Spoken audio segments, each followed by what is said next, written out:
Пошли. Все вместе. Какие ваши доказательства? They want you to comply. Cancel culture. It's about canceling. Кокаином. Up yours.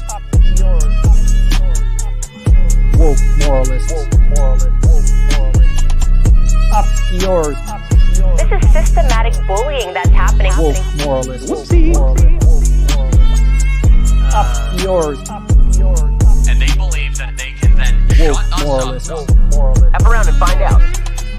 Up yours. Woke moralists. They seem animalistic is what I mean. No, they're worse than animals. The woke mob, they ruin everything. They stop Ben Shapiro from going to events and speaking. They stop Ann Coulter from doing it. I will never surrender even a single inch of ground to a pitchfork mob. You never cave to the mob. We will never bow to the mob. Ever. No matter what. Do you see the final expression of cancel culture in terrorist groups like Up yours. We'll see who cancels who.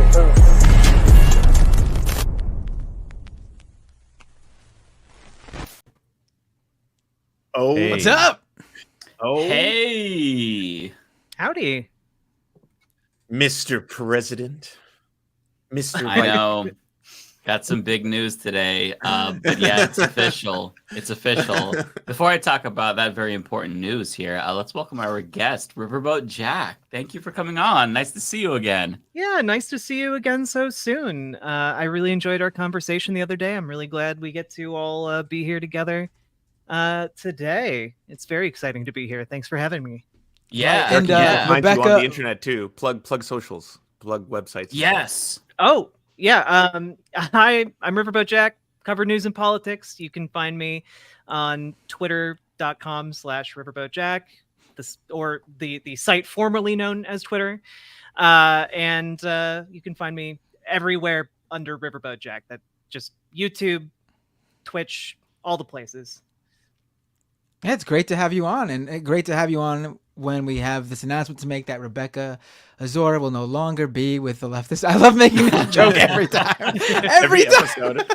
You almost got me for a second. Rebecca's going to be late as she sometimes is, but yeah, she'll be here. I think. She has a job. Everyone should know, by the way. It's yes. She works, and then she does this as a gift to not only us to have her wonderful company, but you, the viewer, to be able to have it as well. So. Yes, That's absolutely. Right. We start a little bit early. It's early for me, at least, and it's definitely early for Rebecca, but we're always late usually, so hopefully you all can understand. But yeah, folks, how's everyone doing? You know, I've got a really exciting announcement. I've hinted at it heavily, but it is official. Hey, did you have sound music? Can you play some presidential music or something? I don't think I have that on Drum the roll. soundboard. There we go. Crowd's all hyped up. I tried to change the background TV to flags, but I completely fucked up the TV and maybe killed it. So that didn't work. But just imagine flags behind me in that television. No, so I'm running for president. And Matt Binder is going to be my running mate, specifically because I need that clout that he has on Twitter. So, right. Yeah. I found out after the material was already made and posted and the announcement was up. I mean, I assume that you picked me because I would be the most executable after I don't overturn the election when you lose. Yes. That, and also we're about the same height. So I think that's really important that my VP is not taller than me. Yeah, so it doesn't seem like you're so short. When in fact both you are very short. We are, right. but next to Mike, I'm sure Mike would probably feel very tall. And that's why I picked you, bud. But also, you're very talented, you know. But here's what I want to say: first order of business, day one, executive orders granting citizenship to our friends David Doel and Lance from the Serfs. Hey, citizen, just like can I reject it? Is that okay if I don't want it? No. Yeah, I did post some. We will talk to Justin Trudeau about abducting you and forcing you to the United States of America. I hope you can I don't think understand we that. give a shit. Immediately, your Canadian healthcare immediately revoked. Hey, I needed that. So I do have some policies that I brought up. Feel free to ask questions here if you have any. I have a few. Okay. I'm for your mandatory homosexuality policy. Okay. That's based. That's Yes. absolutely based. Yes. Did you see I did add "Don't say straight" to the school curriculum? I do Yes. think that's really important. I've noticed that as well. I just want to know, how are you going to pay for it? Oh, well, you know what? I actually answer that on my Q&A. It's one of the first couple of questions. So what I'm going to have is an effective tax rate, if you can see the third one here, an effective tax rate of anyone making more than $1 million per year of 99.9% will also be appropriating all wealth from billionaires and simultaneously jailing them. And anything else will deficit spend. Any other questions? I'm noting the second to last answer there. What do you say to your critics who say some of your policies are too harsh, like mandatory homosexuality? They can suck my nuts. I think that's a really nuanced opinion that people just aren't to say anymore. Right. I mean, look, I feel like if they can't dead. take the bluntness, then they must support like the establishment. Because I'm not one of these like rehearsed politicians. Like I'm just. Oh, you're anti-establishment. You're establishment, but when we get in, I'm going to be pro-establishment because I will be changing the establishment. You're either with Mike Figueredo, President of the United States, or you're with the terrorists. It's that simple. That's pretty much exactly. Two options. Yeah, and to be clear, I will be doing some authoritarian things, but my overall goal is to enhance democracy. If you go to my policy page here, authoritarian actions. Kinda, yeah, actually. So I will be extrajudicially jailing some people. I won't name all names. I will be doing one drone strike on day one of one American citizen. I'm not going to name who. I can't. That is classified information. But I do want people to know that one of the first priorities here, number 3, is deport Elon Musk, nationalize Twitter, Tesla, and SpaceX. I think that's really important. But in terms of like democracy, I mean, you pretty much paid for SpaceX already in your taxes, didn't you? You already should have. Yeah, all of it. it's my company, That's right. so we will be converting that into a government-owned company. Now, this is the democracy part. I don't know if you can see my cursor here. So we're going to be okay, good. We're going to be converting to a multi-party parliamentary system with proportional representation. In doing so, we'll be abolishing the Senate, the Electoral College, and judicial review as well. So the district magnitude is going to go from 1 to around 10 to 15, meaning that we're all going to have about 10 to 15 representatives. So if your first choice doesn't get elected, you've got a lot of other options. So we're going to see all kinds of parties. Fascist parties will be banned, but we will see far left parties. So that is something to keep in mind. Interesting. I'm learning about my own tickets positions. Right Matt, here, right now on the show. Did you want to add anything? No, what I'm going to be doing is a little bit on the down low. I got You'll be some going to the border, ideas. dealing with that. Cure cancer. The stuff that the vice president usually does. Remember, Obama asked Biden to take care of the whole cancer thing, and he said, "Yeah, I got it. It's going to be cured."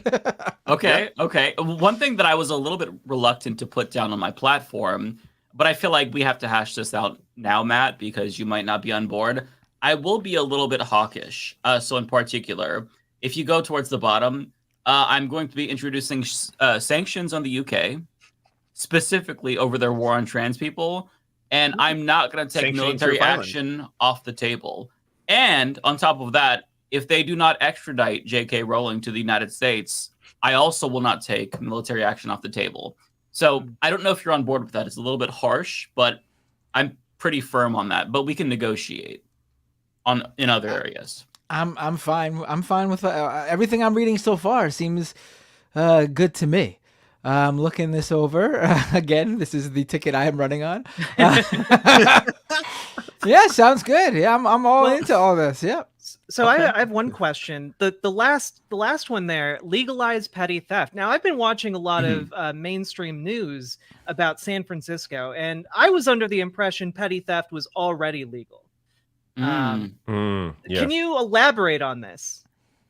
Yeah, well, they're going to see that what actual legalized petty theft looks like.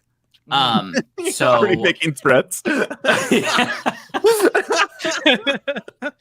Yeah, I mean, listen, here's the deal. I'm creating a utopian society to where almost all public services are going to be free. So there really won't be a need for theft. So I think the crime rate is actually going to go down when I'm able to do this. Most of it by executive action. I will be making some extra constitutional moves here.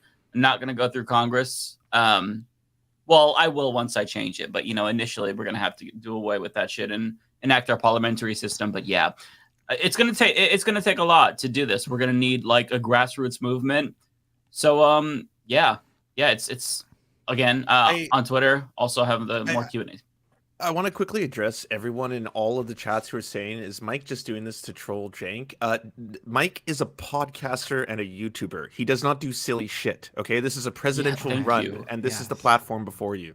And I'm so glad you brought that up, Lance, because if you go to the second question, it is, what are your what are your qualifications to run for president? And I think that's obvious. I have a podcast. Well, not just that. You are the future president. Yeah. Yes. Yeah. President in waiting, some might say. Yeah. Exactly. Yeah. So I mean, that's pretty much it. If anybody has questions, I will be free to. I do actually. I take issue with you calling yourself. I take issue. Yeah, your running mate has. I take issue with you calling yourself a podcaster.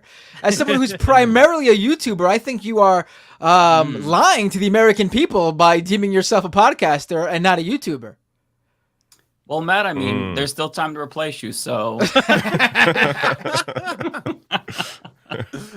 I mean, Matt Bender is an actual podcaster. He's making a good point here. I believe you are a YouTuber. Though you do post your videos as podcasts as well, don't they? They're available as audio only. That's true. Or not, I mean, audio they are? Yeah. So yeah, if you are putting up content on that goes on Apple Podcasts, Spotify, and all those sort of podcasts, he's also on the Surf Times podcast on every Leftist Mafia episode, which is everywhere podcasts are. That's right. He's on this podcast. That's I take people may be listening to this in podcast form right now. They're hearing this in the form of a podcast. Yeah. I think that when it comes to like negative connotations, when I hear YouTuber, I have like a visceral response. When I hear podcaster, it's like, So I don't want to be known as a YouTuber, So. Well, there we go. I support you. I mean, I'm outside the country, but Well, actually, some Canadians will be allowed to vote once I'm president. Then you got my the vote. Executive order granting do you some accept of them. pre-votes? Is that a thing? Can you accept pre-votes from other countries? I can't until I'm in power, but once I am in power, subsequent elections. Then you will count the votes towards the total that you already had. Yeah, Okay, absolutely. Good. Yeah, I will say someone who replied to you on Twitter made an excellent point. How I would personally read the presidential super chats, which would probably last well into a few administrations after ours. To be quite frank, I'd be reading those for quite a while, I think. It's just a 24/7 live stream in the White House press room. With Matt Bender there. Okay, where the VP just reads, taking super chat. Where the VP just takes must super pay chats. though for your free speech. The press must pay for each question. You got to afford speech. I mean, they could ask the questions in the chat, but if you want a guaranteed answer, it has to be a super chat. Yes, That's right. yes, That's right, yeah. That's true. That's how you fund the government. Actually, that's one of the ways. I think that's our new tax system. Yeah. Mm-hmm. All right, I've taken up enough time with my dumb bullshit. I'm sorry. I mean, we should probably, Mr. President, don't talk like that. Don't get down on yourself. You're my president. We should probably address what you're referring. I mean, the thing we are mocking that that Lance brought up. Cenk Uygur of the Young Turks is running for president. Not the presidential. Wait. What? This is unrelated, Yeah, by the I way. mean, He's taking your thunder, We've Mike. started a new topic. This is unrelated to Mike's run. Okay. Right. And I mean, listen. Whether or not he copied Mike, we don't know. I mean, I don't know what he's thinking. I mean, I've seen people claim that he can't really run for president because he's not a natural a natural born U.S. citizen, born to a U.S. citizen, and I mean, the fact that we're even debating that as if it's a real run to begin with is just to me that doesn't matter at all. To me, the thing that I mentioned online, the real thing that slapped me across the face is this is a guy who for the past few months has been arguing with LGBTQ activists and their allies about how trans-inclusive language is going to push away Democratic voters. And then he turns around and does like the one thing that the Democratic voting base hates more than anything, and it's when you primary a sitting Democratic president. Like, I think that is going to end up really pushing away more Democratic voters than anyone who says any sort of trans-inclusive word at any point in time. Well, yeah. On top of that, all of the justifications for why he's running just don't add up. Like they just don't. Like he's saying he's going to hit 20% in the polls and like 25% in the polls. Sorry. And all the governors are going to get into the race, and it's like, well, the cutoff for even registering for the primaries is like coming up in like a month. Nevada is in 4 days, and he actually mentions that in the discussion with Anna about. So I watched his whole discussion. He mentions that in the discussion, but it wasn't brought up that if you're running to get other people in, then isn't it kind of bizarre that the cutoff is in 4 days? How is anyone else going to join? Like, what are you talking about? Yeah, like it just doesn't make sense. And what baffles me, like there are some people saying like, oh, it's to sell books, it's to get attention for the Young Turks or whatever. That doesn't make so much sense to me. Like, this is a guy who's built up his entire reputation over like decades now in this space, and the fact that he's like it kind of seems like he's throwing it away because it doesn't seem like he's being honest about why he's running. Listen, I've seen people do like comedy presidential runs purely for attention, but they make it very clear that like you can't donate to their campaign because they're not really running. It's like a joke or a marketing ploy. He's actually accepting donations from people. Yeah, the website's up and running. Have any of you looked at his website, by the way? Yeah, it's less fleshed out than my policy page. You actually have a more cohesive policy platform. He doesn't even support Medicare for all. That's not one of the 4 policies. Like you're supporting a public option over Medicare for all. What is the point? You're running to the right of Marianne Williamson. Why not just support her? And he's basing that on public polling, which are Republicans are they going to be registering to vote Democrat in the primary to vote for him? What is his lane here? If his lane is the same as what Joe Biden was promising in 2020, then like what are you actually doing? He's obsessed with these polls that show that like Joe Biden is unpopular, when it's just not. It's not gonna be what bears out. Like those polls don't mean anything. He's so obsessed that he keeps bringing up. That's the reason. First of all, usually if you're gonna run on like a likability poll, you're someone who's extremely likable, and he's shown that he's not. No offense to him, but he's not. Like he's not someone who has like broad support or anything. Like the Democratic base very clearly doesn't like him. Like they know who he is and they don't like him. What were you saying, Lance? No, I was saying last time he ran too, the smears that came out, that was a much smaller election in which he won like 6.7% of the vote. That you saw what happened immediately. It was like, here's all these clips of him endorsing bestiality. Here's another clip of him endorsing Bernie had to reject his endorsement. Yeah, Bernie Sanders had to reject his endorsement because of the bestiality videos. Yeah. Well, and the other thing on the website, he says, there's a section policy, and it's none of the things he lists are like really fleshed out policies. They're not even full sentences. It's just the concept of paid family leave, the concept of a $15 minimum wage, the concept of a public option. It doesn't explain what the percentages are. Yeah, or how he would actually do that. Like, okay, I agree. Let's end gerrymandering, but how are you going to do that in practice, right? Like, nothing about this is serious. And so it just leaves me wondering why.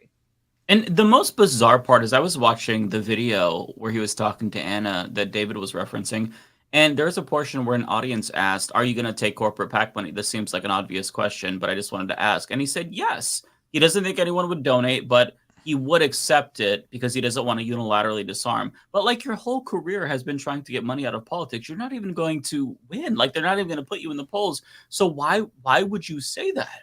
Like it's honestly, I've been following the Young Turks for over 10 years, you know, and to me it's humiliating for me because I feel like, man, was he always this unserious and I just didn't see it? It's there's no self-awareness here. There's no humility. Incredible things like the right. Justice Democrats. That's a huge accomplishment. That's something like, you know, it's one of the things I had to preface all my disagreements over, you know, all those issues related to, you know, the birthing person Rebecca. Stuff. Like, hey, Rebecca, good to see you. Hi. I like everyone started by saying like I have nothing but the utmost respect for like actually starting to make real political change using your platform like the Justice Democrats. That's an incredible accomplishment that you know you have to give them credit for. This other one just seems, I don't know, like a vanity run or something. Yeah, and like even if we're being absolutely charitable to him, and this isn't just some bid to sell books. Like if it were me and I were in that position and I genuinely wanted to run for president, I would be a little bit concerned with the optics. Just like, hey, even though I genuinely want to be president, it feels like maybe people will think that I'm trying to sell books because of the proximity to the release of my book and me doing this. It's so bizarre to me. It's embarrassing, honestly. Everybody's dunking on it on Twitter. Like he's just like destroying all the goodwill that he built up over the years in the span of like 6 months. And it's puzzling. Like it's a clown show. I genuinely am stunned by this. Like I wanted a Jimmy Dore run for the lulz, and we got Cenk instead. Like what the fuck is going on? Right. Like some people in the chat seem to be misunderstanding what's going on here because they think, listen, Cenk could run. Anyone could run for president. The point is, this is a guy who is arguing something he's arguing for someone whom he doesn't represent. Like he is not the guy here. Like, if you're going to be someone who's worried about Biden in the polls, you got to be someone who can outperform Biden. You got to at least be somebody who's been putting the campaign together long enough to actually make a significant, serious run and have an actual chance. It's too late. It's too late. It's too late. I would say this for anybody. Yeah. Unless somebody came along who had a built-in campaign apparatus ready to go, like if Bernie Sanders decided to run, which he wouldn't because he also knows it's a bad idea to primary a sitting Democratic president. I mean, I don't know what to say. He's just not the guy to do this. That's it. Yeah. Well, is that it? And something he said in kind of, because I've been paying attention to this since like he kind of announced on Breaking Points, and he mentioned something that just stuck in my brain, which was that he was considering letting his audience vote on whether or not he runs to be president. And he did do that. He pulled his audience to do that. They got 76%. That was what the TYT vote showed. That's so weird. But that's not a serious thing. Like if you're actually serious about running for president, you aren't like polling your YouTube audience about. Quick question for the four other people in this stream right now. Do you think Mike and I should run for president and VP? David? Yes. Rebecca? Yes. Oh yes. Sorry. Yes. Lance? Enthusiastic. Yes. RiverBoatJack? I think you've already won. I mean, clearly that means we're going to get 100% of the vote from the American people. That's it. We're running. All we have to do is rally in the YouTube viewers, because it's easy. There's no due process. There's none of that, right? Now anybody can be president. I don't know.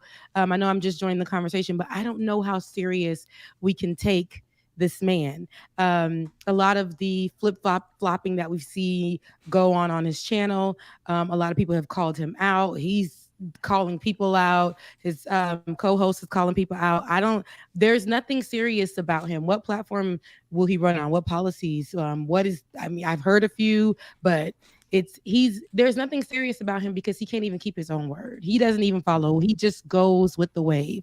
It's a joke. And like you said, somebody mentioned on here, we know it's for you to sell your books. You know you ain't gonna win. You know you're not serious about anything. You're going up against Biden for why?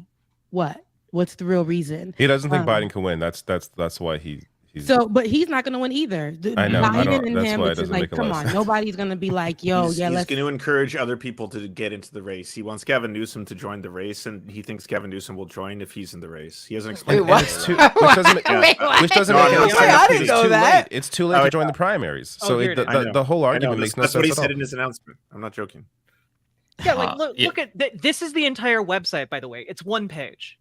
Yeah. Shouldn't it link to what those percentages, like what polling he's polling? That's what I was from here? saying. I was like, So I time off assume from that means others. that they're popular policies when they're like, his book is about how a lot of America is actually progressive because when certain things are phrased a certain way, and this isn't something new, by the way, Bernie Sanders was so successful because he was like brilliant at conveying that to the everyday, like, the non-voters, the independents, everyone repeating the same messaging over and over, the 1% versus the 99%, all that shit. It resonates if you phrase it properly. That's the fact that the dude was a representative in the House and a senator for like decades at that point. He had a legit history of being in there and being part of the movement. He was always known as the most progressive senator, one of the most progressive members in the House. This is a guy who would make the rounds on the media, whether it be independent media or mainstream media. He was a known figure. So when he decided to run in, people saw and said, we know this guy's history. We know he's legit. We know we can trust him. We're going to get on board. And it was an open primary. There wasn't a sitting Democratic president when he was doing it. Exactly. Yes. That's like the most important piece. Yes. And that actually, because Hillary was so expected to win, he had trouble winning over Democratic base, like hardcore Democratic base people, because even they felt, no, it's Hillary's thing to win.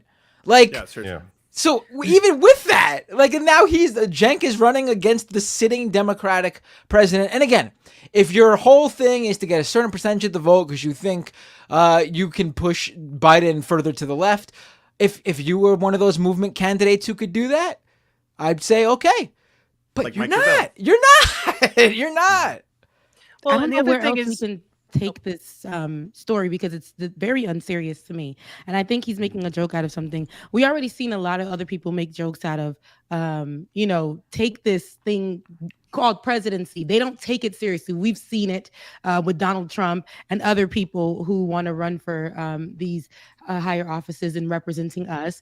And everybody is starting to take it as a joke. And I think that one of the platforms like that one, TYT, starting out supposed to be for the people and all those things, and how they flipped and attacking now, if he's running for president, right, and he thinks he's progressive or whatever he's titling himself these days, but the main things that his channel is going up against, he has racist takes. He is against the LGBTQIA community, specifically letting his co-host rant about trans people. Like, who is really going to take this serious?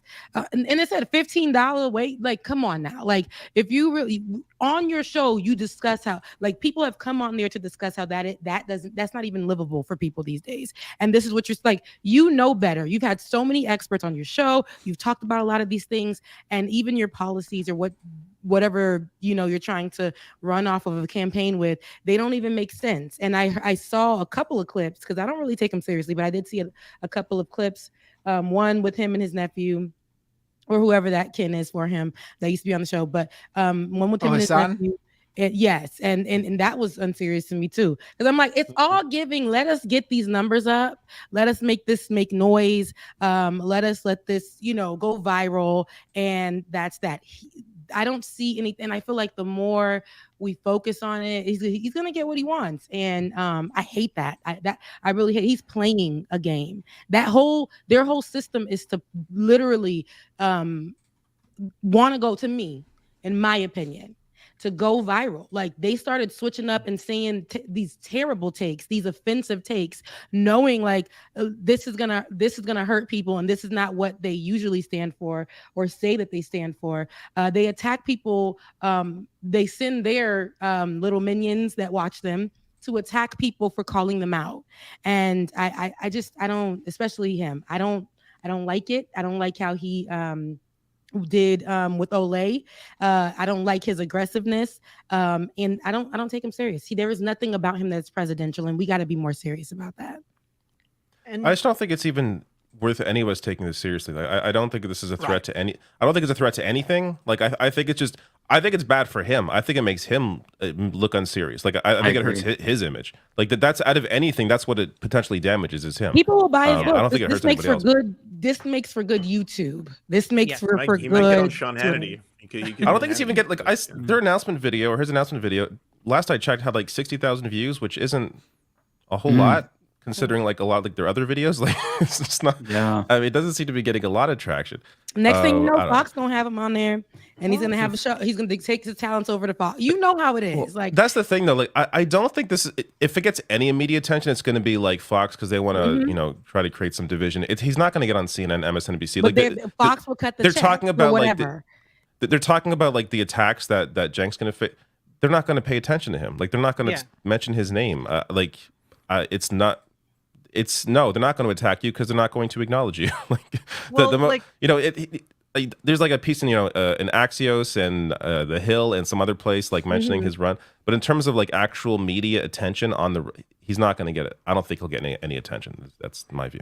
So I've been paying attention to Cenk for a very long time, just because like Mike, like I've been watching for like over a decade and just like paying attention, and all of this is just so bizarre to me. And I just want to echo, like, it makes me feel like a big time fool for paying as much attention as I have to them over the years. But like, I don't understand the calculus that's going on here, because I don't think he's even going to make it on Fox News. Like, I think kind of what he's gunning for right now is to do the conservative like YouTube circuit, like Valuetainment and like Patrick Bet David interviews and stuff, because he went on there like a couple months ago and was talking about how he wants a new type of progressive, the mainstream progressives, to differentiate himself from like the crazy far left progressives who are, in favor of like, trans people playing sports and like having healthcare even if they're children. Like, it's a weird line, and he seems to be almost like intentionally alienating the base that he's cultivated, and it's just very bizarre. I know of people, including myself, who basically stopped watching the show since the whole thing happened, and I can't watch them now. Like I just have a hard time taking what they're saying seriously. President? No, since all the anti-trans garbage came up, because it's like I can't. I know people who stopped watching, who like cut their membership, like all that stuff. Like maybe they picked up viewers from maybe conservatives have picked up that slack. I don't know, but I know it's definitely turned people off, because it's antithetical to what they historically have been fighting for and what that network was about for almost 20 years. Yeah, and it's not just that like like I was watching his interview with Hassan, which is really interesting, and the debate itself was illuminating in a number of ways. But like, it's not he name dropped Lance again and basically like accused Leftist Mafia without naming us, except for Lance, of like grifting off of his name for clicks. I'm a scorpion. Not Lance. I don't believe anything they say. Don't worry. But it's like, if you look at a lot of the response to the like commentators that he was beefing with publicly, just like regular people in the comment section saying, man, this really hurts. What they did, their turn hurts because I'm a trans person. And I feel like, I thought they supported me unequivocally. So it's not just like people who are trying to profit off of this for clicks and stuff, because we all know that drama does do good on YouTube, unfortunately. But like, there was actual objective criticism there, but like his inability to take criticism along with this like weird, I mean, to be fair, Cenk has always been very bombastic and arrogant, but like this is next level where it's like, bro, who do you have giving you these ideas? Do you have anyone who's a friend who could call you on your bullshit, who you trust, who's like, hey man, tone it down, simmer down, you're not going to run for president. What the fuck are you doing? Are you high? Like, what are you doing? It does seem like he's a lot more insular than he used to be. Like this is his thing. He always talks about how it's really hard to see outside your own perspective, and I completely agree with that. Absolutely, that's him right now. Yep. Like you know what I mean? Like he's become the thing he is raged against, and he hasn't always look. I've watched a lot TYT is one of the big influences for me starting my channel. Like I've watched them for years. I had watched them for years. So like he was not always like this. I feel like now he's definitely more disconnected than he's ever been. And I hope there are people like, to be fair, Anna in that interview, she was pushing back against some of the things he was. I don't think Anna wants him to run. So there are people that it seems like around him that are trying to, be like, bro, what are you doing? But it's not getting through. Yeah. And look, contrary to popular belief, like I don't want to cancel TYT. Like I stopped watching them, but like I want them to be the old TYT that I thought I knew at least. I mean, maybe my perception was skewed. Like I feel like you can still try to not be shit. Like you could try, like you burned all the bridges with the left and stuff, but those are just emotions. Like you can actually put forward a really good policy platform and still do good work if you try. And it just seems like they're kind of going down this weird path where it's like scorched earth politics, and they're just, they base their political views now off of like who pissed them off, and the left said this, I'm gonna push back and base my view on the left yelling at me. I don't know. It's really bizarre, and it's honestly sad. I love your heart today, because usually you be the one like we stomping on heads. You don't care about age. Like if Jack was older, he'd be like, "Fuck Jack." If Jack was an old man in his 90s. What's your policy on elder abuse, Mike? Do you have a policy on elder abuse? It's all legal, baby. I can't agree on that. Like I love you so much, but I can't, because I feel like they turned a corner. It's almost like saying, you know how even Kanye made a joke about it. I miss the old Kanye. I do, right? And I listen to the old Kanye, right? I like that stuff. I won't deny that I do think he's very talented, very genius, but he's done so much. I'm not saying that people can't change, people can, but when you are actively, I think he doesn't give a damn. He's doing this on purpose. His heart is dirty. He doesn't care. And when you are actively doing this with a terrible heart, like it ain't like you just going through stuff and you really know what you're doing. I know that for the saved ones, they say, forgive them, Father, for they know not what they do. That man know what he's doing, okay? And there's nothing that we can do about it. We're never going to get whoever he was. Because I used to watch him a little bit back in the day, but it wasn't nothing for me to hold on. But, even Anna, love her, mean it, but I don't care if she was trying to stop him or not. They've gone this far, and she has been the head of a lot of, a lot of bad takes and doesn't give a damn. And she does a lot of pushback on that. So, to hear her speak up or whatever, that whole platform is going to shits, and they are a lot of the people that they said that they would protect and all this stuff. And it's okay to have an opinion that's not like everybody else's, or have a take that's not like everybody else's, but to be very hurtful and to challenge people, and when people challenge you back, for you to cry wolf and go back to saying that it's not helpful. Their platform is really not helpful. It's very harmful now, and I don't think that they can come back from it. Yeah, and like I'm a trans person, and so like I had, and because of my respect for TYT, I held out a lot of hope for a long time that they were going to course correct.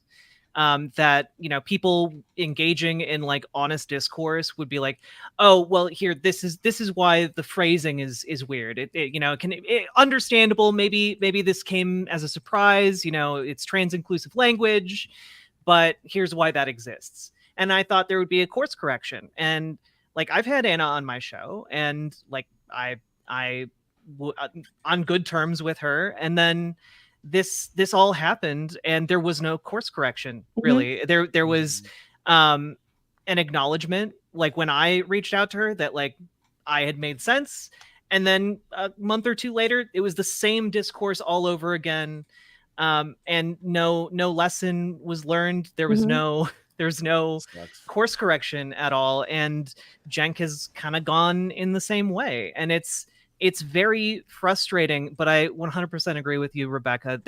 There's an intentionality here that I don't know what is guiding their decision making at this point, but it is intentional. Like I respect TYT enough to know that they are not making these decisions because they are stupid. That's a great point that you made, because see, course correction, like some people just don't know, right? Like you could tell, like if the conversation is being had, they don't understand that they're being hurtful or how this isn't this is misinformation that you may be giving. So let's have a conversation about it. And let's fix it. Even if you still don't agree, but we can come to a place, because everybody is not going to agree, especially in this space, no matter if we're on the same side of something or whatever, but they were just not willing. The pushback was always fights. They were coming online, they were attacking, they were bringing drama. They brought, I remember Olay on, and to discuss something, and he started coming at her very aggressively and argumentative, instead of allowing her to actually make her case as the expert about the situation. And then gets back online, and the co-host begins to name drop, and it's just we're moving away from what we should be doing, and now it becomes just drama in the space. And I think that's where I just lost it. I'm like, no, I can't. Yeah. Yeah, no, it's not constructive. It's just it's like this scorched earth, burn bridge, tear down the left thing that I don't want to be a part of. But I agree with what you all are saying. It's just sad. But that's where we move on to another. Yeah, I thought we'd bring that up so we could. What was that? I just want everyone to vote for Mike and Binder, and that's thank you. I appreciate that. Yes. Yeah. And are you going to be the campaign manager, Lance? I feel like you should be. Am I allowed? I don't know what the rules are. I'm a. I think Canadians can be campaign managers. Yeah, an elected position. Oh, you can do it. Absolutely. Oh shit! The maniacal laughing. Yeah. What have I done? I don't know. Before we talk about obviously the very serious and horrifying news that's been probably the reason none of you have been sleeping lately, like myself, we could talk about Steve Scalise just dropping out. That just happened. Wait, that just happened? Yeah, he just dropped out. It was like less what, a day? I have a video going up tomorrow. That's done.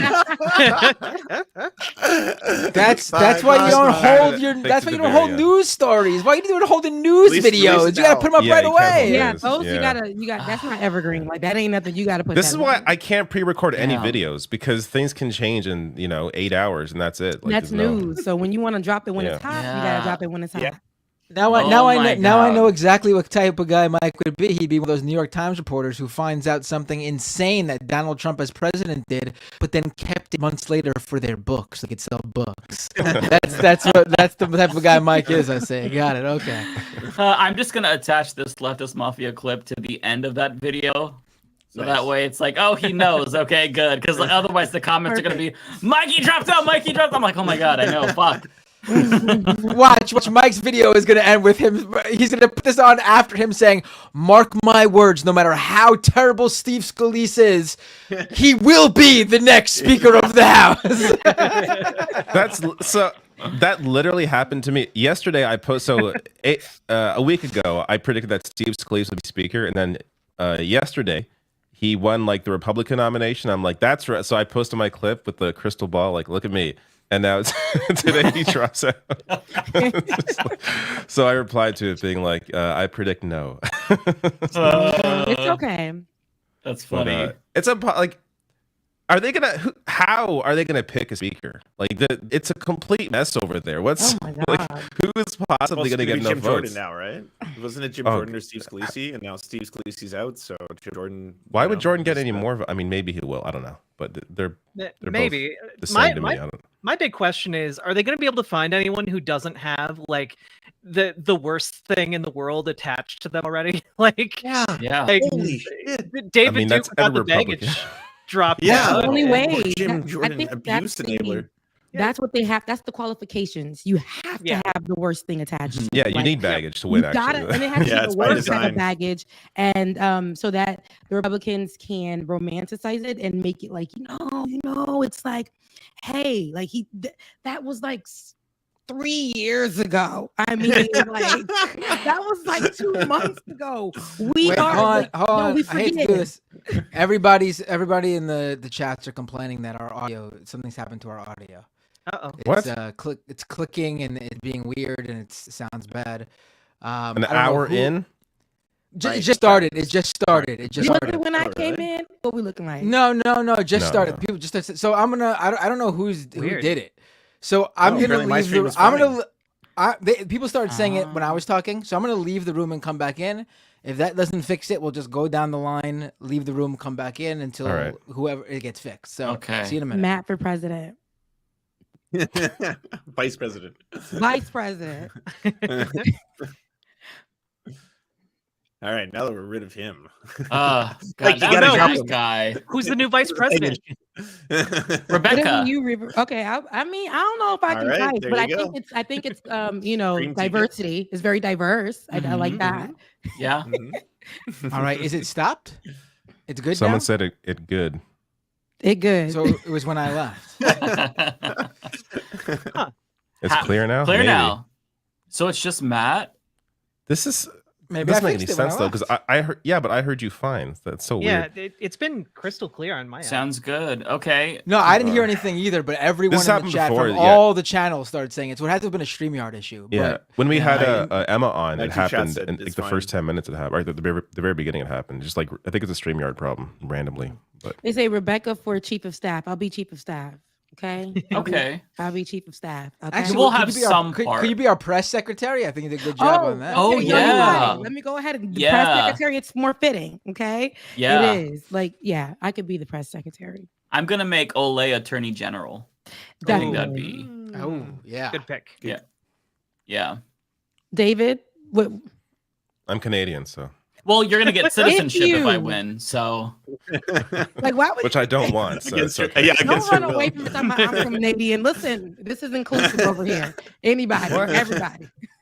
I'll be the I don't know the Ambassador Canadian to the correspondent. Saudis. Here's what it is. Saudi ambassador. There I'm you go. gonna establish a special committee to study the effects of nationalizing some video game companies and potentially making them free to the public, free recreational activity. And I'll be in David is charge of going to that. be the head of that. There you go. Damn, I'm good with David. that. Mike just Sounds made good up to me. a dumbass An position. awesome job. That's a sweet job. That's your president, Matt. Show some respect. Not a dumbass position. Listen. Hey, anytime a president makes up some new position, it's often just to give to one of their buddies who he knows can't do anything else right. Like, come on, imagine being like the general Don't of the let him, like, Space no, Force. nigga, Come that's- on, we know you can't do anything else, and that's why you're head of Space Force. See, Matt just gives us vice president energy. You right, Mike for president. He's going to end up being a Cheney. I was might gonna have to say do away Bender's with giving him. very Dick Cheney energy over here. That's why. I'm Yeah. Very strong. He's gonna I don't take know control. if I can do this, man. I might have to throw you off the ticket. Mike will get assassinated, and I will install a monarchy. Oh Jesus! Oh god, I've had way too much fun with this shit. Which is good because the news has been horrible this week. Yeah, I know. I feel like none of I us want to sorta actually wanted start to- that conversation. Yeah, it's been Yeah. haunting me every single minute of the week. It's just really bad. I know you I all wanted know to- the same. I wanted to touch on all these other stories because I have a feeling that once we start this Yeah, do that. story, obviously Yeah. it's going to take us till the very end That's of fair. the show. So I don't know if we talked about the Cenk run as a lighthearted beginning. We mentioned Steve Scalise dropping out and how Mike has to redo his video.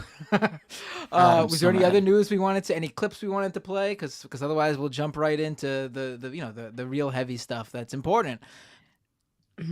Did I anyone haven't even talk followed about- anything else. This is all I followed. So Oh, I was gonna ask, did anyone hear about Texas and Daryl George and how they're like enforcing like hairstyles because he had like, you know, what was considered an inappropriate hairstyle? Yeah. And they're like forcing him to you know, either change his hair or leave the school. But now they're going to impose, like, there's some new measure that came into place, I think, and it's going to be imposed maybe in other states that say that like this is just it's racist. Like, it's just, you know, there's no question that it's incredibly racist. But yeah, I don't know if anybody's following that story.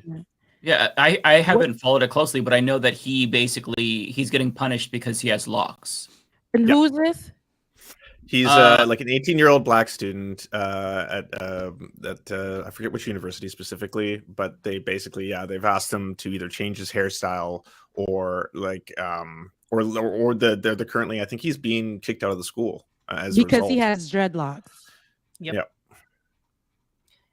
This is how why is that like legal? Yeah, I know. That's what I was wondering. I was Different like, isn't it? states have tried to enact the Crown Act, which protects from stuff like that was this. it, Crown Act. And you know, a friend of mine actually had the same incident happen to her. She was actually working, actually my best friend, and she helped push the Crown Act in her state of Kentucky with Attica Scott. And because she had braids, and her braids happened to have, first of all, they were braids and they had gold streaks in them. And she was pulled to the side. She's HR. She was pulled to the side and was told that her hair was inappropriate. Yet there was another woman at work who happened to be white, you know, like Riverboat with the beautiful red hair. But they allowed that. And the woman wasn't originally redhead. But they were saying, because my friend, that's not her natural hair color, she cannot, like, that's seen as like, you can't come in, it's not professional, and it stands out too much. So my friend took it, and Attica Scott, who was trying to push at the time the Crown Act, and different states are trying to adopt that, which protects you from those type of situations, from, you know, prejudice or like being, you know, pointed out or whatever as a Black person because you have a certain hairstyle. For some people, dreadlocks can be religious. Dreadlocks are a part of the culture, and it doesn't matter why you have it. Our hair is our hair. Yet there is stipulations and that they put on people of color, specifically Black people, in their hairstyles. So for him to be possibly kicked out the school because of dreadlocks is out of control. Yeah, I have the story here. So we could just read a couple of paragraphs so we get the full story. But this is the kid. So after serving more than a month of in-school suspension over his dreadlocks, a Black student in Texas was told he will be removed from his high school and sent to a disciplinary alternative education program on Thursday. Daryl George, 18, is a junior at Barbers Hill High School in Mont Bellevue and has been suspended since August 31st. He will be sent to EPIC, an alternative school program, from October 12th through November 29th for failure to comply with multiple campus and classroom regulations, the principal said in a Wednesday letter provided to the Associated Press by the family. Principal Lance Murphy wrote that George has repeatedly violated the district's previously communicated standards of student conduct. The letter also says that George will be allowed to return to regular classroom instruction on November 30th, but will not be allowed to return to his high school's campus until then, unless he's there to discuss his conduct with school administrators. I mean, I don't know, like, his conduct. This is so wild to me. I looked up Mont Bellevue in Texas, correct? Mont Bellevue in Texas? Yeah, in Texas. And that's a 78.8% white. I just had to look at the demographic there. 10% Hispanic and 9% Black. So I'm assuming that the school might be predominantly white and there's certain standards and looks and whatever. So the Black kid with the dreads, which is beautifully done, you know, is going to be singled out and looked at as, you know, like what he's doing is disrespectful, harmful, shameful in some way. It isn't professional, doesn't present well. And that's, you know, just because it doesn't present as in whiteness. So I think that's not where white the enough. issue lies. Yeah. And that's why the Crown Act is very important. And, you know, so a lot of different state leaders have been trying to push that and so that it's all across the nation. But it's been hard to push something as simple as the Crown Act. Which protects Black hair in professional spaces in schools and those type of areas. So, yeah. And I mean, the entire idea of what is and is not professional is largely a product of white supremacy. It is a tool to keep certain people out of certain professions and certain professional spaces. And what is professional? You have to look back in history, who was allowed into those professions predominantly, who was allowed to make those standards. And like that, we are still living in a very white supremacist nation that we need to undo in a lot of different respects still to this day. Yeah. It's just straight up racism. Like, this has been an ongoing issue. I remember Jon Stewart, like, years ago when he still hosted the Daily Show, did a really great video about Black women's hair in the military and how they had strict standards and they couldn't do hairstyles that they wanted. They couldn't have like long hair, braids. It's literally just racism, like pure and simple. And the fact that this isn't like a bigger scandal is annoying to me because the principal is just racist. Mm-hmm. I mean, there's literally no other explanation for it. Yeah, that kid's hair looks great, and it's not Beautiful. doing anything to hurt anybody. I love it. Listen, Black folks have hair that defies gravity. We got to do a lot to it already. So whatever we can do to it, like dread it up or put locks in it, that's what people call it, locks. It's locks. And however we can lock it up or curl it up or straight, whatever we need to do, want to do, we should be able to do. If it's not harming anybody, he's not hiding drugs in his hair. There's no guns in it. There's nothing there. He's going to school. He just has dreads, and whoever did them very well and neat. And, I don't see what is not presentable here except for somebody who may look different than everybody in that school, and because of that, they that's a problem. They probably want him with a nice Caesar cut, like that's probably not this person's preference, and that isn't fair that they're putting again the white supremacist thinking on these on kids, like on Black kids. It's like, if you don't understand it, y'all need to have a conversation. They need to shut down the school, do about 2-4 days talking about race, figuring out what they can and cannot do, and how they're singling out kids. This is trauma for this child. Like, I live here, I go to school here, and I'm trying to do what all the other kids are doing, and they're still singling me out. I know that I'm Black already, and I'm just coming here to learn like everybody else, and I'm being singled out and told that me just having this hairstyle is disrespectful in some way, shape, or form. Yeah, I have a hard time getting why anybody even fucking cares. Like, it's just like it would never even cross my mind to even look at, like, I wouldn't remember what anyone's hair looked like. It's not something I think about. Like, it's just what they wear, what hair they have. Who gives a shit? It's just the whole thing is so bizarre to me. Which is why it's clearly rooted in racism, white supremacy, because there's no logical explanation for it. Yeah, who is it distracting? It's probably not distracting those other kids. It's distracting someone who is racist and is looking to vent that. Yep, and that's just that. I feel terrible for him, but I really hope that there's justice here. They're called out for this, the school especially, and the leadership at the school, is challenged on this. This is what we need to see, because y'all can't keep putting how you guys feel on these kids. You're supposed to be doing one thing, that's keeping these kids safe, making sure that they learn, and that's it. And if they do something wrong, that's when you do something. The hair isn't Black hair, especially, ain't nothing wrong with it. Nothing. Yeah. The fact that even has to be said is like so depressing. It is. I mean, imagine like going to especially when I first started as a journalist, a baby journal. When I was in school, I had to work locally at the news station and the radio station.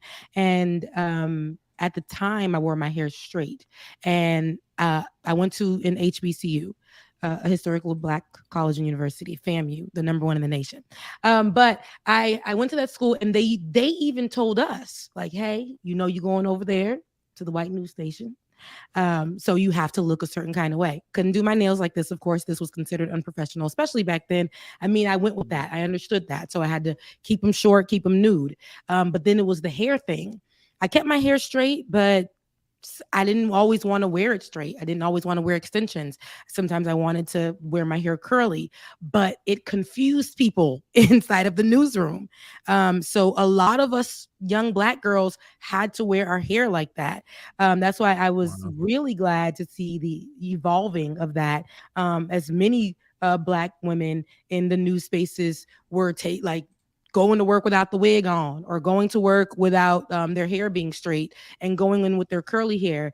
And people were writing in saying, "I'd rather you look more professional with your straight hair. You look better with your straight hair."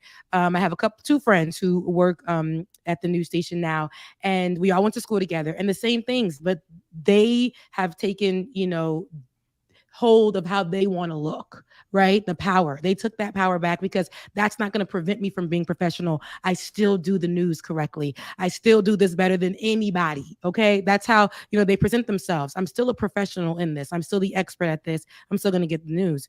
And that's what I think we need to come into, because I see other people and like white people who can come in with 2 braids and be just fine. If I just came in with 2 braids, I would be looked at crazy if I was working in that environment at that time. But I see there is changing there.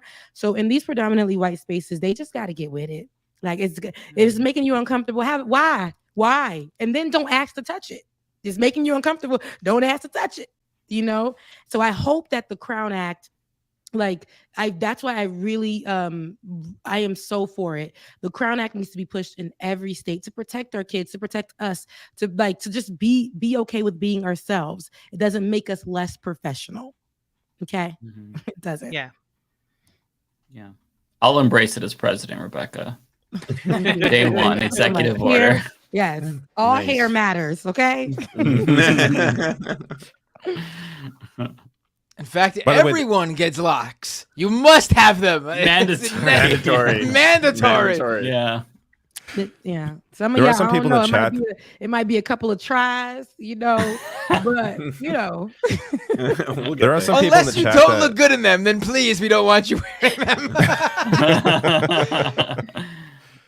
There are some people in the chat that appear to be confused, asking is it like a real run that Mike is doing? And yes, it's real. Yes.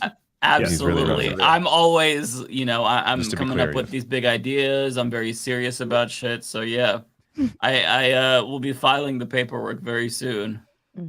Which I don't know what that paperwork is, but I'm gonna Google it. Present that as the press secretary. I'll be talking about that. But there we go. Right now, for the person in the chat, as Karen, who is the press secretary now, she told him, "Listen, we're not calling on you. We'll talk to you later. We'll have that conversation." Well, and Mike, don't stress out too much about the paperwork deadlines. I'm sure that with your massive base of support, you'll win even with a write-in campaign. That's true. I mean, I have a YouTube channel. You are a podcaster. So therefore, I will win. I mean, come on. Simple. What else do you need? As president, Mike will retroactively put himself on the ballot in Nevada and declare himself winner of the Nevada election that he was not on prior. And there you go. Yeah, and if we can 50 state sweep. 50 state sweep is what we're going for. 50 Jeb states. Bush meme, baby. If we can't do that, then I will just rig it in Nevada. It's that simple. And what party are we with? Democratic Party. Well, Democratic primary. No. People's Party. What are you talking about, Matt? I'm out. Hell yeah. You guys are not on the same page. Well, it's going to start Democratic Party, then he'll change to People's Party, then it'll be Green Party, then he'll be Independent. So that's the whole track. Yeah. I'm gonna, try a little bit of each party. These movement campaigns, like Mike and I's, our goal is to push Joe Biden straight out of the Democratic Party. He's gone after we're done with him. He's gone. Hey, Joe Biden, Mr. President, sir, there is a candidate with a YouTube channel that just announced full-blown communism. How do you respond? Well, I have no choice but to exit. I'm dropping out. Right. And they have almost 2,000 viewers live right now watching them. So it's over. It's over. The establishment is over. I mean, there's nothing how can you compete with that? Like, come on. We have a very realistic goal, and that is to get around 99% of the Democratic primary vote, and then make Joe Biden rethink his campaign. Yeah, very Look realistic. at this team. Like, come on now. Like, Joe over. Please. So Joe over. Yeah. Oh, I forgot to mention my qualifications. Aside from me having a podcast, I have beat every single Soulsborne game, all of them, including Lies of P. So I've got a lot of skills. Yeah, first gamer president. I don't think you pointed out, Mike. You just said this on Twitter, I think. I didn't see it in your little sheet you put up on the screen there. Mm-hmm. You're not accepting donations because you're a man of principle, right? I can tell you I have no principle. You can donate to this campaign by sending a check directly to my bank account. You can wire transfer. I'll give you the routing number if needed. Super chat will also do. and as the diverse person in the group, I know with Kamala, she was, she's our diverse person now with Joe Biden. And even though I'm press secretary, I know we haven't seen her so much. I haven't seen her, but you guys will see me. I might show up late, but I'll be there. You'll be the face of the campaign. Yes, I'll be there. He'll be there for a good time, but not a long time. Right? Okay. There you go, David. They know it. This is why she's the press secretary. Everything she says sticks. It's great. All right, I'll be the person. Are we gonna keep delaying, or like? We're all filibustering. I'm crying. This is crazy. We're like, listen, okay, now there's who's been sleeping? Who's getting good sleeps? Who's getting rest? No. All right, so you probably all know by now that over the weekend, I mean, here in the United States, we pretty much woke up to the news. There was an attack in Israel. Hamas basically invaded a number of locations in the south of Israel, along the border with Gaza. Hundreds of people dead in Israel, and in retaliation for this horrendous attack from Hamas in Israel, the Israeli government and its military, the IDF, are now just a horrific campaign of what seems to be indiscriminate bombings in Gaza. I believe the death toll now in Gaza exceeds the number of people Hamas killed in Israel. We're now in the thousands of people dead. Innocent civilians in Israel and in Gaza, Palestinian people, men, women, children who had nothing to do with this, are now dead. They are really getting the full blowback of basically what Hamas did in Israel, and of course the looking at the whole picture here, because people will keep saying, unprovoked, and that they're acting like this war started with the Hamas attack on Saturday morning.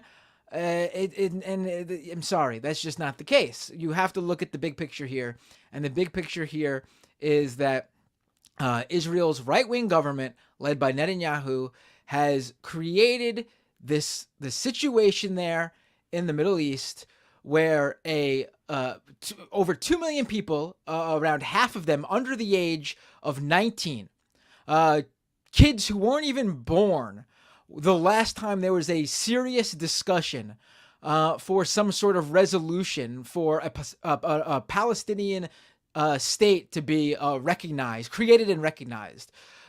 We basically have a situation now where this right-wing government in Israel has fomented the situation that we're now in. And then Hamas, this organization, carries out these horrific attacks on innocent people in Israel. I mean, I said a lot on my stream on Tuesday night about this. And it's just, you can't talk about this. And it's amazing, too, because everything we've seen, Hertz, that is the third biggest newspaper in Israel, has been putting out opinion piece after opinion piece by Israeli people who are rightly talking about this with the historical context, pointing the blame for this in the big picture on the Israeli government, the Netanyahu government, the far-right government that has ruled Israel now for decades. You have polling coming out saying that 4 out of 5 Israeli citizens are laying blame and pointing responsibility for this at Netanyahu and his regime. And you say these same things here in the U.S., and U.S. politicians, Western media calls you an anti-Semite and other horrific things because you dare to speak out about the factual historical context that this needs to be put into. Condemn the attacks by Hamas, but look at the broader situation here, because it's the same thing that happened. And we've seen U.S. politicians like that representative in Massachusetts put out this statement how no one told the U.S. after 9/11 to cease fire and hold back. And you know what? A lot of people did. Those people had no power. No one listened to them, and I wish they fucking did. Because The U.S. is not a good example to be made, to be used as to how we reacted after 9/11. Osama bin Laden was not in Afghanistan. Osama bin Laden was not in Iraq. We didn't even get Osama bin Laden as a result of our illegal wars in Iraq and Afghanistan. We got Osama bin Laden based on intelligence. And even then, we couldn't even, do it right and take him in and have him go through the U.S. justice system, which would have been the ultimate slap in the face to him. We assassinated him. So, the U.S. government and what we do here should be no beacon on the hill for us to look at. And you know what? There was not 4 to 5 Americans pointing the blame at the Bush administration and the U.S.'s involvement in wars in the Middle East as the fomentation of and radicalization of people. No one pointed at the time Ronald Reagan literally arming what was called the freedom fighters, known as the Taliban and Osama bin Laden, at the time when Ronald Reagan was arming them. So the fact that you have 4 to 5 people in Israel actually pointing blame at Netanyahu is astonishing to me. I'm actually... Hopefully, this situation will not deteriorate even further, even though it doesn't seem like the far right-wing government in Israel is swayed by the public opinion. I'm sorry for talking so long. If any of you want to jump in.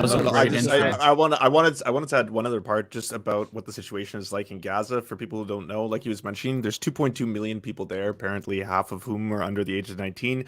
93% of their water is not potable. This was before the conflict. And now there's confirmation that they've had all supplies cut off, including food, medicine, and fuel. Fuel was necessary to be able to produce water, as in boiling it and stuff like that. It was also necessary to power the only power station that was left running that was giving them about 4 hours, and this was like before all of this happened, 4 hours of rolling blackouts. That hospital that generator no longer has power, which means the hospitals, they're warning people they will become morgues if nothing is done. If they're the only people who can at this point really affect change would be like the U.S. government to ask for a ceasefire or something to that degree. But like the international condemnation is silence. If anything, you are getting roasted online if you try. Like any politician who even slightly tries to put some context into this, it's just like the party demands they apologize. They're anti-Semitic. How dare you? Shame on you! Shit. Like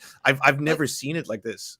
Like everything Lance just said though in the beginning there about what Israel's very first action was to take in Gaza was to cut off electricity, food supply, fuel, medicine. That's the point. That's why this is an outrage.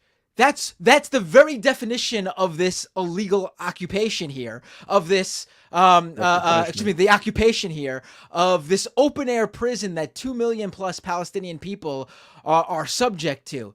What other people would we expect to just take the fact that another entity, an entire another country, that they do not have a say in? Those aren't their elected officials. They don't have a vote. They're not citizens of that country. What other people would let that other country have that control over them and be fine with it and be okay with it and just sit and take it? I can't imagine any of these right-wing Americans who are just shitting on every Palestinian and acting like they are synonymous with Hamas and that they are synonymous with the attack in Israel and that they're just, they deserve what they get or whatever. I cannot imagine the reaction from a single one of these people if another country had the power to shut off their light. They'd be talking about taking out their guns and going on a whole attack and freedom. That's what they would do. We see what the right-wing reaction is to petty theft. Oh, we got to execute those people. Oh, someone's stealing a handbag from Gucci? We should take out our gun and shoot them as they're running away. That's literally their reaction, and they're saying, oh, we can't understand why the Palestinian people would possibly not be okay with the situation they're in. Well, and it is to a degree, it's even more insidious, right? Like, because we know Netanyahu has made no secret about how he and his far right fascist government has funded Hamas for years. they have provided Hamas, including its military wing, with money, and Mehdi Hassan has a documentary, by the way, if anyone's wondering on that. It is pretty apparent to me, anyway, that Hamas is effectively a controlled opposition. That Netanyahu deliberately, in a desperate bid to maintain power, has been stoking these exact situations for years now, and his political career has skyrocketed as a result of them. And he's effectively using 2.2 million people, and again, most of whom are children, to further his own ambitions. And we know that he's been on the verge of trying to get this judicial reform passed in Israel that will effectively turn him into a dictator above any kind of check or balance. And it is deeply, deeply concerning that what we're seeing in Israel now in response to these attacks is a consolidation of power. And I'm somewhat heartened, Matt, that like 4 out of 5 Israelis are pointing the finger at him, because I've been very worried about the possibility of Netanyahu like just forming kind of this coalition government, because the coalition he's forming is not with like, nominally left part of the government. It's with the conservative part of the government. He is so far right that his unity government is still just conservatives who are all on board with the genocide of the Palestinian people. I think that it's pretty clear from a lot of the statements that are coming out of people who are in power in Israel right now that is kind of the intention. They've massed over 500,000 troops near the Gaza Strip, and it seems like it's going to be going into a major ground invasion of Gaza, and the humanitarian corridors are all closed. Egypt has said today that they're not opening those corridors for Palestinians. Israel is bombing the only place where they could cross, and every indication, they asked the former prime minister of Israel on television, what about the babies in the incubators? And he essentially said, I don't care about the babies in the incubators. They can die. He was upset that they even dared to ask him about Palestinian lives, and he called them. The question was specifically about babies and incubators and the power of the hospital, and then his response was to get angry that was asked, and then to call them Nazis. Yeah, I think I have the clip if you guys want to watch it. Yeah, put it up because people need to see how outrageous this is. I've seen it, but it's disturbing. I haven't watched this yet. Viewer discretion is advised. Yeah.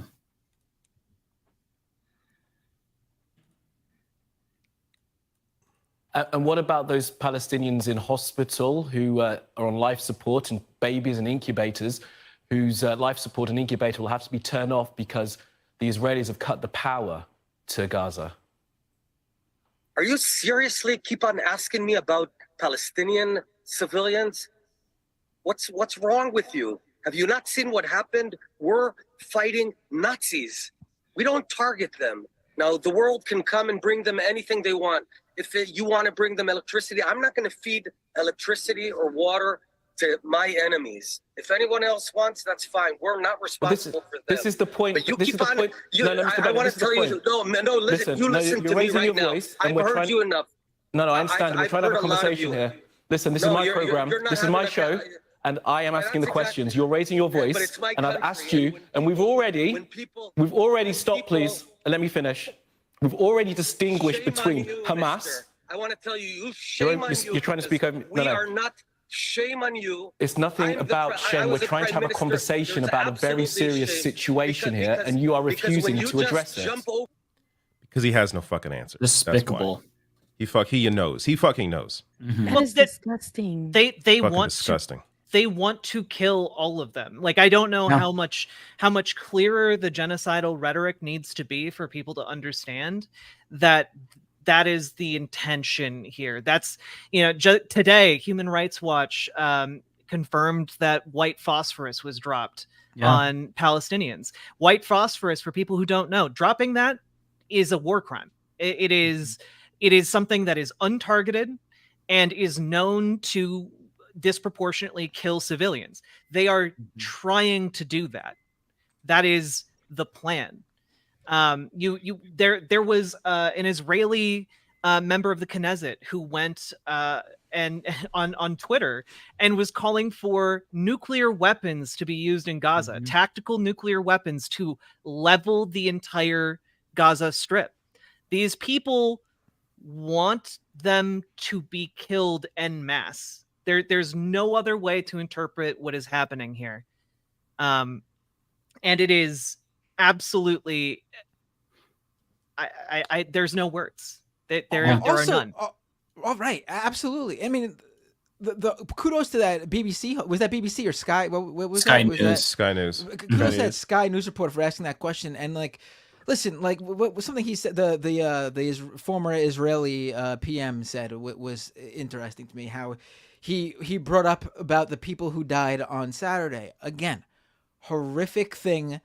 Hamas committing this attack on innocent people. I've seen some people very fringe thought that these people were settlers or whatever. Listen, this wasn't a situation where like this happened in the middle of Palestinian people being evicted from their homes. These were people detached from the situation here. They were completely innocent. Most people have no idea the political realities. The people at that music festival had no idea. They're completely they're innocent parties no matter. So yes, wrong, distasteful for dancing a couple miles outside of the Gaza border. Sure, blame the people who put this festival together or whatever. People who attended, completely innocent in this. They didn't deserve any of this. They are innocent parties. What Hamas did, completely despicable. With that said, though, the killing in Israel is over.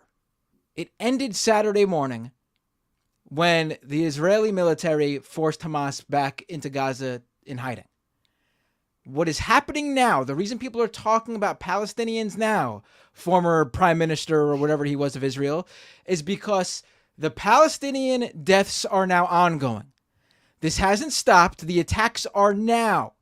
The ability to stop the killing is now fully in the hands of Israel. Now, does Hamas still have hostages? Yes. In my opinion, if your true motives right now were to save as many hostages as possible, you would probably be working some sort of hostage swap, not bombing indiscriminately to the point where, hey, you could maybe even be dropping bombs on said hostages. It is very clear, and they've made it quite clear, that the point right now is to cause as much pain and suffering in Gaza as possible in retaliation for the attack.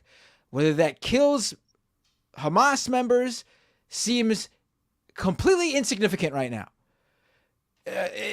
Just by what you see, by the people walking out holding the bodies of their dead children.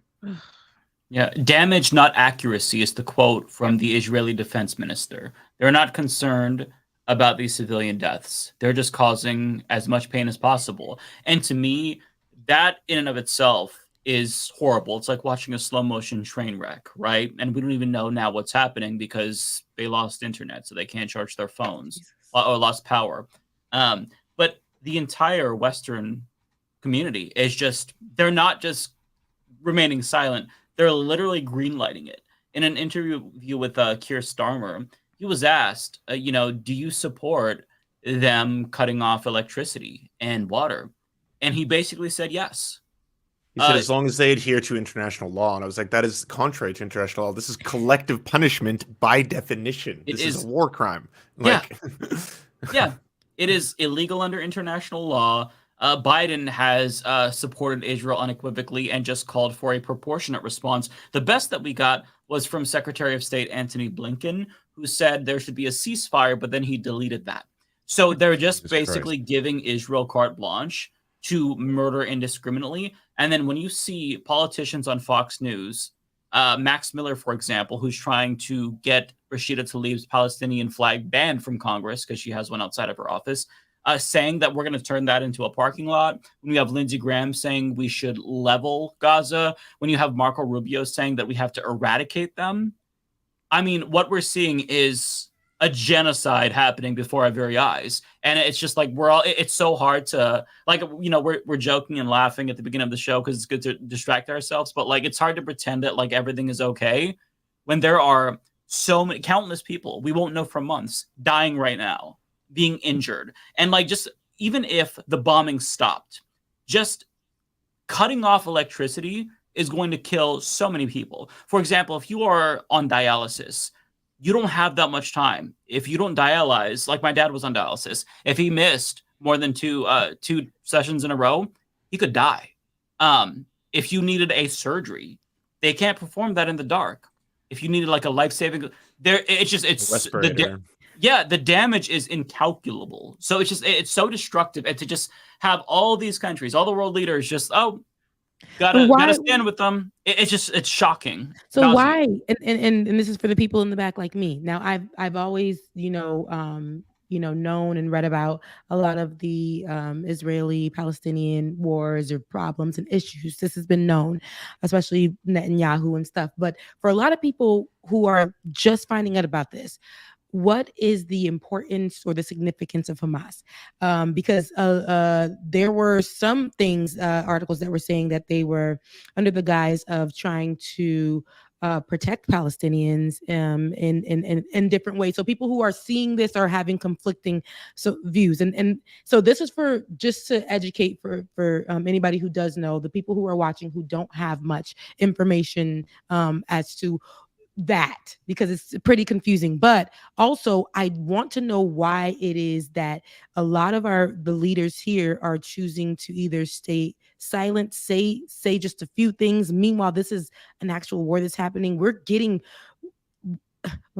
all of this footage on our timelines, on our feed, people dying, the destruction, bodies being carried around. Like I want to know like why. It's I don't know.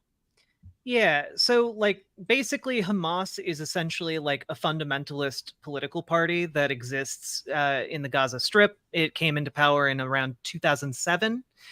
And it's just there are other political groups in Palestine, like in the Gaza Strip itself. Like there are many different. Hamas is not in charge in the West Bank, for example. In the West Bank, the more I think like the more left wing Social Democrat Party, the Fatah, is the in power. Gaza's also not had an election for a long time, I think. Yeah, Hamas does not. Years after now. Hamas won in the 2006 election, there hasn't been a vote since.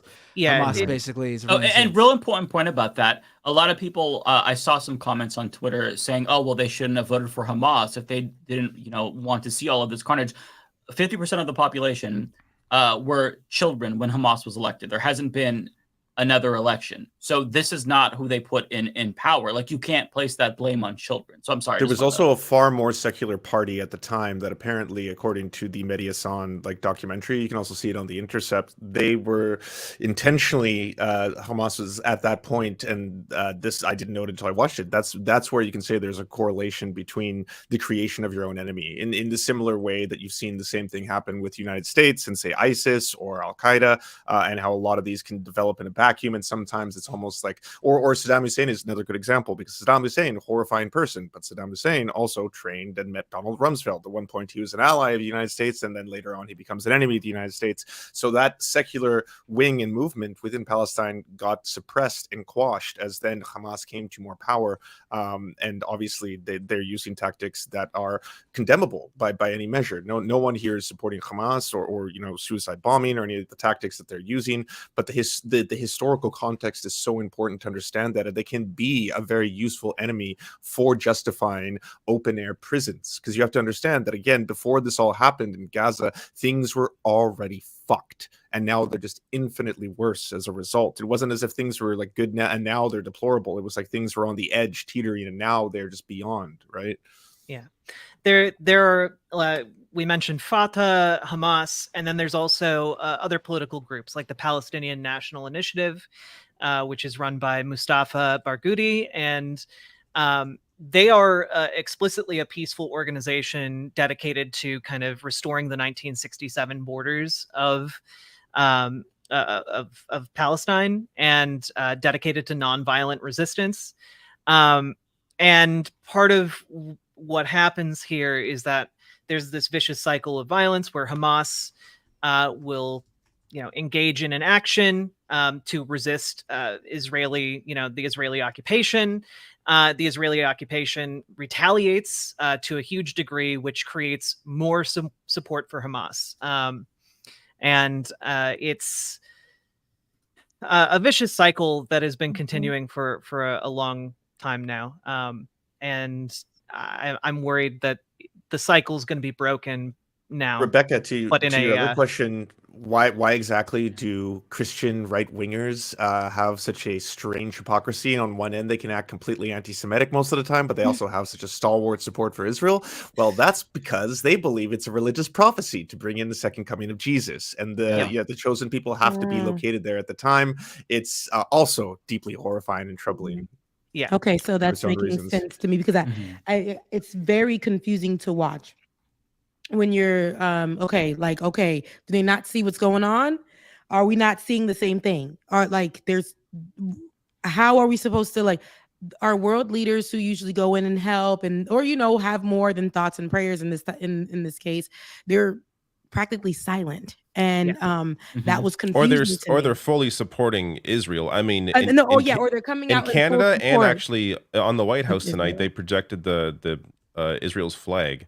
Like they're fully on board. So we're talking if you, as someone who considers yourself to be on more on the left or more social democrat, if you are on the same side on a human rights issue as Donald Trump and Josh Hawley and these fucking psychopaths, it's time to question why. And in terms of Israel is a strategic partner. It is ultimately the reason why you have the UK, Canada, and the US backing Israel here.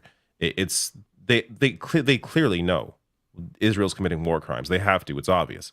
But they are, in their minds, it's beneficial to them politically to keep alliances with Israel as a way to keep sort of their hold on the rest of the Middle East. Yeah. And also another really important component to this, at least in the United States, is money. So there's a lot of foreign governments who spend millions of dollars lobbying the government. It's not just Israel. And I think it's important to say that, because there's this anti-Semitic stereotype that Jewish people are buying off this and that. They own the media. No, there's a lot of foreign governments who spend money lobbying. China's number one. There's also Saudi Arabia, Russia, all spend more. Also, WASPs own the media. WASPs run the media. Literally, yeah. And so the reason why you see such a one-sided approach, for example, the reason why, and I made this point in my video today, the reason why we're giving Saudi Arabia weapons, for example, when we know they're going to use them against children in Yemen, is because Saudi Arabia lobbies. And Yemen doesn't have the lobbying power like that. Right. And the same is true in this situation.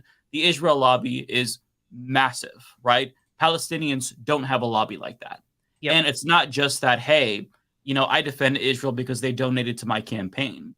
There's also an indirect effect to that, to where if you speak up and you say, I support Palestinians, I support a one-state solution potentially, or Palestinian statehood, then they can still lobby against you. We saw this in 2021 with Nina Turner, where she had a 35-point lead. And the DMFI, Democratic Majority for Israel, a Democratic supporting Israel interest group, came in and they bankrolled Chantel Brown, and she won. So there's this incentive to keep quiet. So that's why I think that politicians like Rashida Tlaib and Cori Bush, who actually speak out, and AOC, although a bit to a lesser extent, those who speak out are much less common, because it could end your career literally. And that's something that is really important, because money in politics, it has a lot of influence over what politicians support, if not, the main factor. And so that's why you see so many people like Richie Torres, for example, going after Rashida Tlaib, going after Democrats, accusing them of being anti-Semitic, disingenuously so. Cori Bush. Yeah. If you look at his donors, can you guess who number one is? It's AIPAC. So that's a really important component as well. These interest groups are buying complicity. And to be clear, they're not lobbying on behalf of the Jewish people. They are lobbying on behalf of the far-right government in Israel. You've got to make those distinctions because anti-Semitism is going to be on the rise, and also Islamophobia is going to be on the rise as well. I think that's really important that we keep that in mind. And one thing that there was already an attack. There was already an attack in Brooklyn, either last night or today. It's being reported. 3 men waving an Israeli flag attacked 3 dark-skinned men in what police believe was an anti-Palestinian hate crime. Jesus. Yeah. There's been, you know, rocks thrown at mosques as well. One thing to keep in mind though is that the thirst for like blood against Arabs has not diminished since 9/11. Mm-hmm. Like if you were alive during the post 9/11 days, the Islamophobia was, I mean, it's shocking. Like I don't think people could believe how bad it was. I'm seeing that again. I know you all are probably seeing that too. Like where you have people openly on camera, we all saw that viral video saying we need to wipe Gaza off the face of the planet. There's signs saying kill them all. There was a guy with the picture on his phone saying, hey, here's Gaza in 2022. Here's what it should look like in 2023. And it's a picture of a parking lot. Like they are literally saying kill every single one of them. I don't care if it's Hamas. That distinction is not important at all. And that is really something that you have to look out for, right? Because even in media, like Jake Tapper was talking about how, well, you know, it seems like the left, they've really shown their cards as anti-Semitic when they talk about dehumanizing language when it comes to Hamas. But that right there is a trick. They're trying to conflate Hamas with all Palestinians when that is not the same thing. And it's a propaganda trick that you have to be on the lookout for because that's how they are using that as a justification, right? To demonize all Palestinians. So you think, oh, okay, well, Hamas just attacked people. Therefore, I guess killing them is fine. When we're not talking about Hamas, these children, mostly children in Palestine, have nothing to do with that. They weren't alive when Hamas came to power in Gaza. So you cannot place blame on them in the same way that you wouldn't want to be blamed for George Bush going to war in Iraq. I wasn't old enough to vote back then. I don't want to be blamed for that. You cannot blame the citizens for what their leaders do. It's just they don't have control over that. And I think Mike makes a really good point about Islamophobia, which we need to take into account because we have countries like France. I don't know if any of you guys saw this, but France has literally outlawed protesting in favor of Palestinians. The Palestinian flag specifically. Yeah. And what's wild is Dave Rubin is celebrating that. Dave Rubin, who at the same time free speech guy. The free speech guy going off about free speech, but apparently not. It's got limits. Well, I mean, he's always been a clown, so it's not surprising at all. Dave Rubin has also always been in favor of killing Palestinians, like even back when he was at TYT. True. There's a famous clip of him defending Israel bombing like schools. Like it's crazy. And it's not like the world in general is unaware of what is going on with the Israeli occupation of Palestine. Like Israel is the most, I guess, condemned nation on earth by the UN. Like you can combine all of the world's nations and how many times they have been condemned by the General Assembly of the UN, and Israel still has double that. People are aware. It's just that the United States is such a global hegemon that like it just doesn't matter because Israel has US backing. And one of the only ways, if you're in America and you're feeling powerless, like as roundabout as it seems, like one of the best ways to maybe do anything that could impact the situation in Israel is to try and exert pressure domestically. Because U.S. politicians are the one defending Israel now. You can that's one of the saddest things about what's happening right now is just how frightened any politician is. Like we have one politician in Canada, Sarah Jama, who actually spoke out and actually had a statement that was not in any way celebrating, any of the horrors or atrocities that Hamas had committed, simply saying that the occupation has to end. And she was called out by the rest of the NDP, and she's now retracted everything and issued an apology. That was the one politician in Canada who actually had like a decent statement. And you can see all the politicians in the United States even the ones that are progressive and sock Dems or more left leaning, they're incredibly measured in their responses because like everyone is terrified. Mark Lamont Hill, I think, is one of the people who's been fired as a reporter for speaking out against this. So is Katie Helper, like people who Wait a specifically. minute. This is recent because Mark just spoke out about this. Yeah, but Mark's been hired by a new company. I think he works for Al Jazeera now. He works for the Griot, but okay.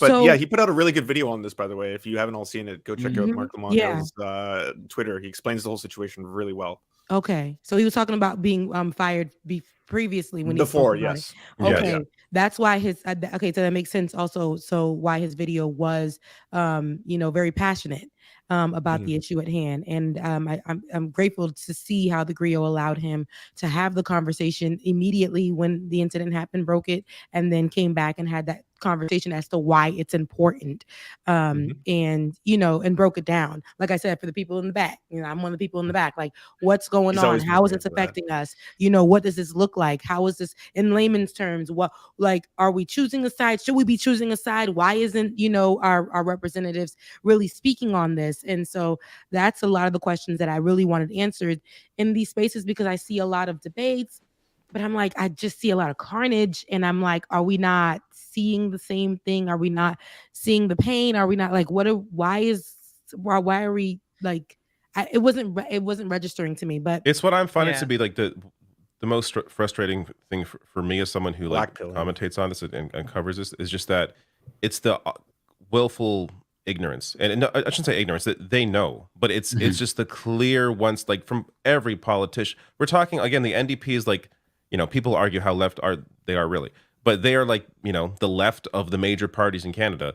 And you have one member of the Ontario NDP. I'm not even sure if the national NDP has said anything, but like the Ontario NDP, an MPP, come out and say, actually, I have a statement here, but it's so completely innocuous, and like this is like, it's calling for a ceasefire. It's quoting the UN.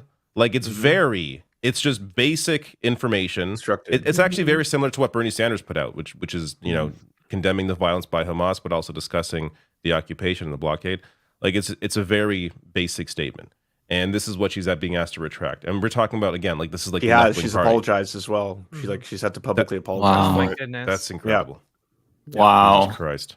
Well, and the other part about a lot of this, right? And I think we've all seen this, is the sheer amount of both misinformation and also propaganda, right? Like Israel is running state-sponsored ads on YouTube, even on like children's channels, like advertisements on videos intended for children, justifying kind of this wave of violence in Gaza. And just one of the things that I saw that I just really, I fell into a rabbit hole around it last night.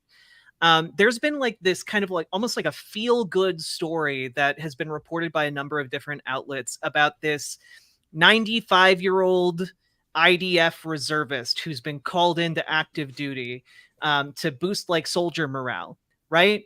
And his name's Ezra Yachin, and I was like, oh, that seems odd. Like all these stories coming out, I'm gonna Google this guy's name. And so I Googled it, and I found out that he's done a lot of interviews in the past, and he's referred to in those interviews as a Lahi veteran. And I was like, what is this?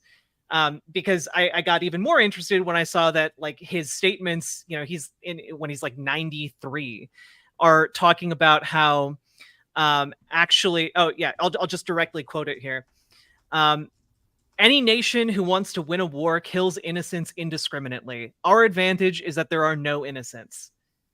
So this is the guy going around giving like morale boosts, and this is the guy being written up positively as like the guy who's going to boost morale. But I was like, what is Lahi? And I look it up, and it turns out Lahi is a paramilitary organization that was formed in the 1940s in the Middle East, and essentially with the goal of establishing a Jewish state. And they explicitly referred to themselves as a terrorist organization and claimed responsibility for terrorist attacks. They massacred villages of people. And they also attempted to ally themselves with Nazi Germany and Mussolini. Like, this is a group of people who chose to ally themselves with the Nazis so that they could fight the British to form a Jewish state. And like, then after, in 1942, they tried to ally themselves with Joseph Stalin. Like, just a horrible organization that is responsible for murdering hundreds, if not thousands, of civilians. And they carried out assassinations in the area as well. And like, you might say, oh, well, that's terrible. Like, obviously, you know, these people were condemned. And it turns out, no, though they didn't do very well in elections, and the group was eventually labeled as a terrorist organization by Israel itself, they were granted amnesty. And in 1980, Israel created an award, a medal to kind of valorize these people. And the former leader of Lehi, Yitzhak Shamir, became prime minister of Israel in 1983. Like, this, one thing people need to know, is that the propaganda is so strong that it will spin actual war criminals who have carried out massacres of civilians as feel-good stories.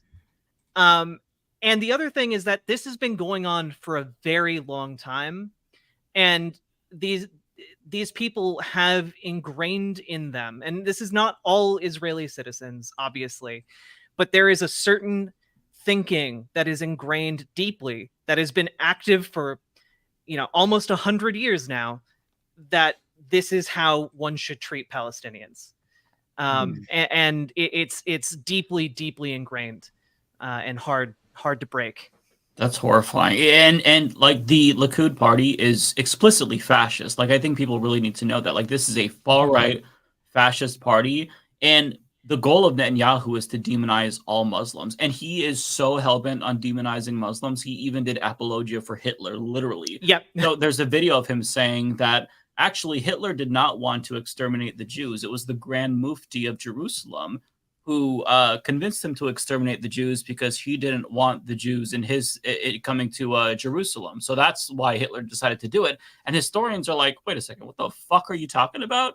Like, just making things up, because even though you're kind of like doing apologia for Hitler, as long as Muslims look the worst, then that's his goal. Like, he's a sick person. You know, that's with that point about how, you know, right wing Netanyahu is, and then earlier David Doel brought up the you know, Trump and how people you know, taking a position that's the same as Trump.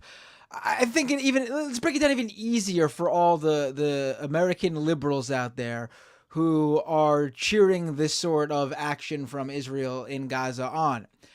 Netanyahu is the Israeli Donald Trump. Mm-hmm. You guys, the American, he's even further right-wing than Trump, I'd argue. Yeah, easily. Yeah, much more you like guys, smart and able. You U.S. American liberals blamed everything that happened in this country or to this country during Donald Trump's 4 years on Donald Trump. Rightly in many cases, and even sometimes I was like, well, he didn't have anything to do with this, but here liberals still are blaming Donald Trump because he's the president of the United States. Yet you call anyone who treats Netanyahu the same as Trump a fucking anti-Semite. Netanyahu is responsible because of what his right-wing government has fomented by everything from propping up Hamas to how they've continually treated the Palestinian people, to what they've done to the Israeli citizens, whom have become. You guys make fun of the QAnon believers in America, right? They've been brainwashed. That's what Netanyahu and the right-wing government in Israel has done to countless Israeli citizens, to the point where a couple years ago, there was a photo going around of Israelis setting up lawn chairs at the top of a hill with popcorn to watch Palestinian families get evicted from their homes by settlers, cheering it on. So please, if you can't fucking see what's going on here, I get it. International politics is hard if you're an American liberal. But if you can't fucking extend the same thought process to what's going on over there, then you're hopeless. I don't know what this is. History will not be on your side. And to bolster your point, Netanyahu is going through a criminal trial. Like he's also a criminal in his own country. Like, and he also worked recently, this past a few months ago, to basically take more power by limiting the power of the judicial system. So and there was all these protests. Huge protests within Israel against Netanyahu. And as you mentioned earlier, it sounds like a lot of them are blaming him for what's going on here. So it really feels like I'm reading a lot of great objective reporting from Israel about Netanyahu. Meanwhile, you have the UK, Canada, and the US propping up Netanyahu like he's a god figure. It's absolutely completely ridiculous. And this is all over basically like a religious battle because the people are not. I don't. Because it's more of a power. I'd say it's more of a power battle than anything but they're else. gonna under the guise of that. But it's like I'm just seeing it and I'm hearing it. And I'm just like, why do innocent people have to die? Because they aren't like you or whatever the case may be. That you're just ripping their lives apart. One day, they're just. I was watching a couple of videos, which I tried not to because it's traumatic. It's super traumatic, and it's all over the place against our will. So we're seeing it. So and some of the people are just like, my home is gone, but God's will. And I'm like, dang, how are you? All your home is gone, but your cat lived. And that's enough for you to just say, it's just God's will. It is what it is. For a lot of the Palestinian people, they're just really out there like, okay, this is happening to us. But we're not going to let it happen to us. We're still going to be who we are in the midst of all the people are dying. And one woman had her camera, her cell phone, and she was trying to take some footage. And in the middle of her just turning it on, explosions are just happening. Kids are in the house. People are just trying to find solace in their living space. But the explosion was so heavy. It's just going through the home. And I'm like, this is ridiculous. And this is like a power grab. It's ridiculous because people aren't like you guys. So now it's like, what is the worst that these people have done that they deserve this? It's nothing. Yeah. Oh, no, this is total. The power dynamics here is the totality of it. That is the thing. You cannot talk about this. In fact, it's probably a failure on our part for not bringing this up at the very beginning, the very first thing. The power dynamics are simple. In Gaza, what you have is 2 million people who have no functioning government. The West does not even view their country as existing. They are among the poorest people in the entire world. They have no military even. So, we talk about, it's not right that, war, there's rules to war. Well, the Palestinians don't fucking have a military to play by those rules of war. That's actually just a really good point because Hamas has a military wing, but that is not the military wing of the Palestinian people. It's just a group. It's just a militant group, a terrorist group, if you want to call them that even. That's Hamas's army. And then on the other side of this, if you even want to call it sides, I hate to even bring the word sides up here, but you have the Israeli government, the biggest superpower in the Middle East, backed by the world's biggest superpowers, the entire West, from the United States to the UK to the entire EU, Canada, you name it. Canada. You have the government who's actually the ones creating this border, keeping these 2 million plus people in this tiny strip of land. And they are also the ones who are continuing to, little by little, take away more and more of that land for settlers. Yeah. They have the end on top of that, as we've mentioned multiple times, they control that other group, the Palestinians, food resources, water supply, electricity, medication. Nothing goes into Gaza, nothing comes out of Gaza without that rubber stamp from Israel. They also control the water outside, like the shores. That they control that you can only go out so far as a Palestinian in your own waters, because Israel controls that, and there's no airports, of course. Like there's no Egypt's the only border, and Egypt's the one border, and it's often closed randomly. It's being bombed right now. Right. Like there's no escape for these people. Even within the fence, like there's a big barbed wire fence. If you get too close, you'll get shot at. Like watch the Gaza Fights for Freedom documentary. It's free on Means TV right now. It was produced by Abby Martin. It explains that, like, you get too close to that fence, if you're a kid, they're gonna shoot at you.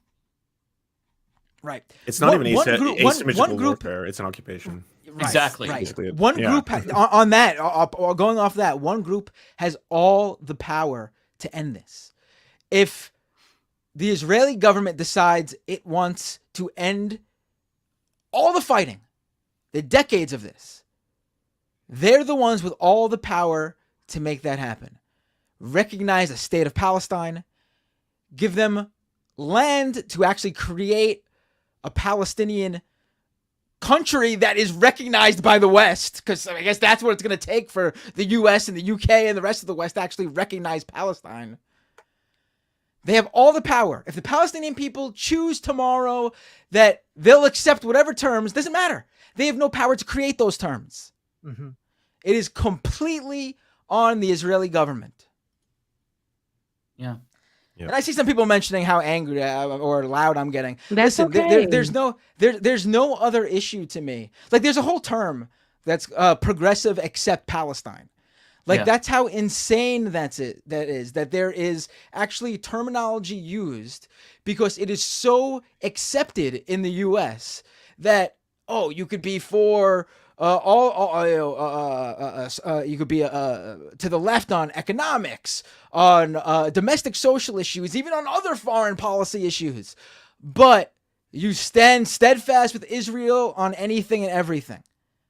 And to me, there is no more clear-eyed position on this issue. Like as Michael Brooks said, it's not complicated. Yep.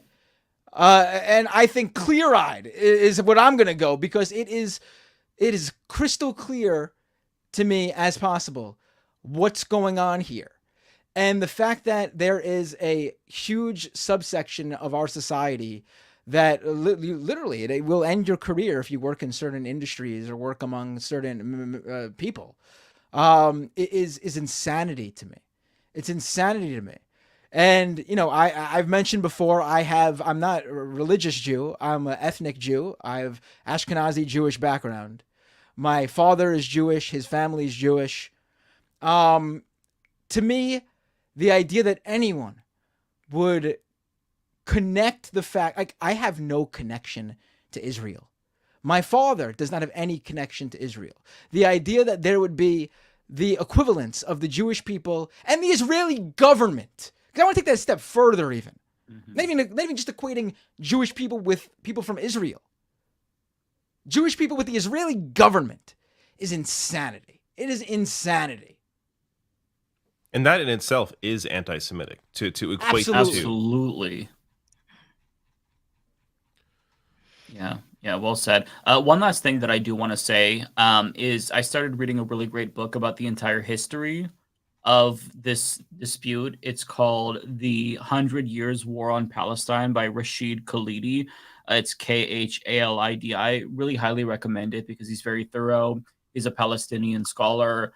His uncle was actually the individual who had an exchange with the creator of Zionism. Really fascinating stuff, like really comprehensive history. Just wanted to put that out there in case people are unfamiliar with the details and the history.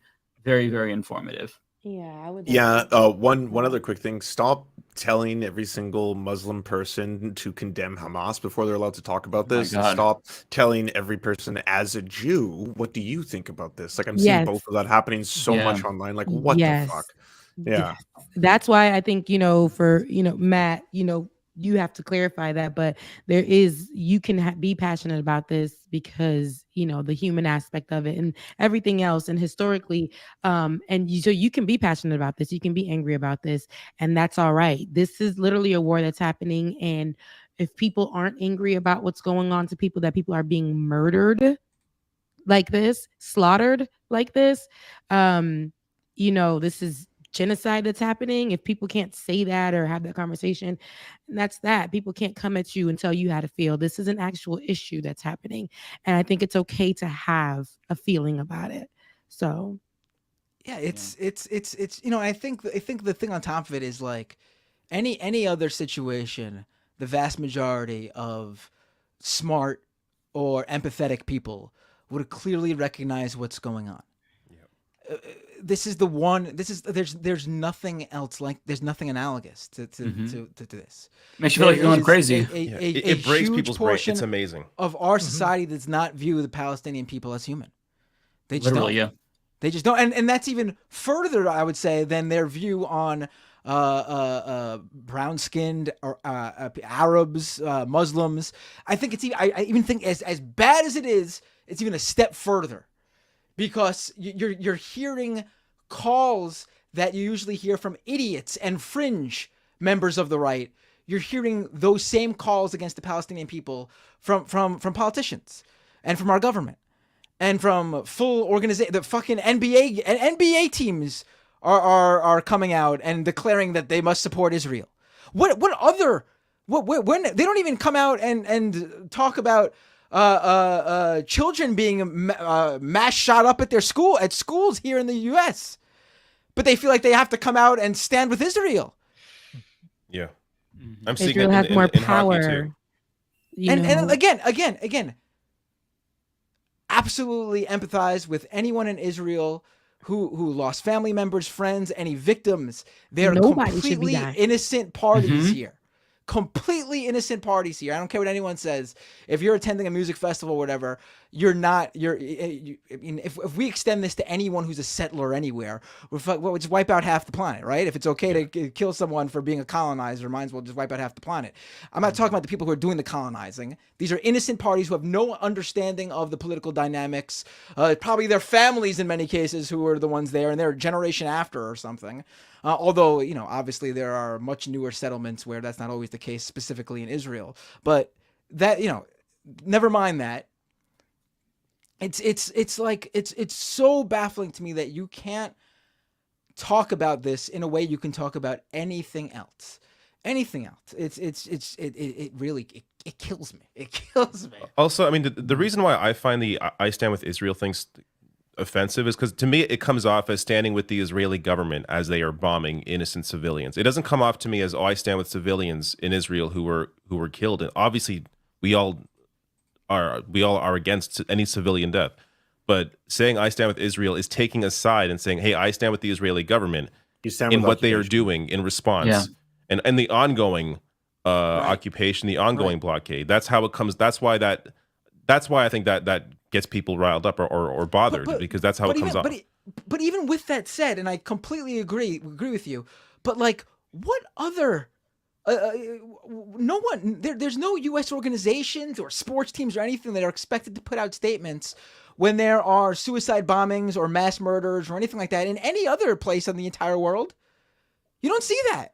I think it's because this specifically, by people who are not well informed, and even some of them who are and are just lying to themselves, is that this is viewed as being anti-Semitic, like this is viewed as a greater attack on Jewish people, which is why I feel like there is this desire or this need that's felt to come out and say something about it, as opposed to other random acts of violence that where things aren't said. So because people are equating Jewish people with Israel, I think that's why there's that greater response. No, that's exactly why. Because for, again, like I said, a lot of people. Now, I have a little bit more knowledge on this. I've been covering Palestine and Israel for a while, like especially when I worked years ago in news stations, but on a general level, just as it happens, what's going on. But the deeper you get into the understanding of it, a lot of people do talk about, Jewish people and not wanting to be anti-Semitic, like nobody. So anything that happens like that, they're going to go and be like,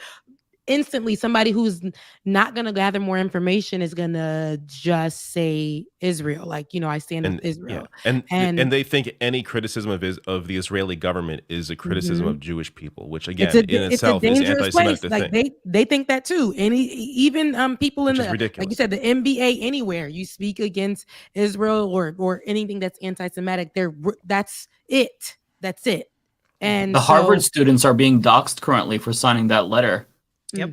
I don't know if you all saw that. I point out that those groups that stand against anti-Semitism, and the ones that usually have that in their name, are usually right-wing funded groups. Like this one, Accuracy in Media, is a right-wing group. Right. They always come out and they publicly shame college students who stand who support Palestine vocally, or criticize Israel vocally, or support BDS.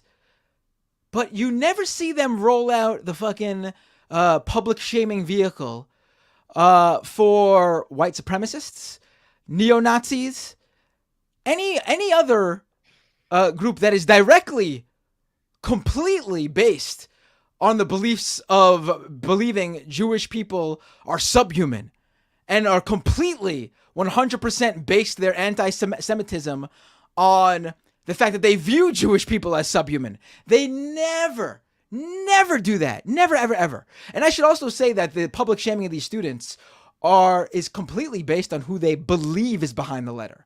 Because no student put their name on the letter. It was by the group as a whole.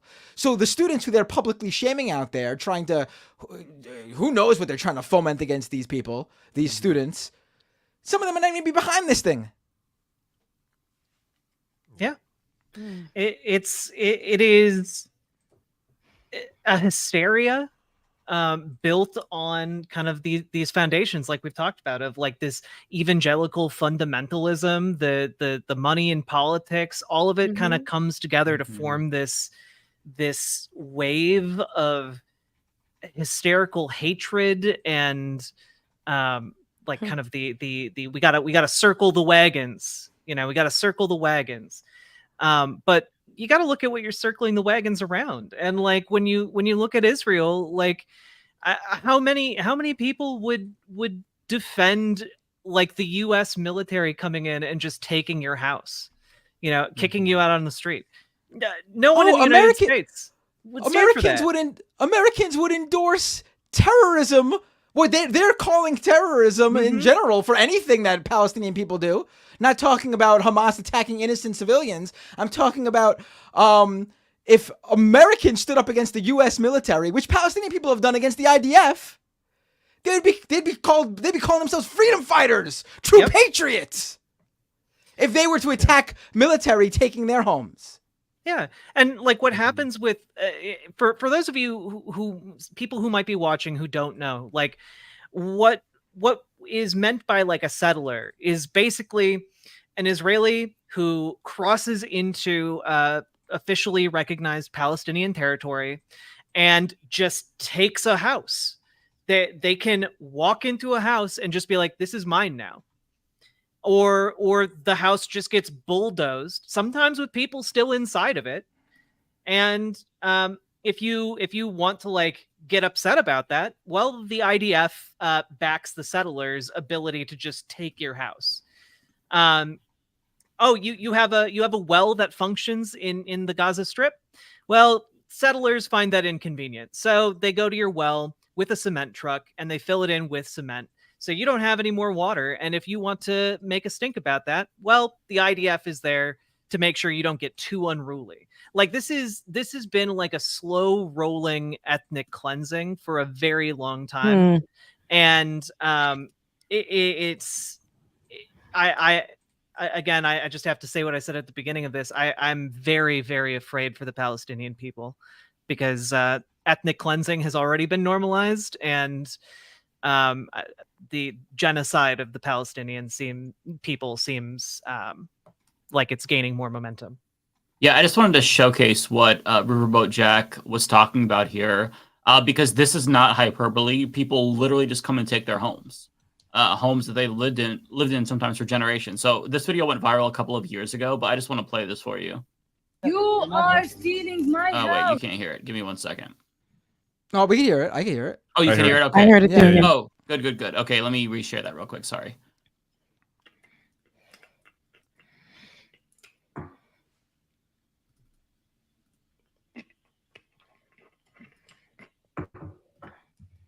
Okay. You are stealing my house. And if I don't steal it, someone else is gonna steal it. No one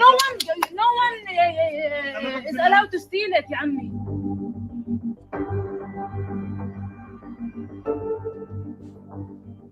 Jacob, you know this is not your house. Yes, but if I go, you don't go back. So what's the problem? What are you yelling at me? I didn't do this. But it's easy to yell at me, but I didn't do this. You are stealing my house.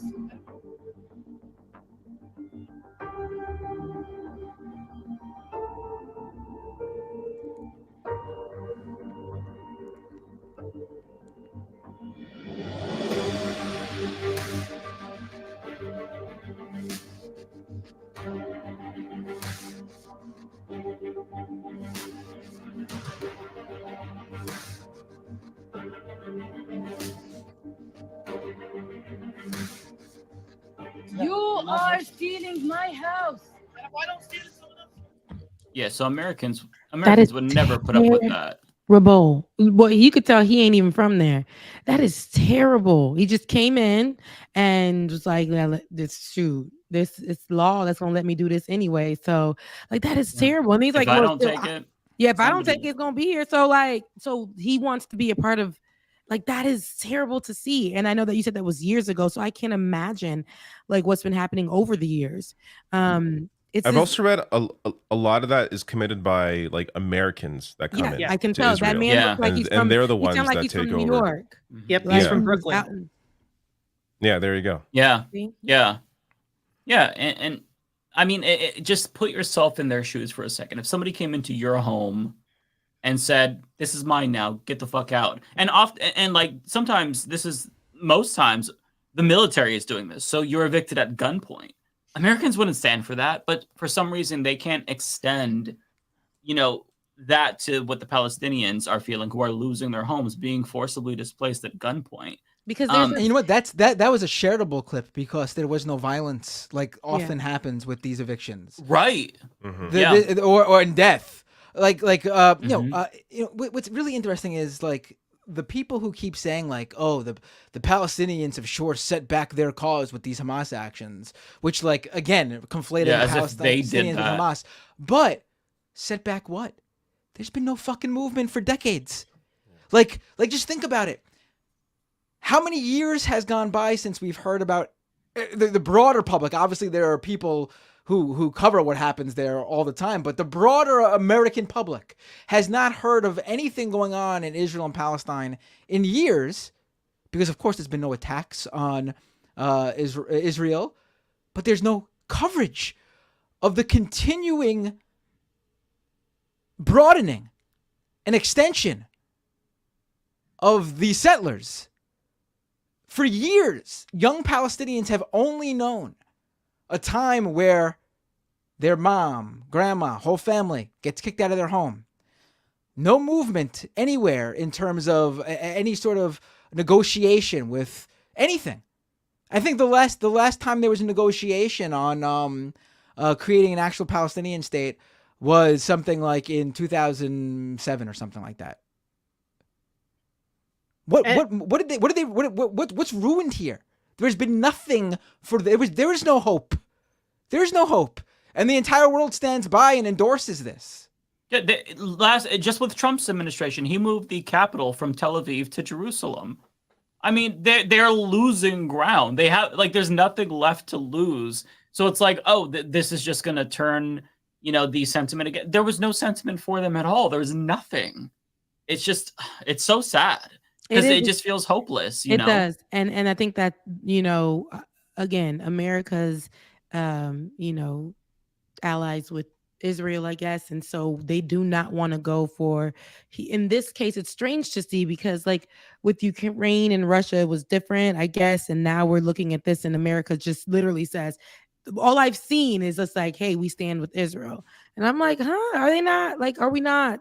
You know, we stand with everyone. We don't want anybody. This is what I want to be clear. I don't want nobody dying. Like seeing people just be in the midst of this is the craziest thing to me. People are dying all over. Okay, in Israel, Palestine, they're dying because of this.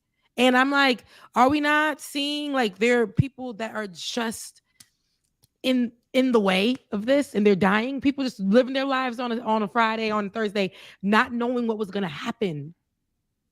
And here we are at war, and they're saying like, you know, we stand with Israel. And I'm like, dang, like, what about the Palestinian people? What about those people? And then they're bringing up, if I was somebody who wasn't looking for information, and not that like I had to choose a side or anything, but with the information you have, it's just like, hey, we don't want none of this. This war shouldn't be happening at all.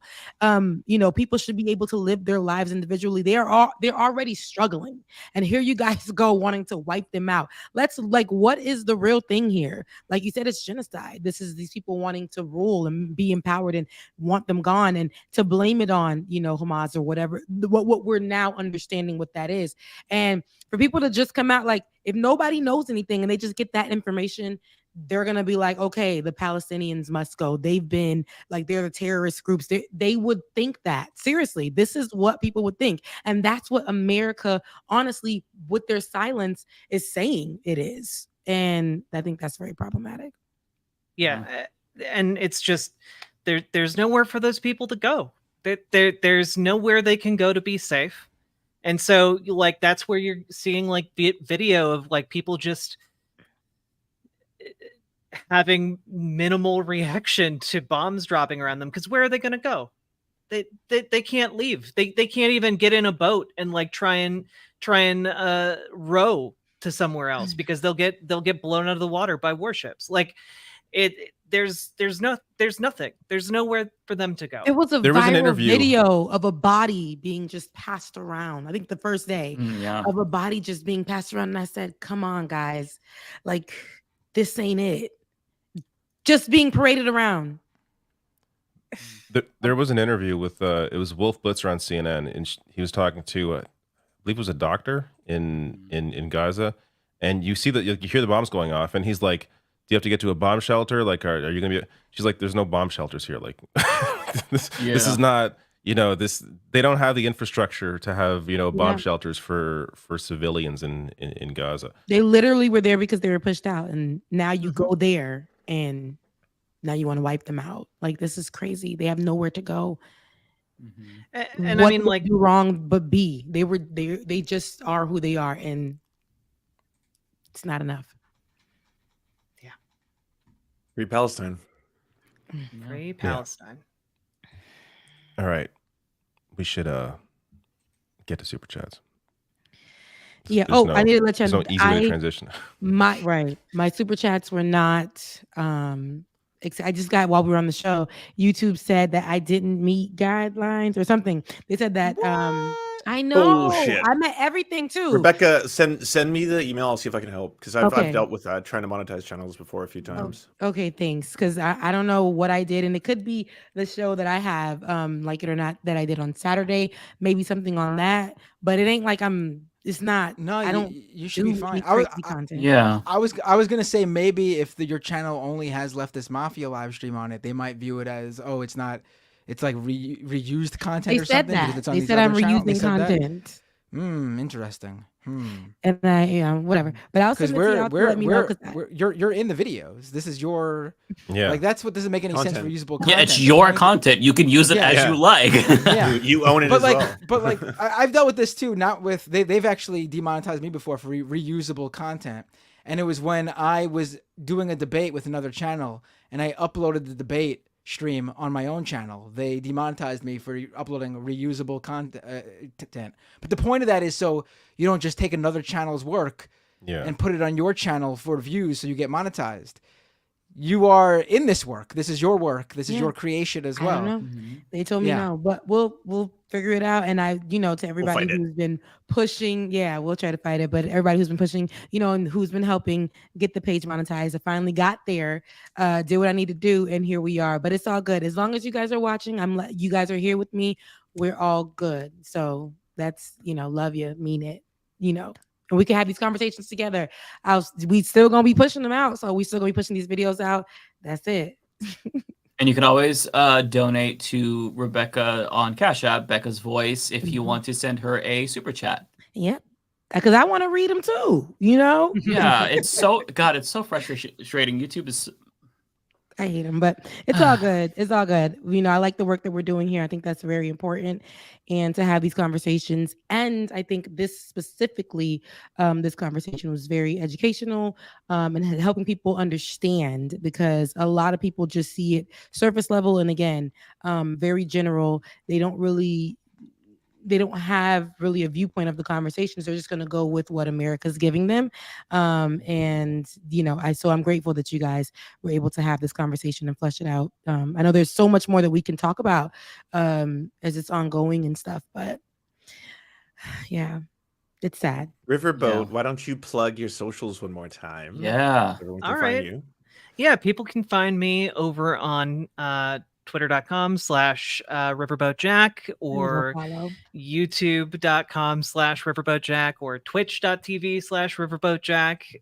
And I also have, if you just don't care what stream you're watching, you can find it over on riverboat.gg. But yeah, those are the majority of my socials. Come say hi. I love talking with people, and got questions about me being trans. Always happy to engage in discussion about that. Any questions, I'm happy to answer them. And if you have questions about me not being trans, always love answering those too. And she has great interviews on her channel. There's one guy she interviewed lately, not a big fan. Humanist Mike Figar, great, future great interview for president. Aside from that one, presidential candidate project for the presidential candidate. Yeah. We always tell guests, Jack, that we do super chats and these go long. You are free to stay as long as you want, or you could bounce. Sometimes I bounce beforehand, but Binder stays. You know where I'm going.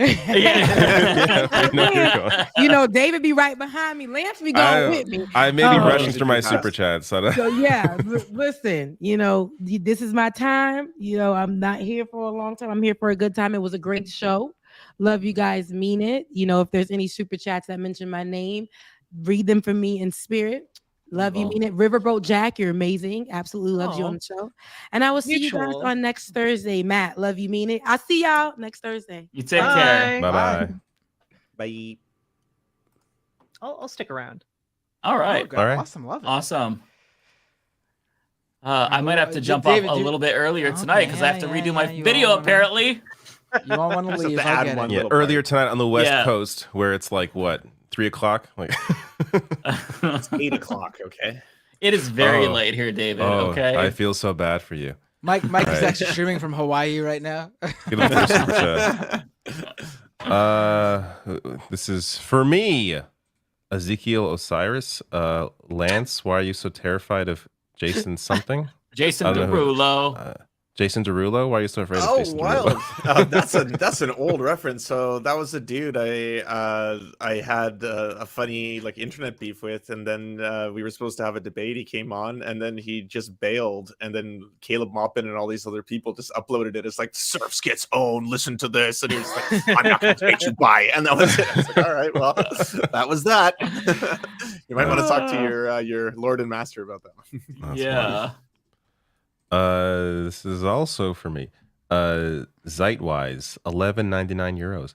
Would be interested if any of the Canadians here have heard of Ashley Waxman Bakshi, makeup YouTuber, but also now expert in regards to Israel Palestine, featured by the Ministry of Strategic Affairs.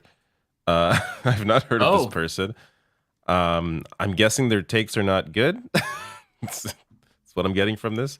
The expert in quotes. I can feel that sarcasm. Yeah. I mean, when you're featured by the Ministry of Strategic Affairs, I'm going to guess. No, I haven't. Lance, have you heard of this person? No, I haven't. There you go. We don't know. This one is from me and Stark 007, I should say, $10. Thank you so much. Easy to be cyclical, but none of you have changed anything at all on any systemic level. I think that means cynical at a systemic level. I guess it's easier to make money at home than sticking your neck out. God forbid you risk your comfort zone. It is, honestly. It's easier to make money at home than sticking your neck out. So I'll continue doing that. Thanks for the $10, bud.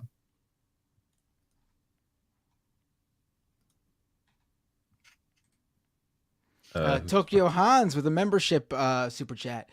During your presidency, will you continue Leftist Mafia as a weekly address? Is David running for the Google's Canadian parties? Parti Conservateur du Canada. I'm guessing that's the Conservative Party over there, yes? I've never used the French term, so maybe it is. Oh, okay. All right. But no, I will not be running as a Canadian in any Canadian party. And yeah, I'll continue doing Leftist Mafia as one of my many weekly addresses. We're gonna broadcast my daily addresses. We'll broadcast it on all the channels, all the networks. Fox News. Well, we're gonna abolish Fox News, but CNN, MSNBC, we'll take over those channels, so they have to watch us. Finally. Mm-hmm. Nice. Former future goblin, $20. My goodness, thank you so much. That is a massive super chat. Appreciate that. My God. Yeah, there we go. If President Mike doesn't promise to grant Olay full citizenship on day one, I will vote for Trump. Olay is not just going to get citizenship on day one. She's going to get like double citizenship to where she has more powers and more votes than all of us. So you can count on it. To make up for lost time. That's yeah, absolutely. Yeah. Only people who super chat, they will be super citizens. As well. Lawn Gnomes, $10 super chat. Thank you.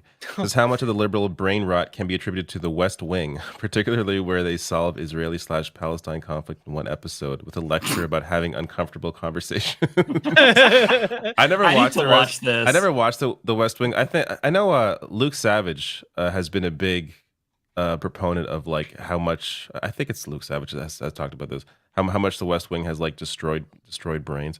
Mm-hmm. Others as well have it. Chapo too. Chapo's talked about it a lot. Have they? Yeah. Yeah. I'm not all that familiar with the West Wing, but it sounds like just pure liberal, like perfect garbage. Like, that's what I get from it. Imagine if you could solve every problem by condescendingly talking down to somebody. That's basically the West Wing in a nutshell. While walking towards the camera. Who's the creator? Who's the creator that has Aaron that, Sorkin? Yep. that horrible way of writing where no one actually, it's not realistic at all. It's because he's on mushrooms. That's why. Everything is like over dramatized. Yeah, and they're always walking and talking like really fast. It's just he did that but show, not the way humans do. Yeah, not the way humans do. Yeah, humans don't talk like that. He did a show called Newsroom on HBO. Oh my God, what's some of the worst scenes of all time? My favorite scene ever was when they're like, "Hey, they're going. We got Osama bin Laden," and he's like, "Yeah." Like this dramatic moment. It's so weird. It's so overly dramatic. Oh God, it was so terrible. I remember laughing out loud watching that, and I liked the show, but I'm like, oh my fucking God. Holy shit. Logic 5, Zozo, thank you for the $2. Love you, Mikey Boo Boo. Love you back. Thank you. Oh wait, hold on. I need to. Did you guys see this breaking news that came out that the Capitol Police had to brief the squad about an uptick in security threats and death threats towards them over Israel? Oh my God. Their statements on Israel. The lawmakers, which include AOC, Ilhan Omar, Ayanna Pressley, Rashida Tlaib, Summer Lee, and Barbara Lee. And I think... she's the one. Okay, so Congressional Progressive Caucus Chair Pramila J. Paul told her colleagues at the group's closed-door weekly meeting Thursday they need to support their colleagues who are under attack. Capitol Police spokesperson said the department conducted several briefings Thursday about their increased security posture. Wow. Yeah, jeez. That's horrifying. That's horrifying.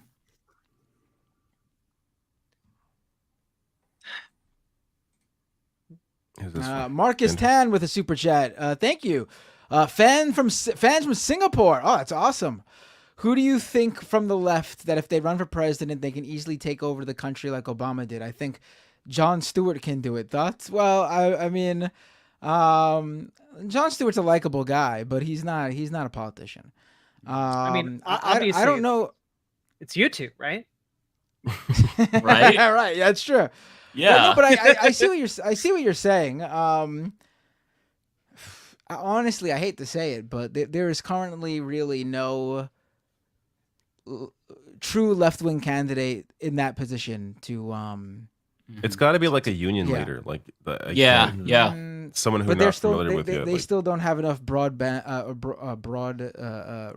Well, Obama didn't either till he ran in a primary, but That's no, true. I That's mean, true. I get what you're saying. No, that's true. I would vote for Sean Fain. That dude, he's great. Yeah. Yeah. Or Sarah Nelson. She's usually pretty good. Yeah. Or Mike. Yeah. Thank you. One problem, honestly, is that a lot of people who have really good politics, honestly, don't want to become president. I mean, it's because a sane person who has good policies. Yeah. Same people know they can't actually do the things they want to do. Yeah. No, exactly. Do you think like Bernie Sanders? Like, I mean, obviously, he wanted to be president because he very much cares. But do you think he wanted to be president? Do you think he wanted to do the kissing baby foreheads and all that bullshit? Population of the earth hates you. He's not kind of person. No. Yeah. Which I totally. Half the world hates you. I am him in that. Like, I don't call you on your birthday. I don't fucking care. Yeah. That's me. Right. That whole attitude of his. Right. That's not. That's someone who that personality type doesn't align with someone who wants to be president, right? I mean, which is why he's perfect for you want someone like that who really doesn't, who kind of, his first run was like that. Like, I don't think he really knew he'd be so successful. Yeah, kind of fell into it.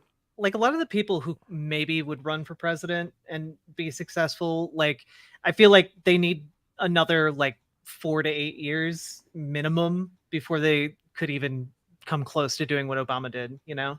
Yeah, I agree with that totally. Yeah. Charlie Jinmir with $5. Thank you. Will the president Figueredo finally trans all the athletes? Yes. I will tell you this. We will be weighing a ban on cis athletes. So it will be finally predominantly trans athletes. In 10 years, if we do ban it, we will revisit the cis athlete ban, but we're going to let the trans people have a turn. So, yeah, I will. I'm announcing it here. Cis people will be banned from sports. No. Excellent. I Finally. have to put as someone also on the ticket. I think we should allow cis people to play, but they automatically cannot win any medals. They can't, there you go. They can't place on a podium. I like that idea. If it's a team sport where scoring is involved, they automatically start at a deficit. So yeah, things like that. I like that. And I will be banning some sports, just FYI. Golf. Sorry, Kyle. Kyle Kalinske, I know you love golf. I will be banning that. Oh, golf is out. Yes, absolutely. Yeah, day one. American football can stay, but it's no longer the American sport. The American sport will now be the true football, soccer. Yeah. That's now America's most popular that. sport under a Mike and Matt regime. Yeah. I support that just semantically. Makes way more sense. Yeah, thank you. Yeah, that's why I'm supporting it, because I don't follow sports, but semantically it needs to make sense. And yeah, it's not football. Soccer is football. So yeah, agreed. Yes, exactly. And America's national pastime is no longer baseball; it's pro wrestling.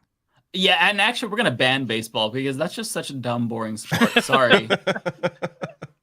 I mean, I played t-ball as a kid, and I know it's stupid, so we're banning that. Hockey stays though. Hockey gains prominence. I like hockey, actually. As football and the others go away, hockey gains stature in it. White people can no longer play in the NHL under a Matt and Mike regime. Yes. There you go. Thank you. Little do you know, there are many more people of color now in the NHL than there used to be. Enough to make up an entire NHL? Well, maybe not. League? Yeah. Didn't think so. Hideous Lemon with £10. Thank you. Mike's saying what everyone's thinking but is afraid to say in his campaign policies. On another note, it's fucking great to see Riverboat Jack here. Aw, thank you. I'm happy to be here. Thank you for inviting me. Archangel with $10. Mike, SWYD. What does that stand for? I don't know. SWYD. Let me Google it. I'm a boomer. I'm sorry.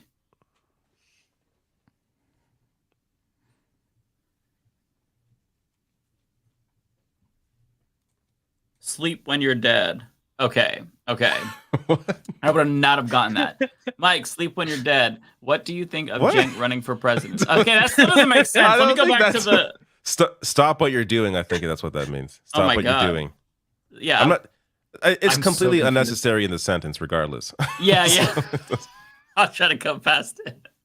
What do you think of Cenk running for president? Seems like vanity / ego to me.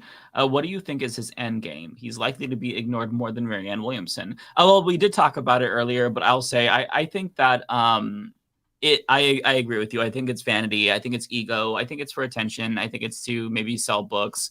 It's not serious, and I agree with you. You know, they're not going to take a primary challenge to an incumbent president, and that's not going to change because you have a very big YouTube show.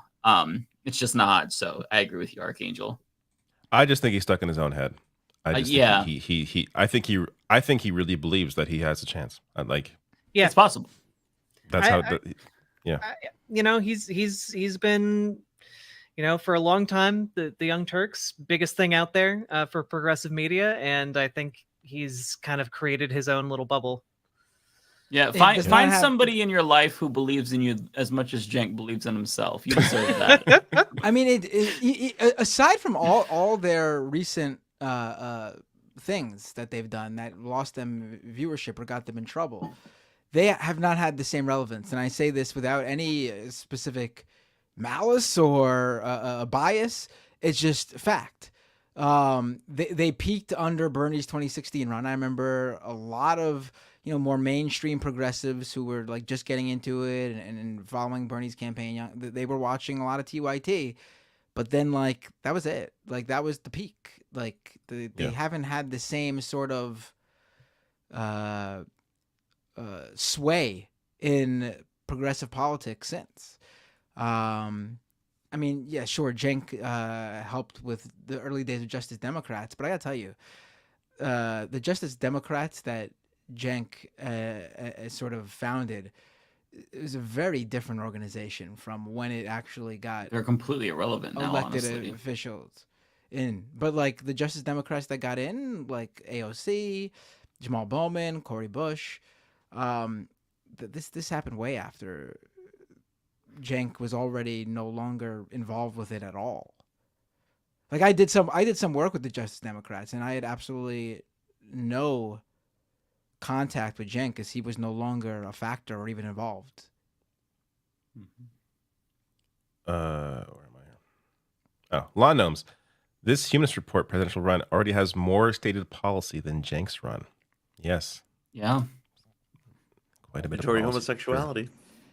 As presidents of as president and vice president of the United States, another thing we'll do, we will force Cenk to have more policy in his failed run.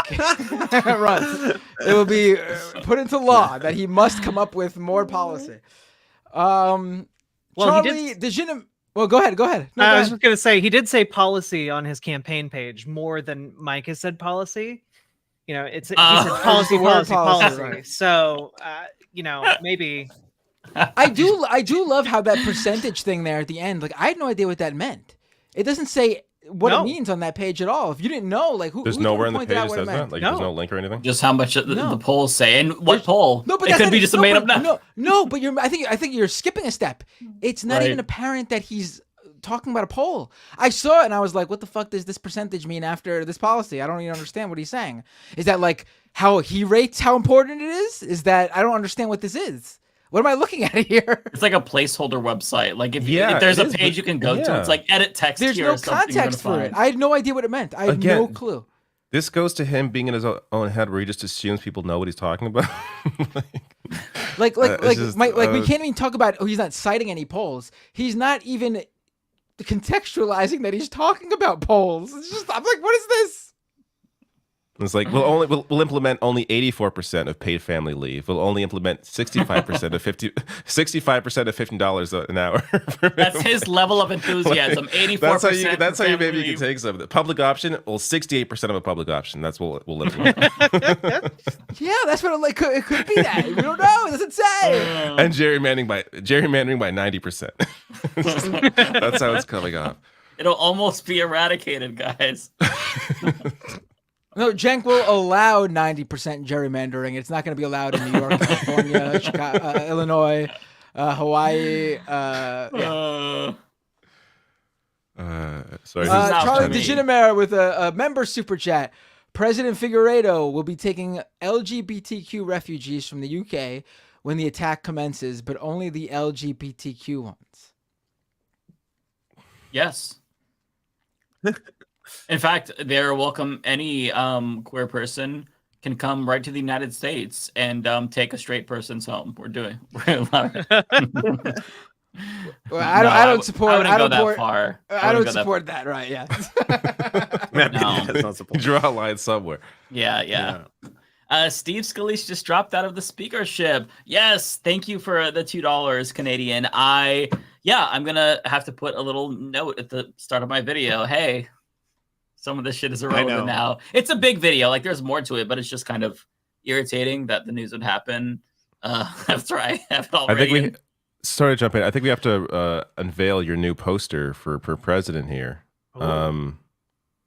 Let me add it in. Poster. Here. Oh, shit! The letter hack. Oh, wow! As heard on Leftist Mafia. Wow! Of course. And he's gonna be the White House cartoon. Human. Tell you. Wow, that's amazing. While it I is love like saying that you're a human, Mike. While it is obviously playing off the Obama image, he specifically drew you as like one of those like Soviet era. A human candidate for a human country. I genuinely hope that like some right winger like picks it up and thinks I'm being serious and looks at the platform like, this is insane, mandating homosexuality. We've been telling you that this is what they want. Yeah. You rise in the polls further than Cenk does. You're propped up by the right. Oh god, that would be fucking hilarious. Just thanks again, letter hack. Always Yeah, really that's quick. amazing. I don't know how he's so quick. Yeah, it's amazing. Crazy. Did we read this already? I forget. I just read it. Yeah. We did. Yes. Yes. Bay Photo with $1.99. Can't wait for you to read super chats at the State of the Union. Yes. Actually, I'm gonna cancel State of the Union. That shit is. Thank you. We don't need it. Thank you. Time. Yeah. Man. No, State of the Union will happen, but it'll just be me and Mike playing Fortnite. There you go. Well, Mario Wonder comes out soon. We got to play that online. That's Yes. We need to do that. If it has an online, which I didn't think about. I don't know if it has. I think it does, doesn't it? It has some kind of online. I forget if it's one-to-one immediate, or if it's like more of a Dark Souls online. If it does, then we absolutely need to do like some sort of a charity stream or something. I think that would be fun.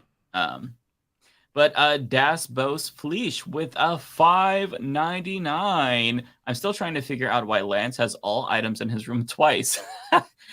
He even trained his 2 dogs to move synchronized. Lance, how do you do that? Magic. It's all magic. Yeah. By the way, do you, if Lance or RiverBoatJack have any super chats or any subs or anything they want to read too? Yeah, I can. Do you want me to rattle some through? Yeah, for sure. Spin me a sailcloth with $1.99. No message, but spin me a sailcloth. Thank you so much. Hunt as Farmer with the $5.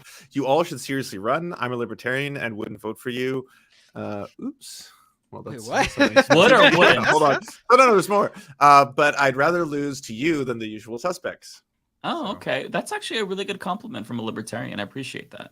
Wait, I also appreciate that he knows the libertarians are so bad that he's already assuming the libertarian candidate would lose to us. I don't endorse that joke. Thank you for the $5.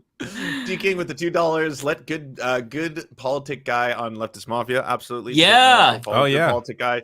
He makes awesome and great videos. He's great. Jay Cass with the $5. Lance should grow his hair out like Desperado. It actually looks good on you. Unfortunately, my hair doesn't grow long. It grows like out like that for some reason. So I mean, I would have to straighten it. I don't know much about that. I would, as part of new campaign policy, as part of our campaign, libertarians will be forced to wear a second seatbelt when riding in a car. Ooh, yeah. Co-sign. Have 2 licenses. Mandatory. 2 driver's licenses. Have to go through all the exams twice. You will need a license to drive and a license to actually just be in a vehicle. Yeah, the license for a license. And literally, they will have to have licenses to use toasters. Just libertarians. So if you are registered, exclusively, then you better change that status, because that's how we're going to base this policy on who has to register for a license for a toaster. And we will give every American citizen, no, everyone in America, $10 every time they burn a "Don't Tread on Me" flag. Yeah. A stimulus package for the country. I like that. And the American flag will now be the LGBTQ plus flag, the newer one. So, yeah. This is a serious question. Lee Baratinel with the $5. Views about the Israeli-Palestinian war. The past few days have been a mask-off moment for, quote, leftist men with respect to violence against women. I can speak for myself, and I'm sure the rest of the team. If you're referring to any specific violence that's been committed against women and women civilians, obviously, I think we all condemn it. Yeah, I feel like that goes without saying. Of course. I also have, like, I've seen random Twitter accounts, of course, say stupid shit, but in terms of, like, people with a platform that have, I don't know, maybe there are people out there who've said some horrible shit that claim they're on the left, but I have not seen those Wait, I'm sorry, shows what or those was, people. What was that? I missed it. What were you talking about? Just, like, I think that they were saying that, like, leftist men were effectively condoning the rape of Israeli women by Hamas, which, I mean, no, obviously unequivocally. Yeah, if someone has done that, obviously that's terrible. Yeah, yeah. Like, I'm a humanist. Human life is precious. I feel like we shouldn't have to say that, though. Like, I feel like some things are just obvious. I feel like they're obvious. Yeah. Wanda MV with the $10. 1 year anniversary is fast approaching. I didn't even think about that. Thanks for reminding us. For the Leftist Mafia, are you planning a celebration show? We are now. Can we have Olay back for that show and all the fave guests, clips, and a fundraiser? Oof, that's a lot to organize. Oh my god. I don't think any of us have the time or the organizational skill. Yeah, we still don't even have a website. We don't even go to our Discord. That's a lot. That's a tall order. We're all like, I was rushing to get here today to finish the video that I'm now going to have to go to re-edit. So it's hard. It's hard. We should do something a little bit special. I think like we should a very do something. special guest. Just a very special guest for that episode. Yeah. Yes. Yeah. I absolutely agree. And finally, Prairie Barack Fire Obama. $1.99. I mean, hey, you got the context. You're the journo here. Prairie Fire with the $1.99. This is my last super chat. Mike will officially declare war on Christmas. Mike? I love Christmas, but I will do something about conservatives celebrating it. Like, I want them to celebrate it. But not only as much Christians as us. can't celebrate Christmas? Is that what you're saying? Yeah, like they can't. Listen, they can celebrate it, but they can't put up a tree. We still get I love Christmas, man. No way you're doing this. Christmas is staying. Christmas is staying. I love Christmas too. I'm a Halloween guy. I'm all Halloween, so don't take that away from me. And you got my vote. I think if conservatives want to celebrate Christmas, they should have to dress up in full like army fatigues, and because of the war. The war on Christmas. Oh yeah. They need to actually put their money where their mouth is and fight. Yep. Yes. That and it will be illegal to gift your children guns on Christmas. Yeah. But that's also going to be because That one. guns will no longer be in the United States at all under Matt and Mike presidency and vice presidency. Because there'll be no guns, right? No guns. Actually, good. I was going to give free AKs to all trans people and to leftists, and then take away the guns from all the right wingers. So I don't know if a total ban. No. Total ban on guns. Total ban on guns. Okay, you know what? Sure. We can I give guess all if trans nobody people. has them. We can give all trans people chainsaws. Mike, I've been thinking about this for a little bit. What about finally delivering on the promise Barack Obama made to America of Hobbit homes? A Hobbit home for every person. I mean, we are going to do some sort of. I don't know this meme. You don't know this meme? Yeah. No. Yeah, there was a whole conservative conspiracy theory that Barack Obama was going to use like FEMA to move people into holes in the ground that conservatives called Hobbit homes. And that was going to be They'll like make up anything. There's gonna be like FEMA camps, cars were gonna be taken away or something like that. Like under a Matt and Mike regime, all Americans will be mole people. Excellent. That's just how it is. Everyone will be living in a hole in the ground. Sounds fun. We'll all be mole people. Yeah. Well, on that note, we're headed there anyway. Here's Tokyo Hans with a super chat. This The is Figueiredo totally Binder true. administration will go down as the most bearded administration of the 21st century. Absolutely. It'll be so bearded that just by watching us run the country, Lance will be able to grow a beard finally. It'll just appear. Yay! It'll just pop out. I'm there. Tony Crump, $20 super chat. Oh my goodness, very generous. Thank you. Says I can go door to door in my neighborhood for Mike's campaign. there's no need. We've got a podcast, baby, and a YouTube channel. Grassroots. Just tweet about it. That's all you need to do. Yeah, just tweet. We're all good. Just Don't tweet worry about it. Yeah. Win by tweet. Change the world. Jay Cass says, here's some candy money for your conversion van. Thank you.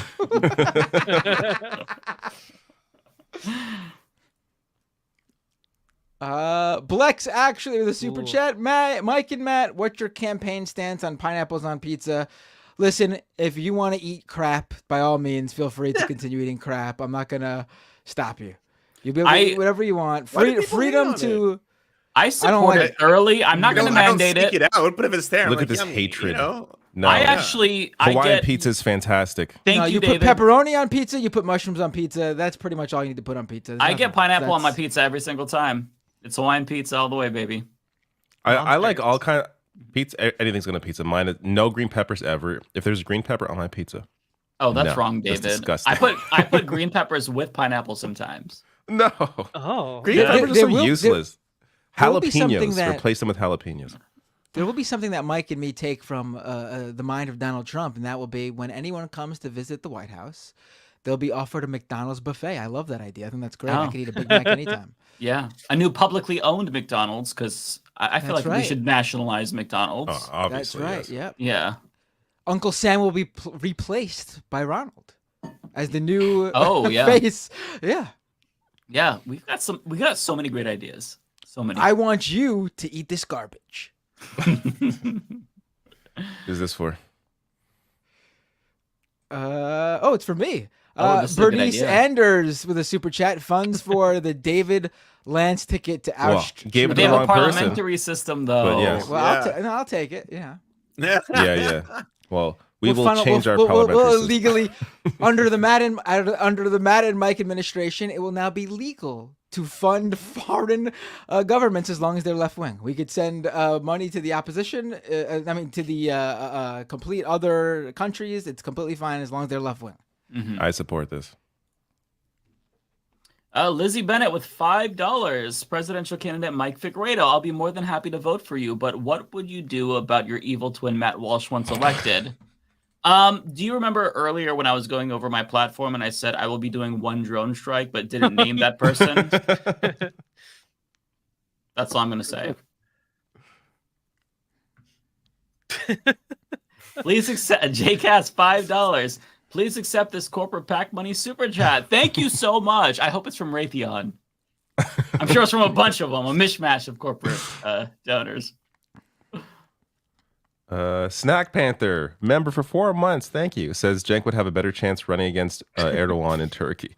I mean, I don't know enough about the political landscape. Honestly, in Turkey, he Quite might have a better chance of becoming president than anyone beating Turkey. Erdogan in Turkey. He wouldn't be able to use the excuse for his run being because the public polling shows that Erdogan is not popular.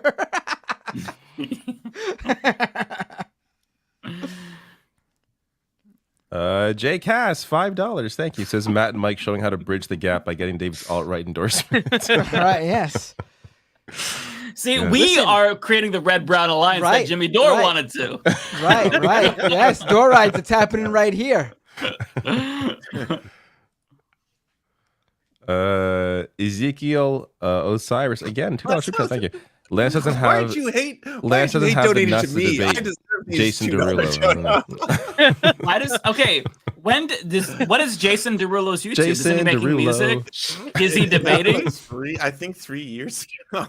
But I mean, hey, power to you if you have fans who are like that dedicated that they'll like track me down 3 years later. What's with the cross? I don't. What is this? I find that oddly touching. That's actually kind of adorable. Oh, it's someone getting their nuts tanned on a cross. That's what that. No, that doesn't image have is. the nuts. Yeah, doesn't have the nuts to debate. Oh no! The avatar image. The avatar. The avatar is a person. Is the Tucker Carlson nut tanning thing? Yeah. Person on a cross. Oh, maybe. That's definitely what that is. I believe this is from me, from Nadia Yvette Chambers. $10. Thank you so much. I take issue with your disallowing donations. Maybe putting my money where my mouth is might be an overstatement, but the extradition of J.K. Rowling and mandatory homosexuality are too good to pass up. Well, yeah, that's a good point. But look, my ultimate goal is to abolish money at some point, maybe in my second term. So I'm going to be principled here and not take donations. So I also like, I don't know why, but the way the super chatter phrased that second half of the sentence, it makes it sound like we are extraditing J.K. Rowling specifically to impose mandatory homosexuality.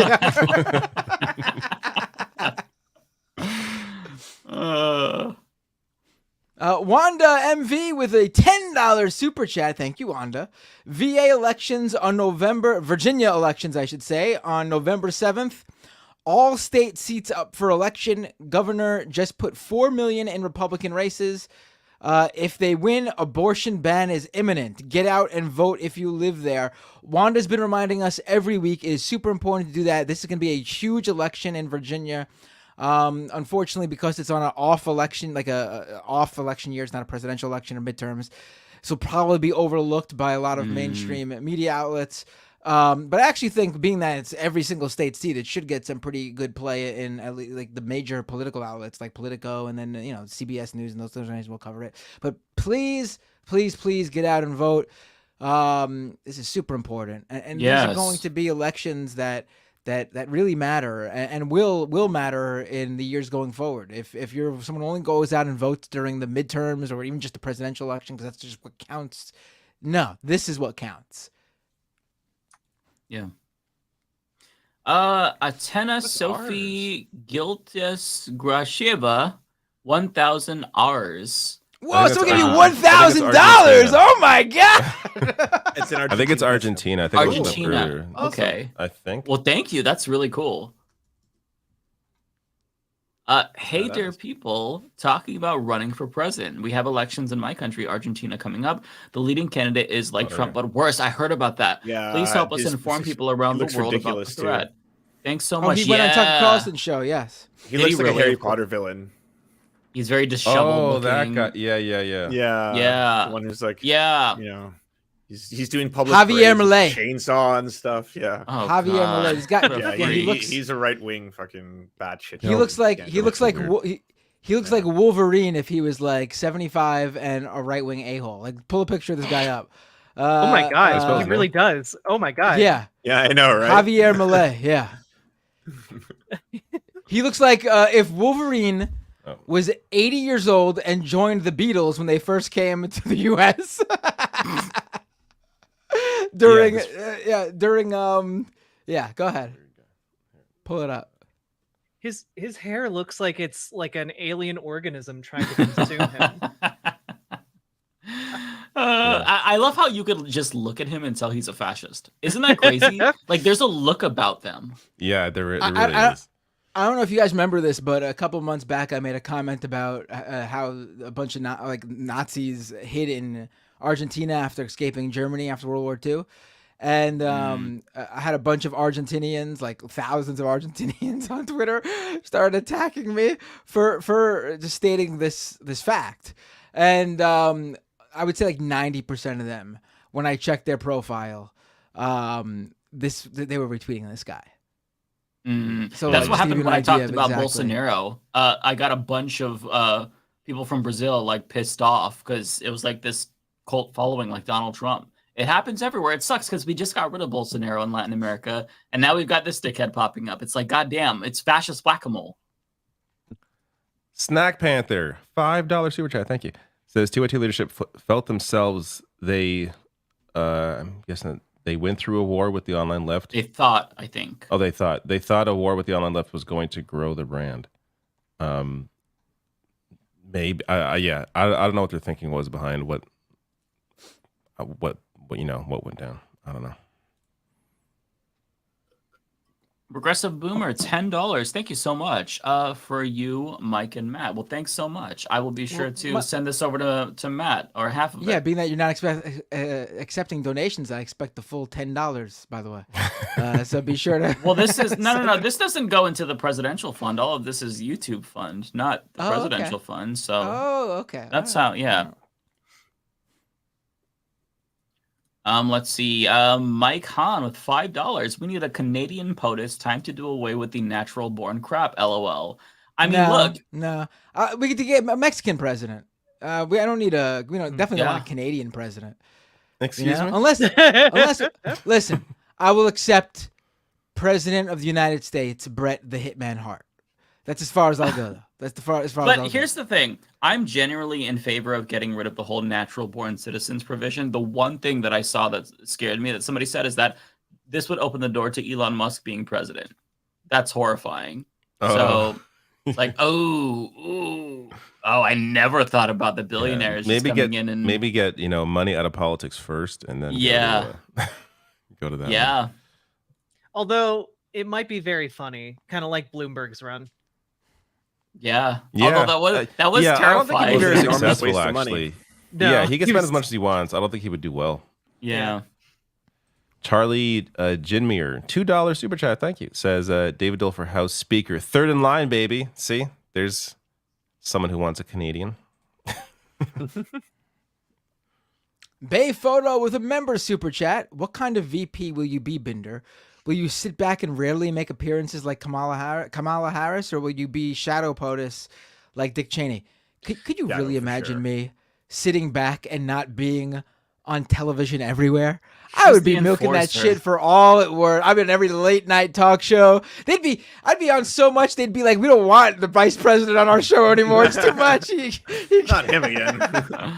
There'd be like hit pieces about, how it's like, oh, Trump is golfing again. It'd be like Matt Binder is at wrestling tournaments again, and they brought him out on stage. And I'd be the first VP doing YouTube debates with every third-rate YouTuber. Let me tell you. So the vice president is debating somebody with 10 followers on Twitter currently, and he just accepted another debate challenge. Yes, exactly. Finally, our first debate bro VP. Damn right. As for me, Archangel with a super chat. My time in the army, I've seen the issues African Americans face with both hairstyles and shaving. Ingrown hairs hurt men. Glad they opened hairstyles for women. And that was about the conversation we had earlier. Yeah.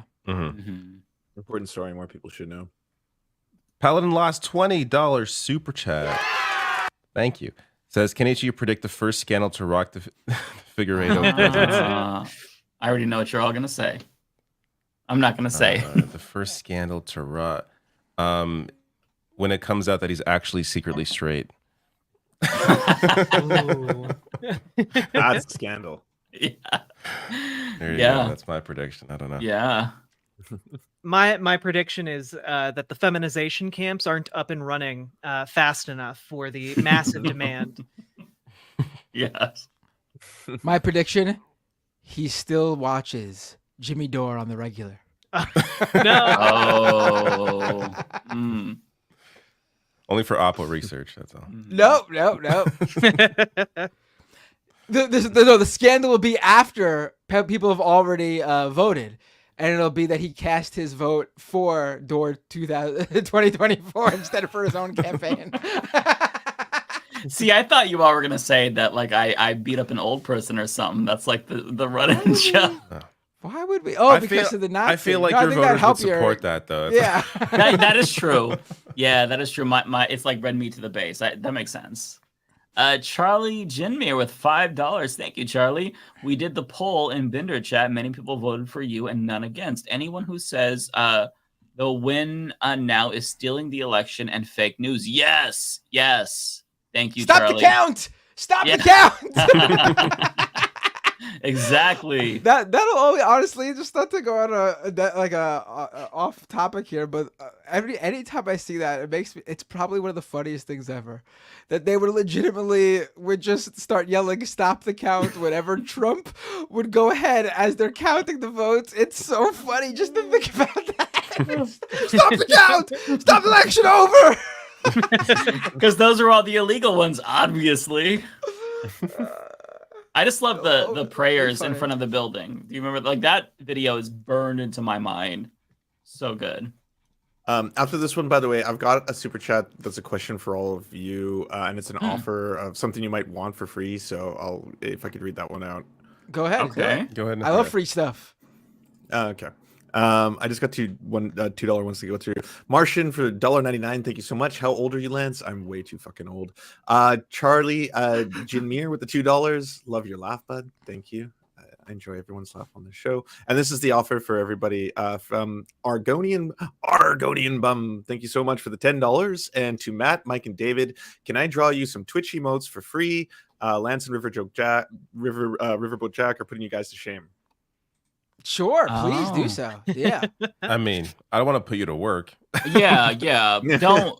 If you have extra time, like that's a lot. Time. Right. That's what Mike and David are saying, but I'm expecting something on my desk by tomorrow, so better get to work.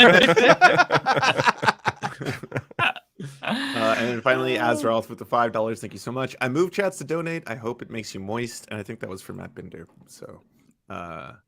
Nice. Wait, I missed it. What was for Matt Binder? No, I'm just joking. It says I moved chats. I hope it makes you moist. I was like, oh yeah, that sounds like a Matt Binder. Don't know.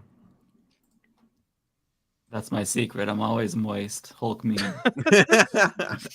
I believe this one. Yeah, this one's for me. Archangel, again, thank you so much. $10. Mike loved you and David's videos covering rhetoric of politicians, allies, and people supporting Israel wiping out Hamas. It was so bad, and I can't imagine how people are so openly advocating for genocide. I think you mean Palestine. But yeah. I after I finished my video, and getting all the brain rot into my brain, I watched David's video about like, he's going crazy, and I thought it was really good. It's really like therapeutic to see other people's takes. But yeah. I was enjoying reading the comments and being like, okay, I'm not crazy. Like, there's a lot of people who agree with us, and it's great. It's the media and it's politicians who are out of their goddamn minds. Getting that affirmation feels really good in times like this. Like, I was reading my comment. I don't read the comments super often, but yeah, it felt really good to see people like be like, no, thank you. I agree with the way you put it and the way you framed it. So yeah. Narrator. Narrator with a $20 super chat. NBC is calling their live coverage of Israel-Hamas war as Israel indiscriminately bombs Palestinians. This conflation of Hamas with the Palestinians is exactly why mainstream media keeps asking every Palestinian to condemn Hamas. I mean, I appreciate the fact that they do use the word Hamas instead of Israel-Palestine or something like that. I guess. I mean, I don't know how we would expect them to, like, they're not going to just put live coverage of Israel bombing Gaza. I mean, they're not. So I guess, in terms of how mainstream media could cover it, I think Israel-Hamas war is probably the best we could. Saying, I don't know. A lot worse. Because saying a lot worse. Saying Israel-Hamas implies that Israel's just bombing Hamas as opposed to bombing Gaza and hurting Palestine. I know. I agree. It's not well. But I mean, there's no perfect way to really phrase that. Really. Yeah.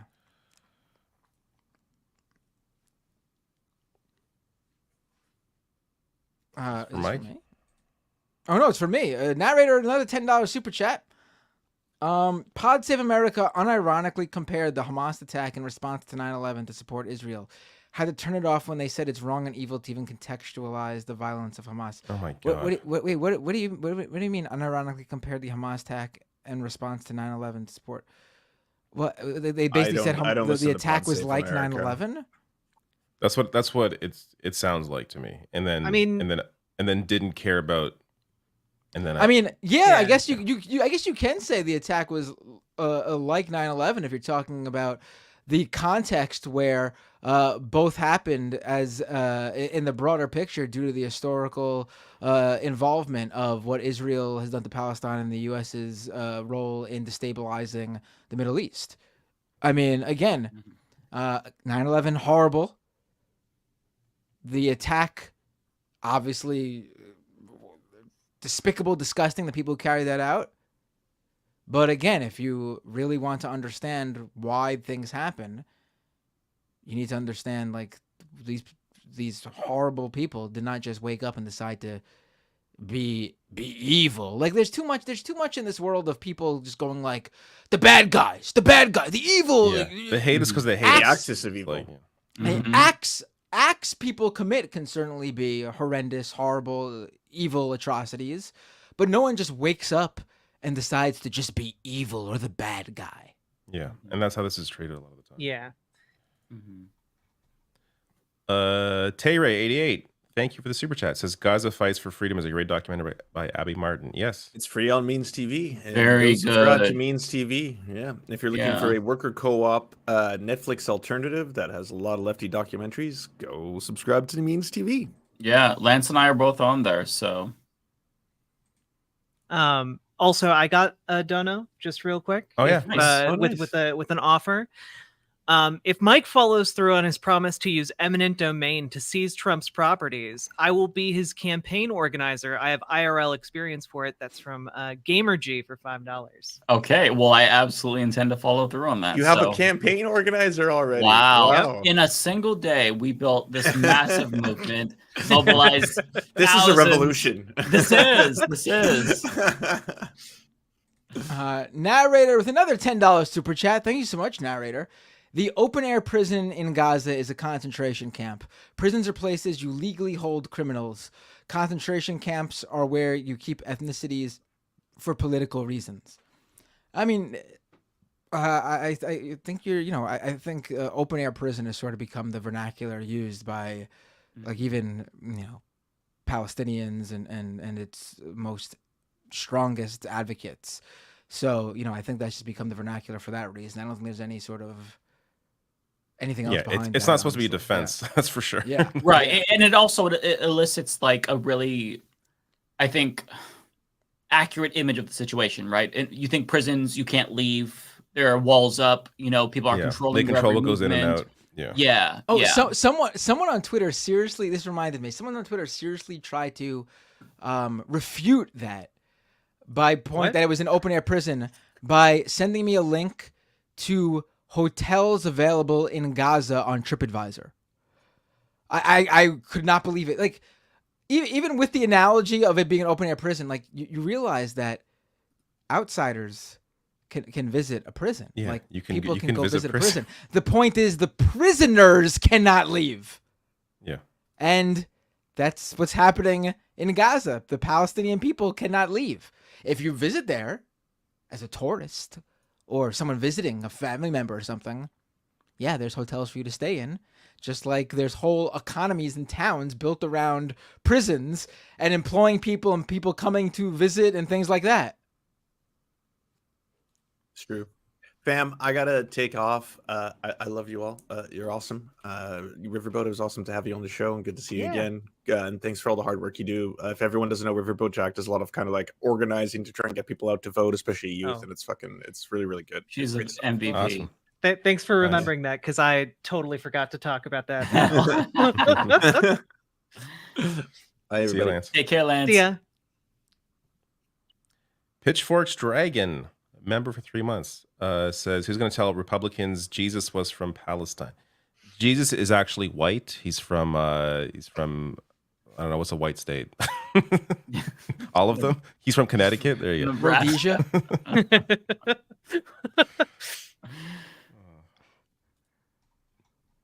Ronnie6751, thank you for the $5 Canadian. Islamophobia will only make Hamas stronger. They can use the hatred to recruit more people. That is something people in the West just don't get. That is exactly correct. If you can sell people on this idea that the whole world is against you and they hate you, that is going to breed radicalization. So yeah, that's a really great point.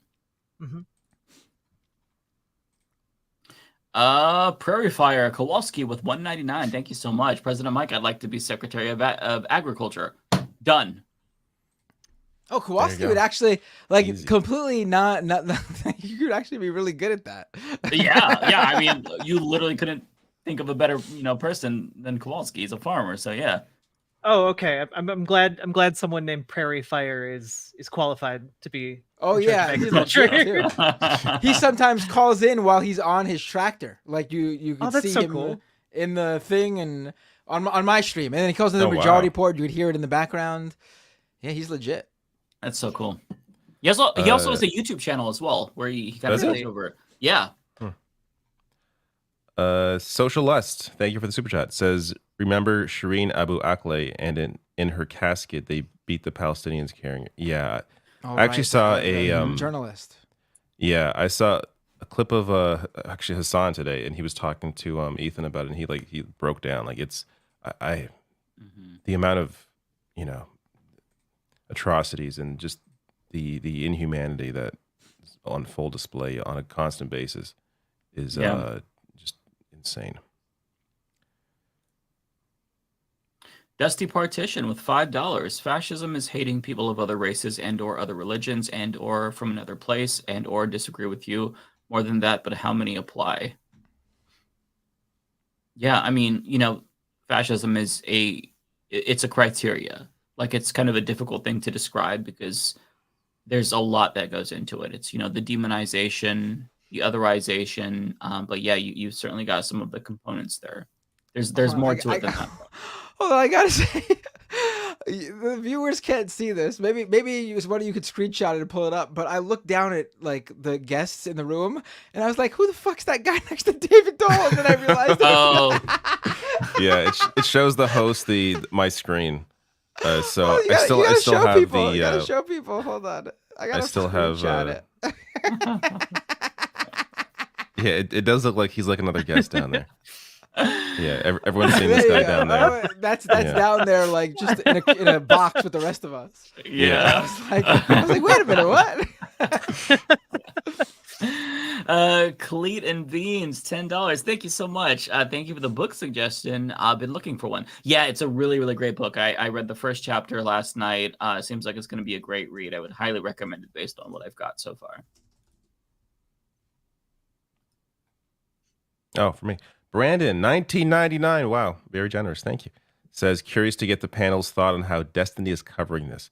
I don't watch Destiny. I don't even know how Destiny is. Yeah, I have no idea. I have no idea. I thankfully do not. I'm not really. I'm gonna go out on a limb and guess it's probably not the best. Yeah. Probably. Yeah, I don't know. I don't know. Maybe it's perfect. I have no idea. Could be.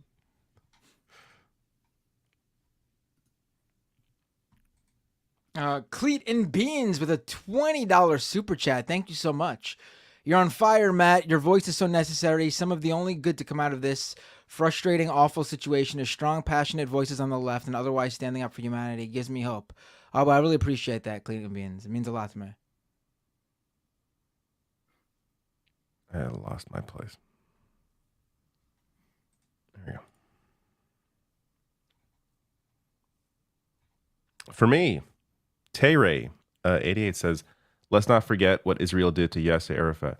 Yet there's I went through a list of some of the assassinations that have gone on, including like Israeli leaders who were trying to fight for peace and they were also taken out.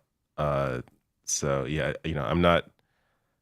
I don't have all the history. Like I'm not an expert in the history on all that, but yeah, it's definitely been an ongoing. It seems like it's been an ongoing project to ensure that Hamas has been propped up, and as a way to ensure that there cannot be a Palestinian state or some kind of lasting peace.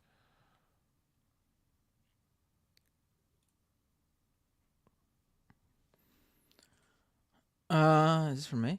Yeah, narrator with another super chat. Thank you so much, narrator. Israel either has enough intelligence to know where not to bomb because Hamas has the hostages there, or are willing to bomb the hostages. I mean, it's a good chance, absolutely. Also, the idea that they're just going, like, just look at the photos. Is Hamas hanging out on an entire blocks and in one neighborhood? Like, when half the not, population is children, you know every bomb is going to hit a child. Like, that's the reality. And let's be real. Like, do they care if the hostages are killed? No, because they'll just blame Hamas. They'll just say, "Oh, Hamas just killed the hostages, so we bombed." They call them. They claim that they're being used as human shields. Like, that's the excuse. Oh, they're being used as human shields. That's why they died. No, you bombed an apartment building. Like, that's what. Like obviously Hamas took hostages with the intent to do some sort of get something out of it. Otherwise, they wouldn't have taken hostages. And if the whole claim is that they use the Palestinian women and children as human shields, then they don't need hostages as human shields. Hostages are for another purpose altogether. Also, you wouldn't drop white phosphorus at all. You would not commit an active war crime. Yeah, that literally it suffocates you. It burns your lungs. There's a reason why it's a war crime. Yeah, and it's indiscriminate. They would not be they would not be dropping these types of munitions. They would not be bombing to the degree they are if they cared about hostages. Archangel with a $10 super chat. Matt, love to see your fire on this issue, but the rest of the world ignores it. Both in the West Bank and Gaza, Israel's being horrible to Palestinians. Thank you all for talking about this. Yeah, I mean, I do think, like, my feelings on this is, like, sort of like two-sided. Like, one, I am actually genuinely surprised about the bloodlust and like thirst for revenge and retribution from a lot of voices. It's the first time it's felt as it's the closest it's felt to post 9/11-esque as possible. Yeah. In terms of like people's reaction. On the same note, though, I am also hardened by the fact that the support for the Palestinians and the understanding of the situation from the average person seems to be much more than it would have been in the past at the same time. Yeah, well, we haven't learned from 9/11. I think a lot of us have. You know, a lot of us grew up with those mistakes. So I think that, you know, that is one thing to keep in mind. Some of us are never going to unlearn that horrible time because, yeah, it is. But it is really scary to see the level of Islamophobia, because you would think that it wouldn't be that bad ever again. Like we've had, you know, Zed Tabani on the show who's talked about it. You know, as a kid growing up after 9/11, how bad it was to be the brown kid in school and everybody is just like looking at you. So to think that like we're right back there, like that, it honestly is distressing. But yeah. I'm gonna run through mine, guys, because I need to go to bed soon. So, yeah. Just trying to find where I am here. Paladin Lost says, just remember, when the people I hate do it, it's terrorism. When it's the people I like, it's justice. Kowalski says, we need Jason Miles on LM, one of the good ones. I just looked up and I recognize him. I've seen him on, I think he was on Majority Report before. Anyways, I recognize the guy. He seems like a good person. Narrator, where are you? Narrator. Jason Miles from This Is Revolution. You're right, yeah. Oh, I was only getting like a jazz singer. No. He may also, well, he's also a musician, I think. Oh, okay. I've been on their show before. Good stuff. Yeah, we should definitely have him on. Narrator, 8,700 more UAW members went on strike from a Ford plant today. Solidarity. Yes, while all this madness is going on, there's also these ongoing strikes. You know, some good news. This, I mean, well, you know, as good as it can be when it gets to hopefully a resolution. But yeah, definitely. And I believe that Ford plant was the largest Ford plant. Like, yes. Kind of like one of the last moves in their toolkit. Yep. Oh. I don't know how to say that name. Where do I start here? Reed Dix Dorg. I feel like there's real words in there, but I can't pull them out. Red Ixtorgon, $20 super chat. Thank you. Says, thank you so much for being loud and angry at what's happening in Palestine. We have to all be upset, angry, and loud publicly about what's going on there to stop a genocide from happening. That's the hope, that there's enough pressure put on, governments around the world to do something. A few more left here. Meg Sumra, thank you, says, what are your thoughts on the UK plans to ban waving Palestine flag? Obviously ridiculous. Like, just because you're, this idea again of it's like equating Jewish people with Israel. You can't equate Palestinians with Hamas.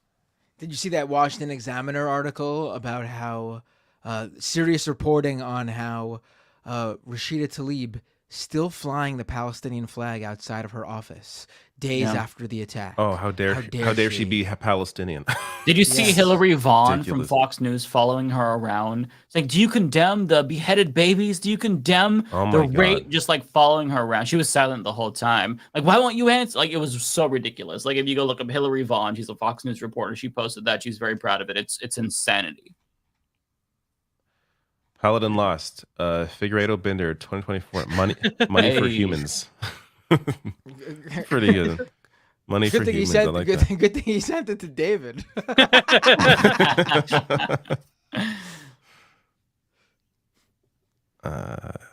Here we go. Emo Dragon 499, thank you, says, hey David, I just want to say you did a great job on your video about Israel and Palestine. You've all done great coverage and remained principled. Thank you. Appreciate it. Tony Clark, super sticker, thank you. William Kelly, David, do you have any thoughts on the independent media group Canada Land? I like Canada Land. They're not I don't think they're always 100%, but I like that Jesse. So this is like a podcast in Canada that's clearly focused, obviously based on the name on Canada, but Jesse brings on a lot of people that can disagree with him from the left, which I like to see, including people who others claim are too extreme left in Canada. So I think it's a good podcast. It's definitely one of my main Canadian podcasts that I check out. Okay. Brandon K. I didn't know they had podcasts over there. They do, surprisingly. Actually, it's also worth mentioning. Sorry, go ahead. Wasn't sure if you had the technology. Well, we are a few years behind the U.S. on many things, but technology, we're right there with you. But also worth mentioning, they've broken they've broken stories, like they do like real journalism. Like they began as a podcast and now are like going into actual like journalism. So it's really good to see. Oh, that's cool. Mm-hmm. Brendan K says, do y'all remember Vermin Supreme? Yes. Why does that sound familiar? I don't. He's always he always runs for president. Every year he runs for president. Oh, okay. He wears the boot on his head. He stopped the limo with Pete Buttigieg in it and just stood in the middle. He's like, stop. He runs for fun. That's how you, if you're gonna run for president with a no chance campaign, that's how you do it. Exactly. We know from experience now. Socialist says, nice Michael Brooks shirt, David. That's right. Letter hack shirt. I love it. It's a great shirt. 2 more left and I'm out of here. Just gotta find this. Listen, hear the glee in David's voice to get away from you people, our viewers. I love you people, but my body is like rejecting it. My mind is. It's like midnight, right? My body's like dying. It's midnight now. Yes. Yeah, that's understandable. And I have a baby, so I'm gonna have even it's less. midnight here, and I got 2 kids, so I mean, there's no excuse. Your kids are old. Your kids go to the washroom by now, probably. So you're good. Etboo, $5 says, next federal Canadian election. If the election is tight, what is worse between conservative winning and voting liberal? I mean, it's like, Democrats and Republicans. Yes, obviously the liberals are I would say clearly, maybe not clearly on every issue, like this, like the issue of Israel, obviously in Palestine. But no, liberals over conservatives, especially with Pierre Poilievre as leader. Mm-hmm. Are you out of your goddamn mind? And we need a liberal so that way us LGBTs can cross the border and get asylum status just in case. So Yeah, I mean, just on social issues alone, like that's one very clear difference in Canada between liberals and the conservatives. Paladin last one for me says breaking President Mike, quote, I didn't think I could win, so I voted for Cenk. Never happened. Very funny.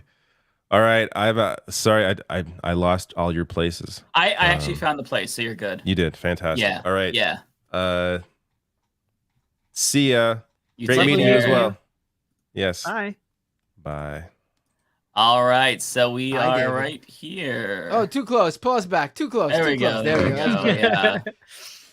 Okay, so Dusty Partition with $5. Egypt warned Israel, and they did nothing to prepare. I saw that. He had like 10 days advance warning. Did they allow the attack to justify all this? 9/11, President Matt, help. Yeah, I mean, I don't know. I know that his motivations are pure evil, but yeah, this is, I think, part of the reason why a lot of Israeli citizens are pissed off, because his whole shtick is vote for me and I will protect you. And this was a catastrophic failure here. So he failed to do the one thing that makes voting for him worthwhile, according to them. So yeah, I hope that he gets punished for it in the next election, because he's a failure. Shouldn't even make it to next election. He should resign now. Yeah. That would be ideal, honestly, but that's never gonna happen. And honestly, given the fact that he has coordinated with Hamas in the past, like the questioning whether or not he allowed this, like Benjamin Netanyahu allowed this to happen, I think is a very valid thing to do at this point. Yeah, you think that would be so outrageous that he would never show his face in public again, right? Like, yeah. But he's trying to become a dictator. He's straight up said in 2019, like if you are against Palestinians, you should be in favor of funding Hamas. Yeah, like he's publicly made these statements. It's wild that I think that he is the Trump of Israel. I believe this is for you, Matt. Oh, narrator with a super chat. Olay for U.S. Attorney General. Yeah, I think you're the second person to say that. Yeah. Yeah. I said it first. I mean, obviously. Yeah, it's the no-brainer for sure. Narrator with $5. What cabinet positions will you fill with Leftist Mafia members and affiliates? Well, of course, all of the homies are going to be part of the administration for sure. We're gonna have like a whole new crowd of Twitch streamers, because we're gonna pluck all of them out, and they're gonna have government jobs in the cabinet. Right. We already said Rebecca will be press secretary. Yeah. David Doel will get some made up bullshit video game position. What do you want, RiverBoatJack? You get to pick. You're right here. Yeah. Ooh. I don't want to be overly ambitious. Just the first time on the show, so I'd probably go with something like I don't know, something that might set me up for further down the road, like Secretary of Transportation. Oh, see, I was actually thinking Secretary of State. That Pete Buttigieg mindset right there. Pete Buttigieg mindset. I'll take the Secretary of State. I didn't want to fly too high. Yeah, no, I think you're ready.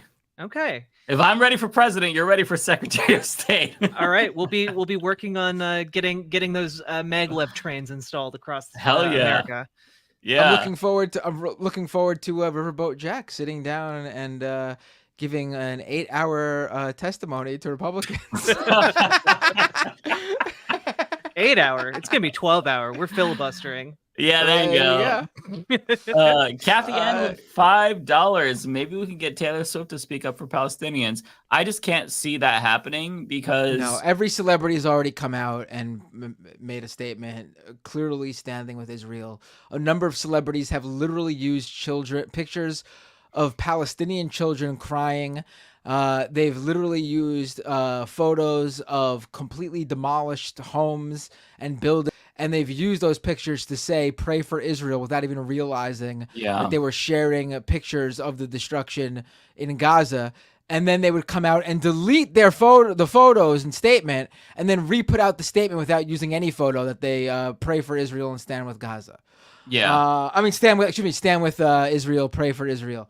I mean, listen, it's super easy and simple to show remorse, empathize, say that you pray for the victims and their family members, and do the same for the people of the Hamas attack, the Israeli citizens and people who were killed, and then do the same for the Palestinians without throwing your support behind the Israeli government, which is what you do when you say stand with Israel, because you are endorsing their response, which is to cause the chaos and destruction in Gaza that the pictures you're posting thinking it's Israel that are actually of Gaza and the Palestinian people.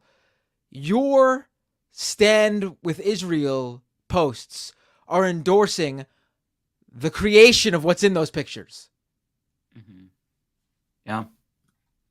I believe this is for you, Matt. Is it for me? Hold on, I can't see. Well, so. Hold on. Yeah, it is. Okay. Peter with a super chat. Thank you, Peter. Remember Trump had Russians in the Oval Office and spilled Israeli defense secrets? What are the chances that and the Mar-a-Lago docs were used here? I mean, I don't think, listen, it's certainly a possible, I guess, but I don't think Hamas obviously has help getting their, their weapons and their supplies and their bombs and things like that. But from what I understand, I know there was a report from the Wall Street Journal that Iran was behind this. It seems very thin. In fact, the Wall Street Journal posted a report today saying that Tehran was surprised by the actions after days earlier posting that Iran was behind it. I think it's again, we don't know enough yet. A lot of misinformation's flying around. Yeah. And it's just so simple for people to just say, we don't know. Just don't share things yet. We just don't know. Like I see people, the claims about Hamas doing certain things, the beheading babies thing. Listen, we don't know. I've seen every report I've seen, sources, the same IDF source. Even Biden came out and said he saw the pictures. And then the White House had to come out and put out a statement saying he actually didn't see the pictures. He was referring to the reports he saw from Israel that this was what they saw. There's been, again, I'm not saying it didn't happen. We don't know. We don't know. And you have to understand in a situation like this, there's going to be a lot of things we don't know for a while. It is totally okay to just not report something as happening or having not happened. We just don't know. Yeah.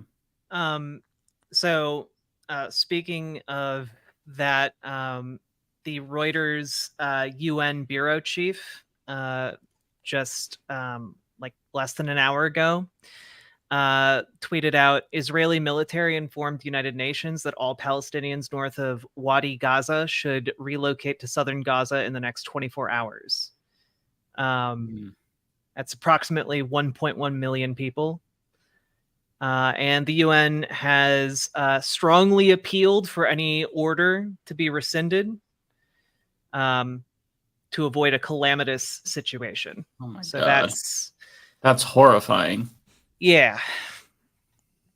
Wow. And people, Gaza's not very big. It's 141 square miles, but that much people, that's yeah. I believe it'd be like asking half of Upper Manhattan to relocate to Lower Manhattan in 24 hours. Yeah. Well, and they don't have electricity. They how are they going to get that message? Yeah. My God. I believe this is probably yeah. This is Tokyo Han says, can you make curling the new national pastime instead? I love watching curling. It is so addicting to watch. I really I don't think I've ever seen curling. Like I know what it is, but I don't think I've ever watched it. Oh, it's so satisfying. Yes, I got really into it like 3 or 4 Winter Olympics ago. It was so amazing to watch. It's really like Yeah. The problem is that it's just really only popular in like Minnesota and Canada. Yeah. Like I actually remember I was like, oh shit, where do they play? I want to know, like, how can you? And literally, like, the entire professional curling industry in the United States is entirely in Minnesota. Yeah. I live in Minnesota. It's the only place I've ever seen like they have buildings made for curling. And there are more of them the closer you get to Canada. Oh, really? Right. Yeah. Interesting. I think in New York City there is one curling place, like, and it's like just like not just a curling place, like a sports place that just has a curling thing, and it's new. It came after one of the Olympics where like curling went viral. So yeah, it is a very cool sport though. Hard. When they're sweeping. I love the sweeping. The sweeping is like one of my favorite parts. It's just kind of mesmerizing. Mm-hmm. Okay, I'll try to go a little bit quicker through these because we have still quite a bit left. So I believe this one is for you, Matt. Oh wait, someone who's not in the super chat. No, this one's for me. I'm sorry. Curling stones are crazy expensive. I looked into that too when I first saw curling. How much are they? It's like $600 for a curling stone. What? Yeah. And you need like a bunch, of them, because the industry is so small, and these stones are like huge and made out of like this really like nice like rock or whatever. It's like it's That's yeah, they're weird. I would not have expected that. I mean, I never thought about it, but like $600. They're made of granite traditionally, apparently, but other materials as well. Curling stone price. I remember they were really expensive. Brand new curling stones cost between $500 and $900 each. Wow, that's stupid. And you need multiple curling stones. You need multiple curling stones to play. That's so weird. Wow. Okay, this one is actually for me. So Philip H, $25. Thank you so much. Insert soundbite here. I don't have access to David's soundboard, but that's a lot. I really appreciate that. Because I wanted to beat the $20 guy. Also, Jon Stewart for president. Otherwise, I'm investing in Brondo. Thank you. I appreciate that. I think this one was for David. So let's see here. Okay. Is this for you? Let me check mine really quick. Oh no, this is for me. Okay, Zaid Awise, $11.99. Just to clarify, I only asked the Canadians because the lady I mentioned is Canadian who married someone from Israel and is a self-proclaimed Zionist activist now. Was shared by someone I follow on Instagram. Okay. I don't remember what we were talking about. We move on so quickly, and I'm getting tired. So I'm now just focused on. I want to ask RiverBoatJack so many questions about curling. I didn't know you were in Minnesota. This is basic. I need to. Have you ever played? Oh, I've never played it, but it is like kind of like a stereotype that kind of like middle-aged dads will like watch curling and be like, I could do that, and then like go through a curling phase, you know, like really, like it's one of like the stereotypical Minnesota midlife crises that people go to. That's so funny, and like to like one day maybe be in the Olympics, you know. How many people in Minnesota sound like Bobby's mom from Bobby's World? I gotta know. Oh, don't you know? It gets really it gets really bad the further north and west you get. It gets the accent gets so much stronger. I think it's such a fun accent. Oh, it's so much fun. Every Minnesotan can do it, by the way. Like it's really just imprinted into us. Oh yeah. Oh yeah. Oh my God, that's it right there. Yeah. Oh yeah, you know. Amazing. You get your boat, you go fishing, you know. Oh, that's I gotta say, catch yourself a nice big walleye, you know. I also got to say your comment about how every Minnesotan middle-aged dad goes through a phase where they think they could take up curling. Oh, absolutely. That would be me because I'm going through that phase now. But there's no curling. I started playing soccer again in a league. Oh. I looked up pro wrestling schools and I actually attended one for like a trial. That's awesome. I'm going through a total do everything I ever wanted to do before it's too late phase right now. Do it. Do you have a pro wrestling name? Like, did you come up with a? Over the years, I've actually had a number. Because like back in high school, I would do backyard wrestling with my friends. Oh, that's so but I wouldn't use any of those names now because they're looking back, they're lame. But no, I don't have any current one. I would have to come up with a new persona. Okay. The Bender Blender. So I think this is for you, Matt. Kind of echoing what Axios with $5 super chat from just user O. Axios 20 minutes ago, we just mentioned this, right? Israel tells UN to evacuate northern Gaza Strip within 24 hours. That was so chilling. It's not going to be good, and I don't know when it's going to. There's no end in sight here. That's the thing too. Like, what is the end game here? When will it stop, and what's going to be the response after? I don't understand. There's no calls for anything. It's just have at it. It's so horrifying. And the unity government that Netanyahu put together, has a war cabinet, and basically everyone, the 4 of the members are people who have actively been saying that all Palestinians should be wiped out, and the one other one is the opposition leader, who is also conservative and was like the defense minister for several years. So none of them are in favor of keeping Palestinians alive, and I'm terrified of what 500,000 boots on the ground are going to do. Yeah. God. Okay, so we have Archangel, $2 following up. Thank you, Archangel. Mike, I don't know why I added SWYG. Okay, because I wasn't quite sure. I was very confused. So I appreciate the follow up, but you didn't have to send a super chat for the follow up. But thank you for making it clear. So this one was for David Doel. Hold on. We missed one of the older super chats that were sent to me. I don't think we put it up, so I'll just read it. For Resto with a super chat. Careful, guys. Cenk might have very strong words of complaint about Ole for your criticism. That would be really funny if they went after. Yeah. So this one is from me, Mr. Sushi, 22, 199. Thank you. Did you guys see Tim Pool wage war on OnlyFans? I did not see this. That is very stupid because I'm assuming he's subbed to some of them. Subbed to a number of them, I'm sure. But I mean, if he's not, dude, get a life. I'm really enjoying the Tim Pool trying to set himself up as a red pill influencer. No, is he? Absolutely. It's been part of his recent content coverage. He said I did see a clip where he recently said something like he goes down the street and women check him out because he looks like a rock star or something like that. Yeah. He did not fucking say that. Yeah, please. yeah. Oh my god, I cannot handle. I cannot. This world is too fucking stupid. He's such a nincompoop. Yeah, he is.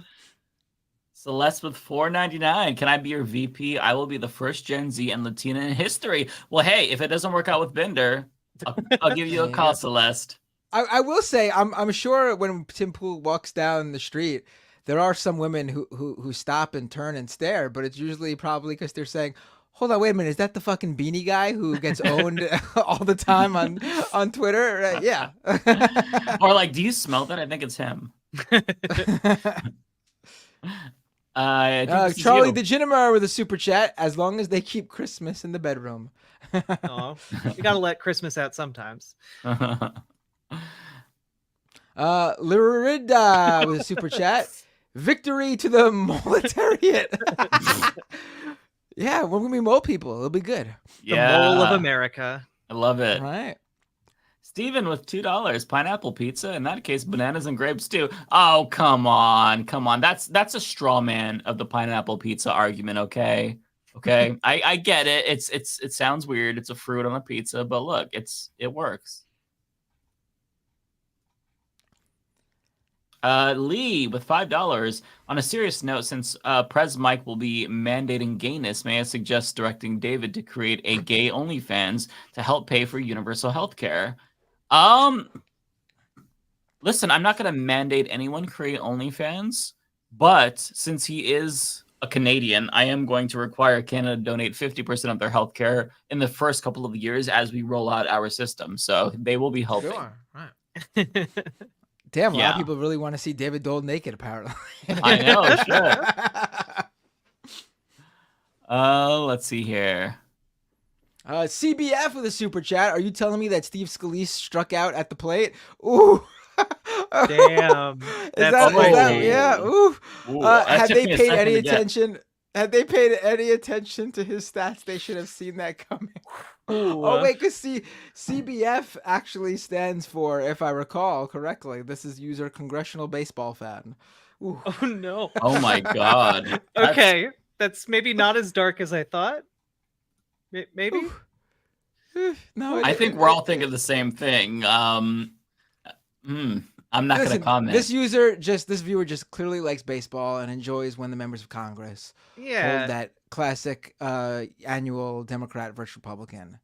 I'm not looking any further into this. Nobody likes that. This viewer does. Okay, end of story. Okay, let's move on. Let's move on. Yes. Tokyo Hans with a super chat. Do you guys have a campaign slogan yet? Like get woke and wash your ass or something? I don't know. I'm workshopping it. Beards to believe in. Okay. From the podcast to the presidency. No, that's not really a slogan. That's like a autobiography title. I don't know. We'll have to think of something. Maybe you all in the chat can give us some recommendations. Kosh 963 with $5. One solution for the people in Gaza. They could do a mass walkout. Well, they can't because they're not allowed to leave. So there's not really anything that they can do. So they're just kind of stuck. Like they're at the whims of Israel, unfortunately. Emo Dragon with $1.99. Mike, will you run negative ads against Cenk? No, listen, I'm going to run a very substantive campaign. We're going to talk about the policies.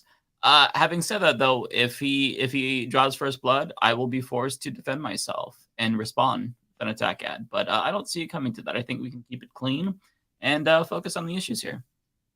Also, just fun fact, last president to have a beard in the White House, the last beard in the White House, presidential beard, was in 1893.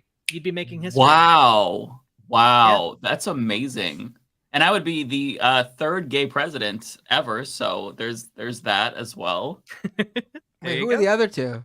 Obama, and obviously, remember, and I forgot the name. Andrew.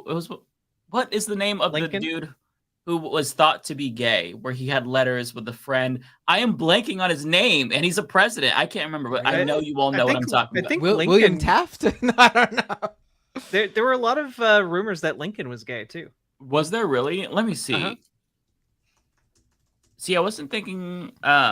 James Buchanan? Yeah. So when I Google gay president, James Buchanan comes up. maybe there was rumors. I'm not sure. I'd be the first openly gay one, though. Whoa, hold on. Who was James Buchanan's first lady? This is the question when I just search first gay president on Google. Harriet Rebecca Lane Johnston acted as first lady of the United States during the administration of her uncle, lifelong bachelor, President James Buchanan. Oh my God. I did not know that. I did not know that. I can't believe they had an. How did we just find this out? Yeah. Wow. Okay. Well, certainly wouldn't be the first gay then, because that's weird and yeah. I never even knew we had a bachelor president. Yeah. That's the gay one. That's the one they all thought was gay. Let's see here. I think this is for you, right? Someone in I think my Twitch chat just said just 2 words, Uncle Fucker. Oh no. Okay, Ryan Lennon fan with a members super chat. Good job not falling for the meme about mass leftist support for Hamas. That viewpoint is super niche and has no material effect, unlike support of IDF. It is the dumbest thing for I've seen some people writing for major news outlets.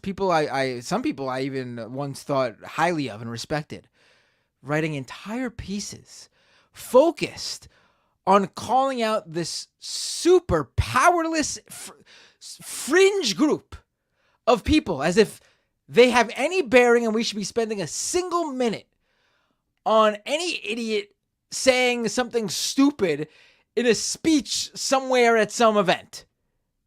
Mm-hmm. It is completely bogus to spend a single minute on this. Agree. Yeah. We abhor the death of any innocent civilian.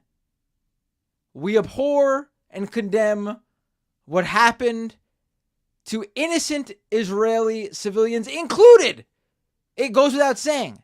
If you care about human rights and have basic human empathy, you do not want to see any innocent party injured, dead, inconvenienced in any way by something that they have no role in.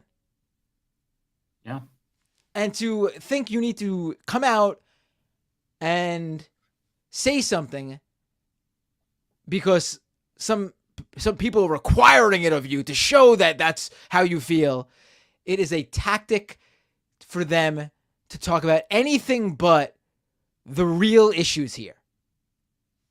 And the fact that that's what people are concerned about and not the people who are very open, like the people in power, the politicians who are saying we're going to turn Gaza into a parking lot, the fact that that's not the concern, I think it really tells you everything that you need to know. Yeah. I know that David got this one too, but I got it as well from Chris, $5. If Mike follows through on the promise to seize Trump's properties with eminent domain, I will be his regional director. I'm an experienced organizer in DSA. Yes, absolutely. The Matt Mercy with $10. Thank you, Matt. Some don't feel the need to condemn civilians, conscript Hamas deaths, because Zionists don't condemn IDF murders. I hate violence, but eventually the chickens come home to roost and make a peaceful revolution. I think I know what you're saying. Make violent revolution inevitable if they don't allow peaceful revolution. Look, I mean, when it comes to like these types of situations where you have people who are being colonized, violence is definitely inevitable. That doesn't mean that you should justify like deaths against civilians, but what that does mean is that like there's going to be violent resistance sometimes. The second civilians is bad, of course, but you know, military targets, that's something that you see all the time. Look at the Battle of Algiers, for example. Right. The second you lose your humanity and morality, is the second you become just as bad as the people that you're speaking out against. Yeah. You always. It's important that you maintain that. It's that simple to me. I mean, if you care about people, if you're truly a leftist and care about, I mean, that's what we advocate for. Why do we want Medicare for all? It's not Medicare for all, but the far right, like even they need it because there's a number of reasons why. Means testing doesn't help anyone. But like it's a basic human right. And that means even for people that we don't agree with or don't hold the same moral high ground. We are so principled that we support Medicare for all, literally for the people who want us dead. You know, like the fascists in this country. So, right. In fact, extra medical care for the far right. We need forced vaccines for the far right. COVID-19 vaccines and boosters specifically for the far right. Ooh, that's a good platform plank. Oh, mandatory vaccines. Right. Charlie Degenemer with a super chat reminds me add and emotes. Oh, I need to tell Anne. This is from a viewer. Anne made some free emotes for me, and I was able to put them on YouTube. Oh, okay. But when I went to upload them on Twitch, they said they weren't the proper size. So I need to go back to her. You reminded me. Thank you, Charlie.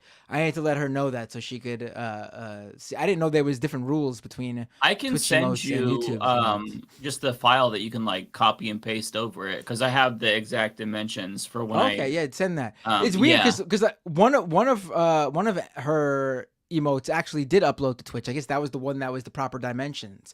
The other ones I tried to upload and they said it wasn't the right size. Oh, weird. Let me see who this is for. I think this is you. Is it? It is for me. Ace Area 51 with a membership super chat.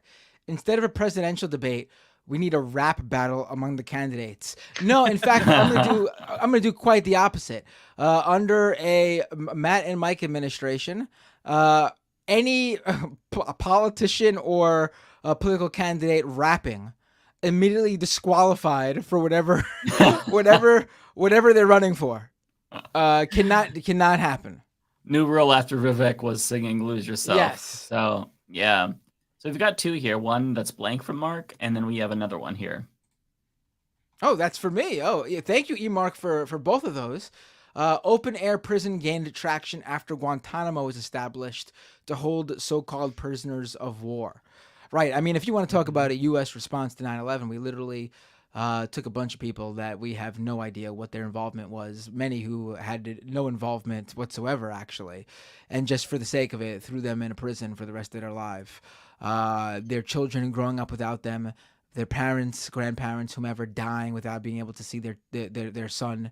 I mean, horrendous. You don't want to have a 9/11, a U.S. response post 9/11. If only our allies, so-called allies, told us more forcefully to not do what we did after 9/11. Yeah, for the love of God, learn from us. 3,000 people in the United States died tragically. That was horrible. But then 1 million plus people in the Middle East who had nothing to do with that also died. Do not do what we did. Learn from our mistakes, for the love of God. Yeah. The Emo Dragon with a super chat. Matt, loved your show this week. Those clips from Michael on Israel were still as poignant as today. Also, what's your favorite anti-war punk song? Ooh, there's a lot. Probably some I can't even think of right now. One that's coming to mind right now is White People for Peace by Against Me. That's a really good one. Fight War Not Wars by Crass is another good one. We have 0PE 499. Thank you so much, 0PE. Thank you, Mike and David, for your Israel-Palestine coverage. You're very welcome. I'm glad you enjoyed it. It's really helped me stay sane through all the propaganda and explain this to others. Thank you. I think a lot of you probably realize that the way that I created the videos was to like appeal to normies who don't know about this, because in the first video that I did on Monday, I had a lot of comments saying, oh, wow, I didn't know about this backstory here when it comes to Israel-Palestine, because I have a lot of newer subscribers. So I'm like, okay, I need to appeal to people who are maybe normies or don't know. So I really tried to be as nuanced and thorough as possible. So I really appreciate you saying that. T-Types with a super chat. Curious whether every panelist here identifies as a humanist. Personally, I see leftism as humanism in a political form. I don't. I mean, honestly, I don't really know too much about what humanist is. I never really looked too much into it, honestly. Even though Mike's show is called The Humanist Report. An advocate or follower of the principles of humanism. But what is humanism really? An outlook or system of thought attaching prime importance to human rather than divine or supernatural matters. It's secular, Humanist basically. Beliefs. Oh, secularism, right. Yeah. Why don't I just say that? Yeah. Well, it's also there's why this didn't emphasis... Mike? Why don't you just call your show something like, I don't know, secular talk? So there's also there's this emphasis on like the preciousness of human life and how important it is to uplift all of humanity. To be anti-racist, to be anti, transphobia and whatnot as well. There are criticisms that humanism is too anthropocentric, meaning that like there's an overemphasis on humans to the detriment of like the planet and animals. But I don't think that they're mutually exclusive, honestly. I think that you can be a humanist and also care for animals. You know, you could be a vegan. You can. It's not mutually exclusive. So that's my take. No, I'm a humanist, but I'm so much a humanist that I only care about humans. Fuck all other life. Fungi, you're going down. See, that's human supremacy, which I think is contrary to humanism, actually. Wait, what was that? You actually went? Did he drop out for you, RiverBoatJack? No, I heard him. That was weird. I didn't hear you at all, Mike. I was saying that's human supremacy, which I don't think is a tenet of humanism, actually.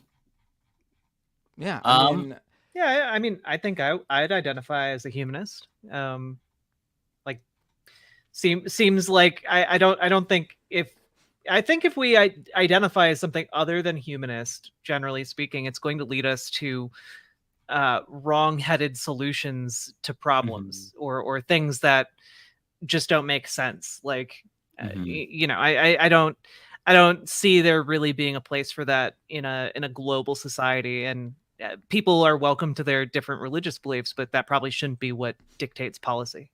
Right. Yeah. Right. Oh yeah. You know, this conversation. I've had this conversation before with people, and it always reminds me of like people who say like, oh, if you're not like religious and like, then how do you have any morals? Like, how do you know right from wrong? And it's like, oh, it's really simple. Like, I don't. In fact, I think it's even more of a good standing than like, oh, you do good because you want to go to heaven, or you want a nice afterlife. I mean, for me, you're a good person because it's the right thing to do. We're here on Earth for such a short period of time. Why would you want to create pain and suffering for anyone? You know, we're here for what?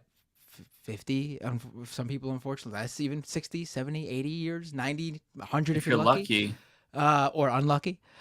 True. But the point is, we're here for such a short time. Why would you not want to? I mean, this is what you got. This is your one life. Everyone should enjoy it and do what they want as long as it does no harm to others. Yeah.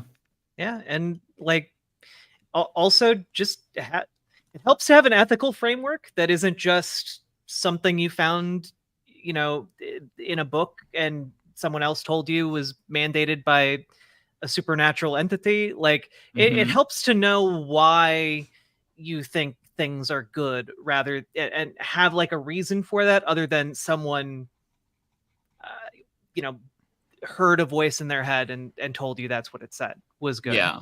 You know, coherency is important. Well, at that and the ability to be able to like think independently and be able to like figure out what, you know, is good in a given situation that someone didn't foresee, you know, like that it really helps to have grounding in that way, you know, and that's something I didn't appreciate until I was older. So yeah. Oh, I'll never forget like what actually like the first thing, because I grew up. My mom is Catholic. My dad is Jewish. My mom obviously won out in terms of how her children were going to be raised. So I was raised Catholic, went to Catholic school, and the first thing that had me starting to question religion in general is we had a priest come in, who, by the way, years later would be sent away by the Catholic Church because he was one of the priests who molested children. But we had a priest come in. And he was the main father of the church. I forget what they're called. I forget what it's called. But he came in to teach a class, and someone asked him, "Oh, will we see our pets in heaven?" And he said, "No, we will not, because animals don't have souls, so they don't go to heaven." And I was like, "Get the fuck out of here!" That was a sticking point for me too. I'm done. There's no way. There's no way. You're telling me that this so-called paradise where I'll be happy or whatever doesn't have any animals, let alone my own pets? That's not that's not anywhere nice. I don't want to live there. No, I'm done. I'm out. No, thank you. Yeah, I'm glad you said that because that was a very big sticking point for me. I remember like thinking my pastor was so wrong. I'm like, no, animals do go to heaven. I think this one is for you, by the way, Matt. Oh, Matt Claremont with a super chat. I don't know if it would work as a campaign slogan, but if you and Mike were a tag team, you would be the Inevitables. I don't even know what that means, but okay. I mean, I know what the word inevitable means, but I don't know what the context here is. Like, are you Photoshop to look like Thanos or something? I don't know. Soren with a super chat. The Matt and Mike administration would have the best flags outside of their office. The Americaist flags ever. Believe me. Tremendous. Rara Lady with $9.99. Thank you so much. Did you guys see Bree and Robbie from the Hill debate Israel-Palestine? I did not. Robbie basically cursed at her and said the left supports Hamas. He definitely needs to get put in his place. He is a wannabe Ryan Seacrest weirdo who he's going to take the most mainstream views that he could find to attack the left and just copy paste. He is an empty suit. He's a Weasley little fascist. Like I'm just call it out. Like you can see the glee in his face when he just talks about like the concept of oppression. Like that's all I have to say about him. Nothing else is going to be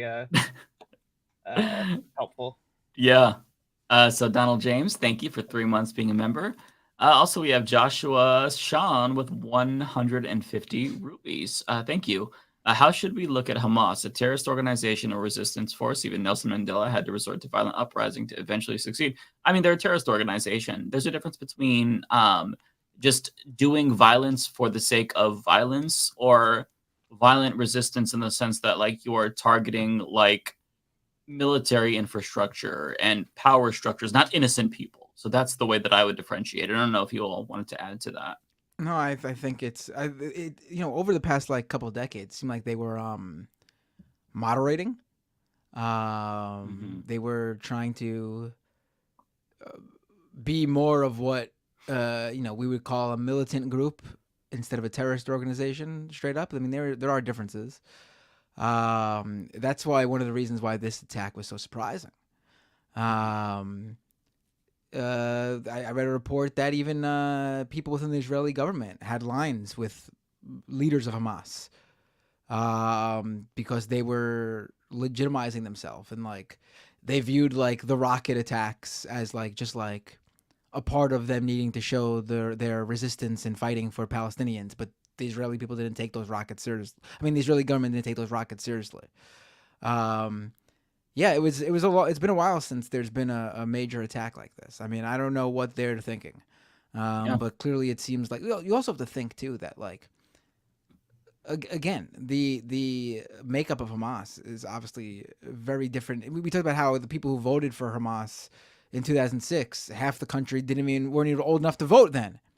In the same time, Hamas in 2006. Not the same Hamas it is now either. It's certainly a lot more young people who clearly have been radicalized because, again, like I said earlier, they have seen no movement on the situation. They've seen nothing else.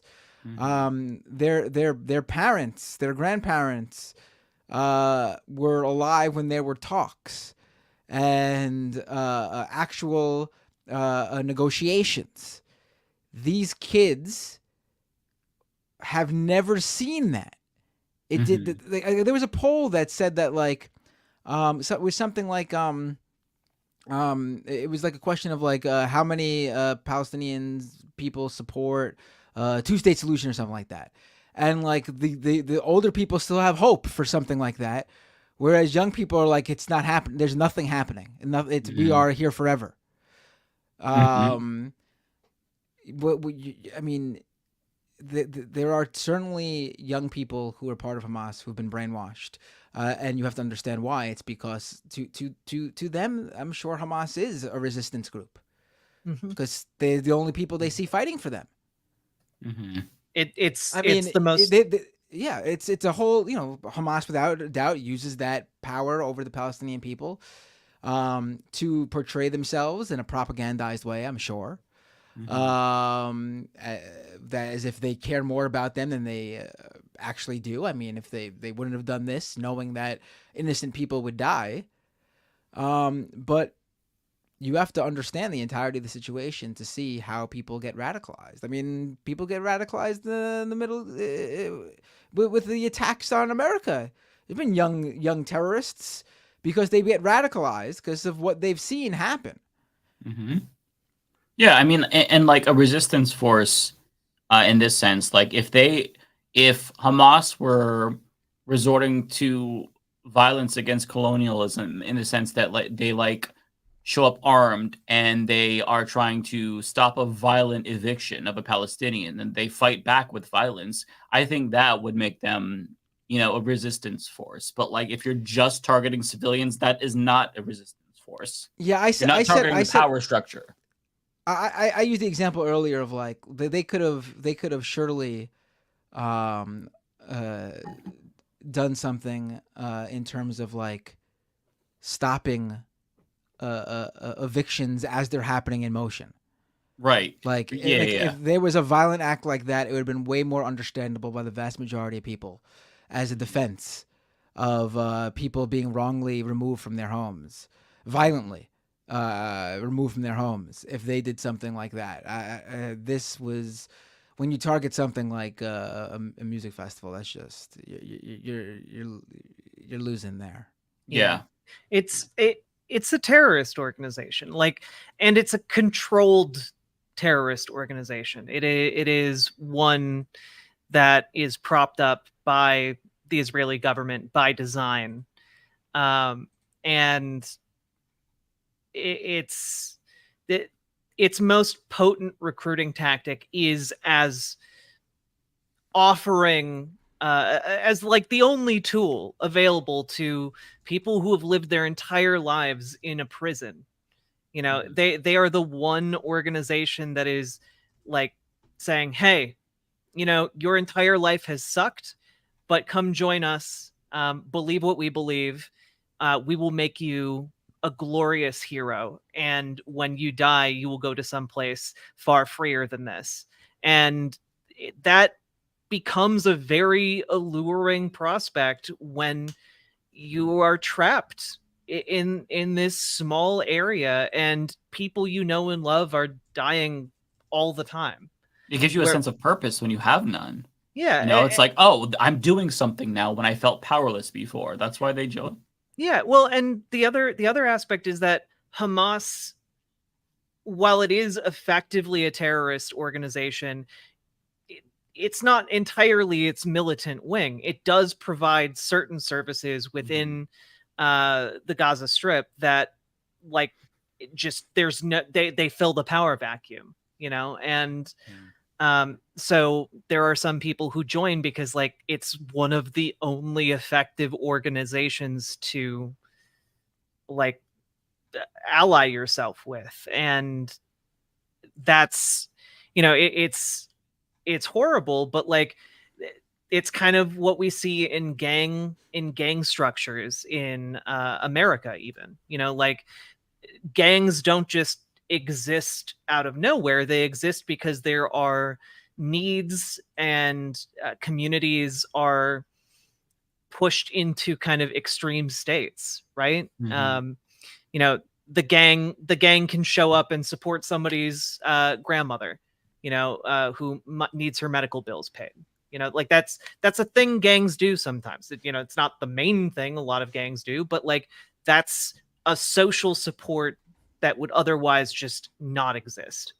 And so it's more complicated than like would be nice. It's not a all black and white, but yeah, that's a good point. It is messy.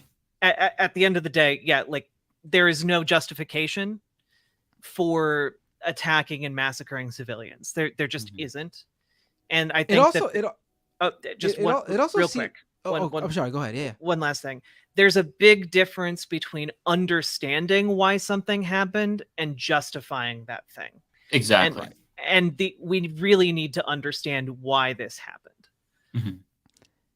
It also seems like this is just an observation from videos that came out.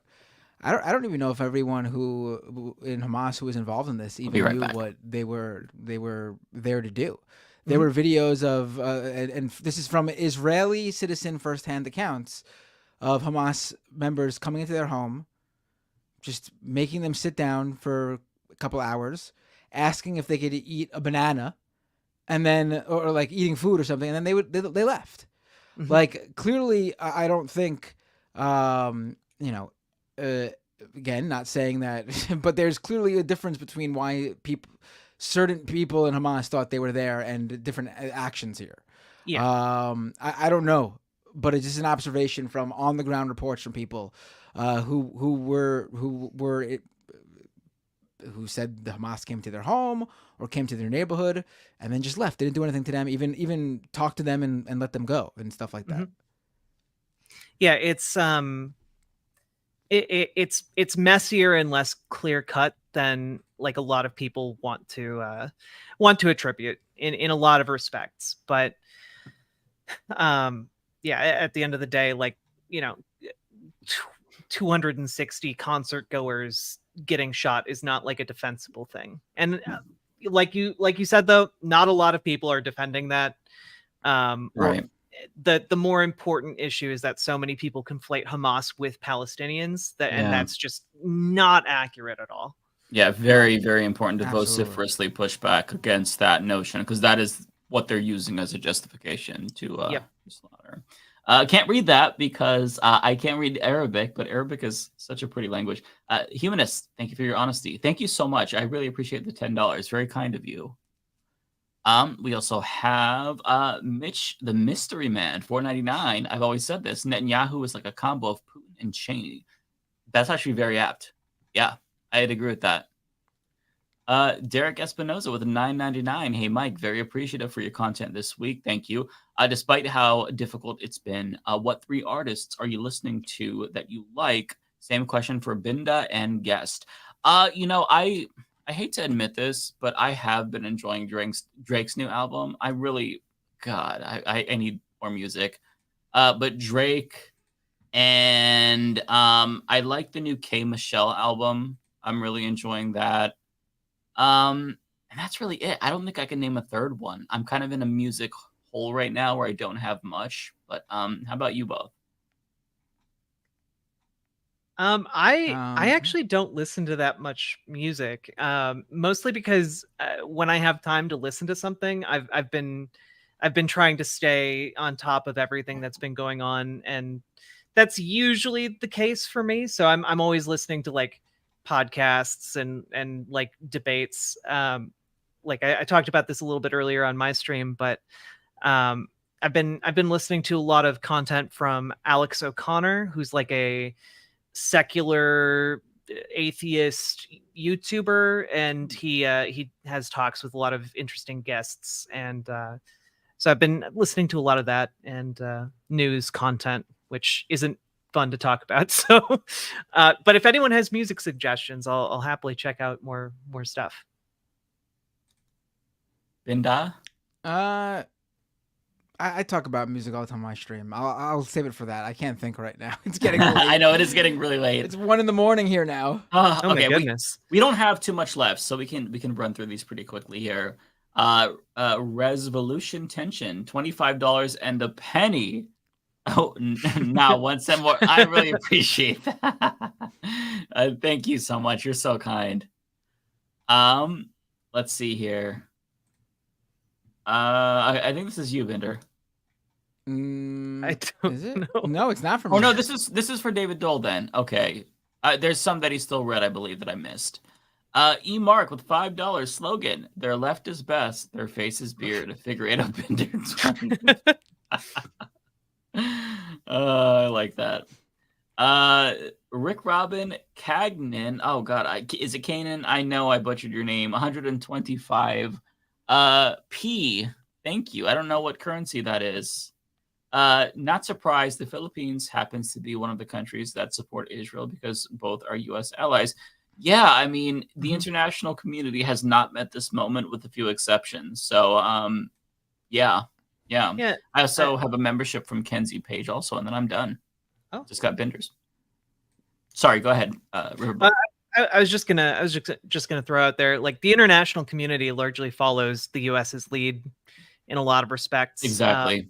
And so it, that's one of the main reasons why more countries don't recognize Palestine. Like that, it's the U.S. is domineering international pressure. Yeah, exactly. Well, I'm gonna duck out right here because the remainder are actually all binders. So I will see you all next week. I have this one highlighted, Binder, so you can just go next one after that. I shall highlight the next one for you. But yeah, I'll see you all later. Oh, you're done. All right, cool. I'm bouncing. I'm bouncing. So I Yeah. can edit. Wait, before you go, send your Twitch people to my Twitch so then I could send everybody to somewhere else. Okay, I will do that. Okay. Okay, I'm gonna bounce and do that. But I'll see you all next week. See ya. Nice talking to you again, RiverBoatJack. Oh my god, Always I have a no pleasure. idea where we are right now. Let's see. Wow, you're staying on with me. This is a first. No Yeah, one's ever sure. stayed on with me. I love it. Hold on, I can't find where, even though he pressed it. So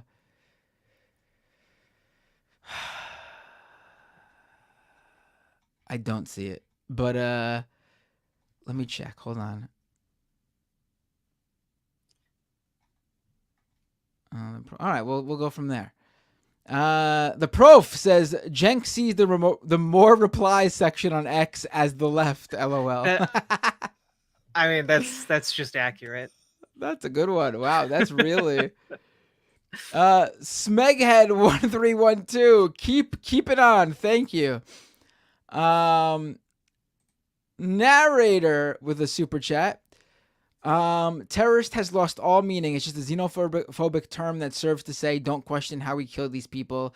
A CIA hit list term. Brett Taylor with a super chat. Israel has all the power. Don't they have more responsibility for all outcomes? Especially being that they are the official entity here.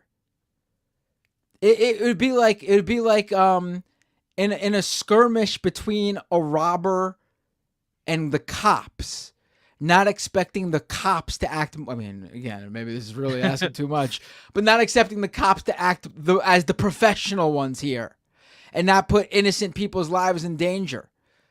The robber, the armed robber might decide to. I'm thinking of the movie Heat, where Tom Sizemore's character picks up the kid as to be the literally a human shield. You expect the police not to just start shooting regardless of him holding a small child. And you would rightly condemn the police for not caring that he's holding a small child and just shooting and hitting the small child and killing the girl. Yeah, but here we don't. Apparently we don't care, right? Yeah. I think people would be a bit upset in America if there was a situation like that and one of the cops just threw a grenade in. That's like the equivalent of what's happening right now. Israel absolutely bears so much of the responsibility for creating the conditions and the backdrop under which this violence happens, in innumerable different ways. We literally tell our children to be the bigger person and not retaliate.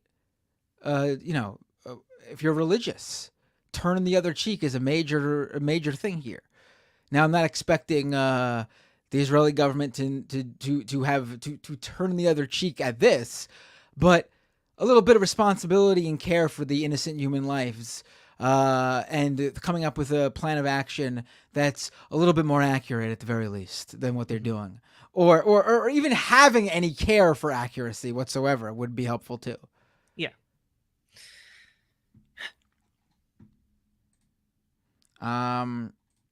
Narrator of the super chat: the African National Congress, Black Panther Party, and Irish Republican Army were all called terrorists.